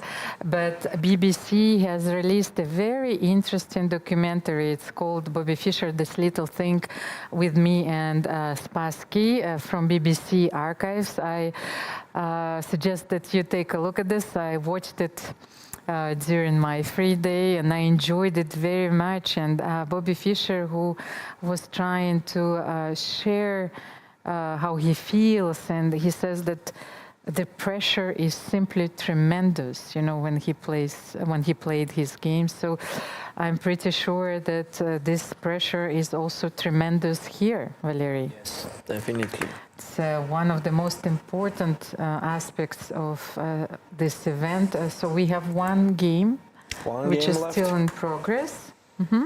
One game left, and this is a position. They trade the knights. Mm-hmm. And now there is rook and the bishop against rook and the knight. Muzychuk, Maria, Dzagnidze, Nana. Last move was f4. But show me how did they... How it happened. Yes, how it happened. Knight d3 was played. Yes. Mm-hmm. Bishop d3, king f6. Nana wanted to play e5 here, yes. And Maria played f4. By the way, I have the results of our poll for today. So who will advance to the 5th round of the FIDE Women's World Cup? And it was regarding the top board and the pairing between Omonova, Mida and Leitinji. The result is without appeal, so 85% of our viewers voted that Leitinji will qualify for the 5th round. Okay. We'll see tomorrow if will see. yes, Sumida will prove them wrong and force It the will be very tiebreaks. difficult, but still. So this is a position after f4. Now maybe h5 still makes sense here. Yes, I To think play. that this is the only way not to play here. Or maybe like knight somewhere, knight d7, knight c5. But I feel that we've been there so many times, so let's We do need something different. But the thing is here, what I thought is that if you play h5, I can play h4, and if rook g8, I can protect this from e3, and then maybe play bishop e2, and On the same time, I will also play knight d5 and Rook put f3. my knight on f6. rook f3. And you want to play king e7 and knight f6. Yes. But okay, then maybe it will allow me to push. Okay, let's continue a little bit. From knight f6, Yes, my knight knight also f6. goes to e4 in case I need it. So h4 I wanted. G8, rook e3, knight g5, knight f3, king e7. Knight f6, very flexible piece. Okay, let's push c4 because I And think, knight f6. knight f6, b4. And knight e4. So I'm forcing you to take, yes? Bishop With that b4. pawn, I will never lose this game. No, Then yes, I f5 understand, and of protected course. fast pawn. But Maria looks very calm. She's not worried that she might get worse, of course, here. Maybe she doesn't want to play h4 here. So what if Nana plays h5? Here. No, Nana she's goes doing knight knight d7. d7. Actually, I don't like that fact that Nana is just staying. That's a little bit dangerous.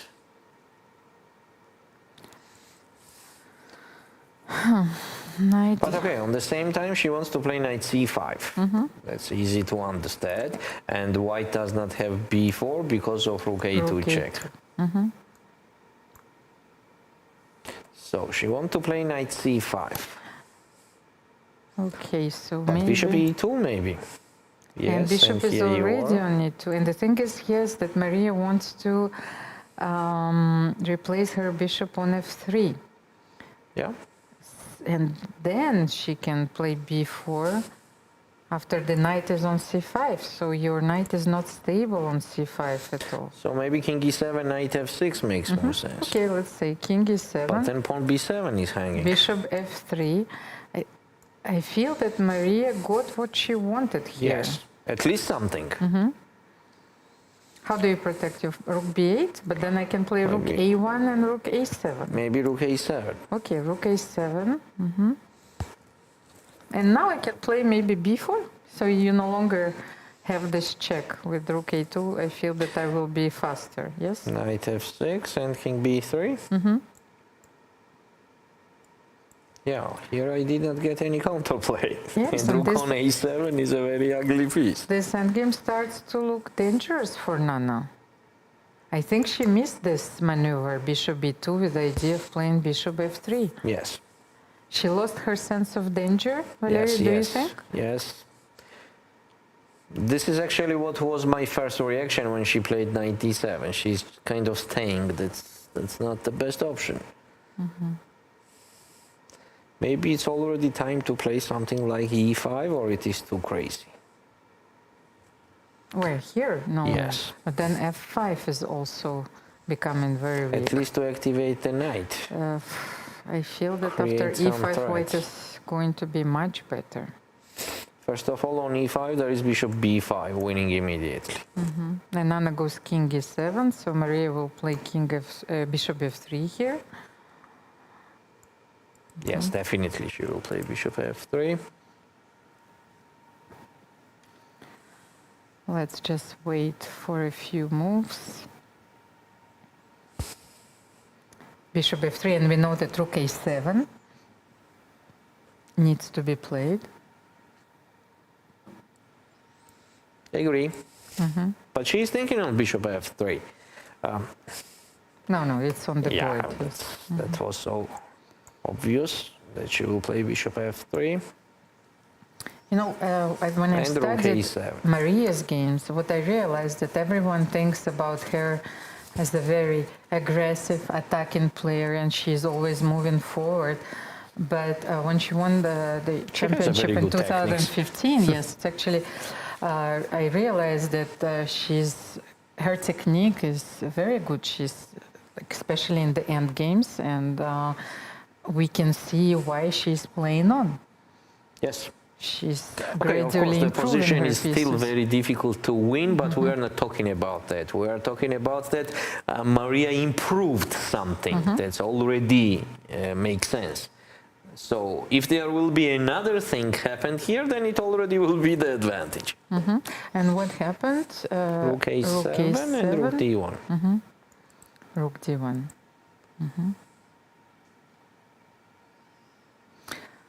So Nana is thinking, is she going... rook d1, is it a waiting move?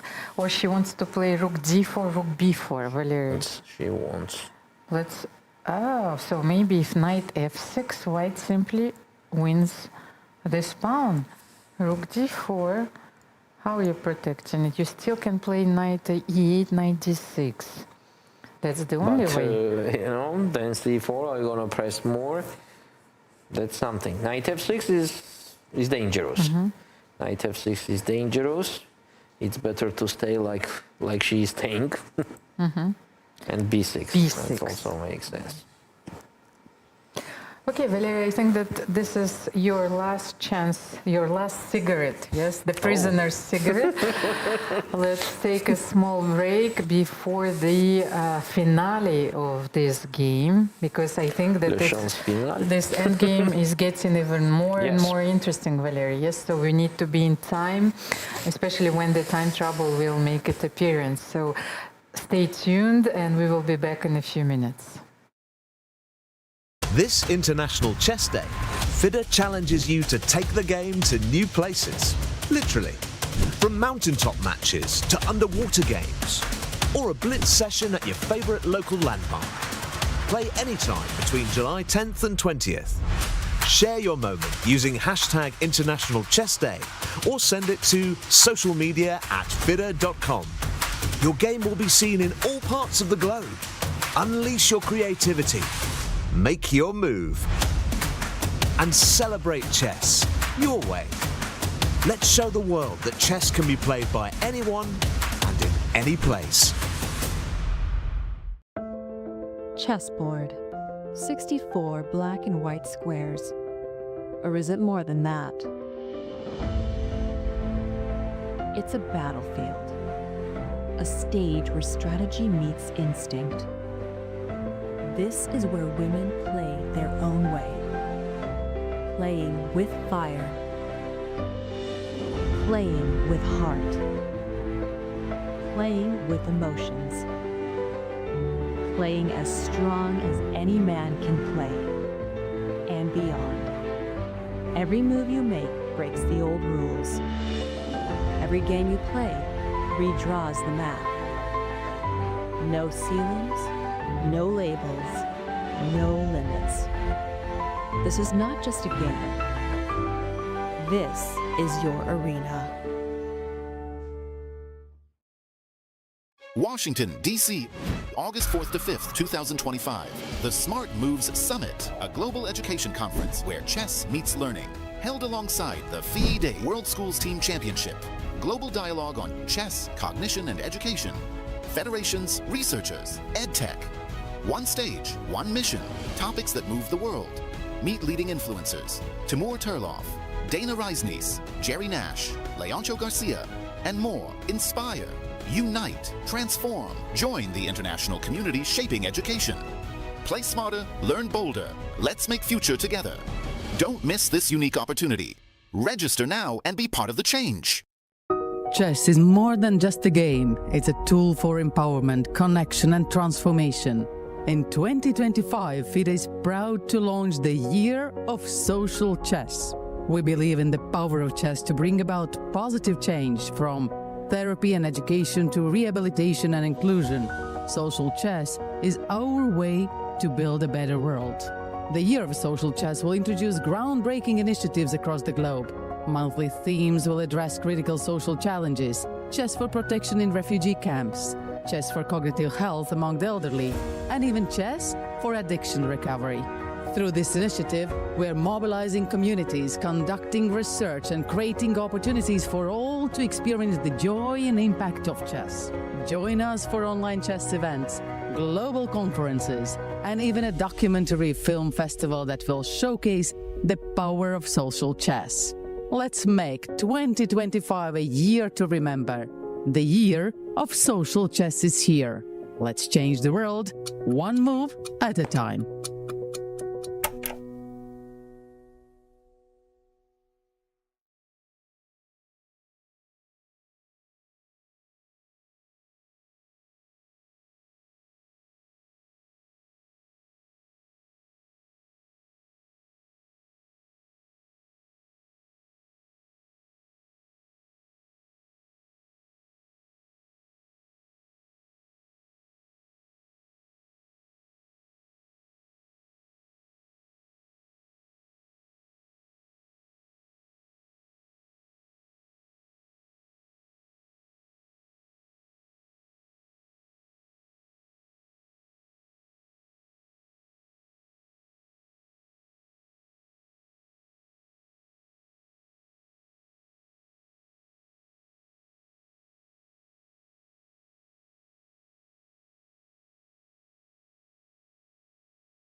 for the thrilling endgame.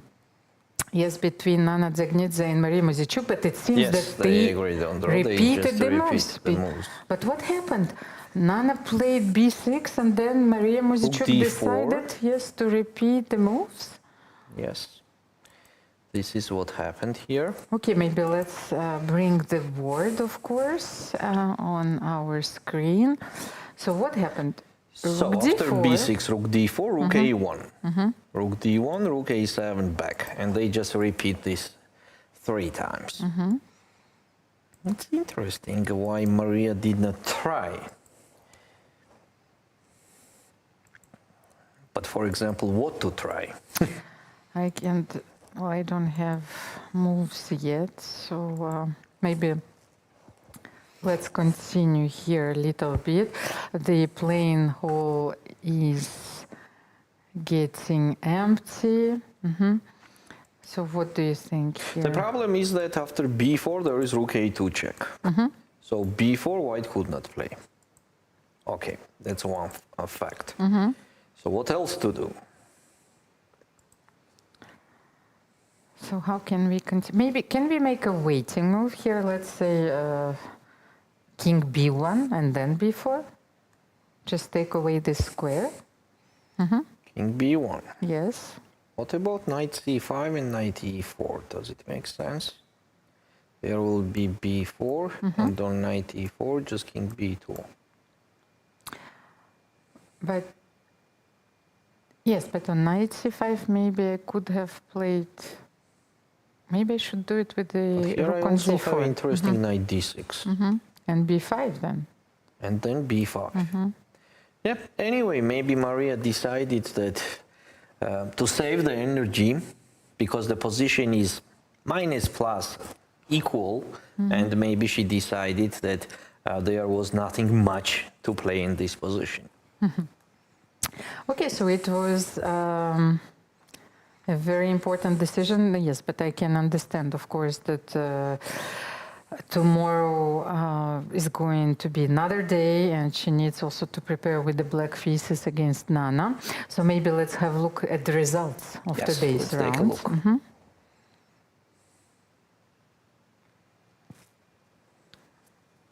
Yeah, so first of all, I will spoil you and I will tell you that there is 4 draws and 4 results. 4 draws and 4 decisive games. Yes. So Leighton G won convincingly against Umida Omonova. Divya Deshmukh, I would say, Excellent game, yes. ripped apart Zhu Jiner. I will not be shy about it. Tan Zhongyi won with the white pieces against Osmak Yulia. By the way, only white wins for the moment Yes, here. only white. And Sonia Xin beat Leila Javakhishvili with the white pieces. Then we have 4 draws. 4 draws between Miruet Kamalidenova and Vaishali Rameshbabu, Nana Dzagnidze versus Maria Muzychuk, Harika Dronavali versus Katerina Lagno, and Kosteniuk Alexandra drew her game against Koneru. So they will have to find something. That tomorrow will be more excited day than today, because 4 players are in a must-win situation, so it is making it more complicated, of course. But with the white pieces, yes? Yes, with white pieces, so that's why it will be big battles tomorrow. And at the same time, those players who are who have their match drawn, but Kamalidenova Miruet with the white pieces is very dangerous. Nana Dzagnidze is very dangerous with white pieces. I'm not even telling you how dangerous is Koneru with the white pieces, and Harika Dronavali. So Alexandra Kosteniuk, Maria Muzychuk, Vaishali Rameshbabu, and Lagno Katerina will have to prepare a lot today. Yes. So thank you so much for watching. This is it. It's a wrap. You know, we were expecting a longer game between Maria Muzychuk and Nana Dzagnidze, but the players decided that this was enough. Nevertheless, it was a very exciting round with 4 decisive games. I see you tomorrow at the same time, and support, yes, your players. Thanks for watching. Thank you.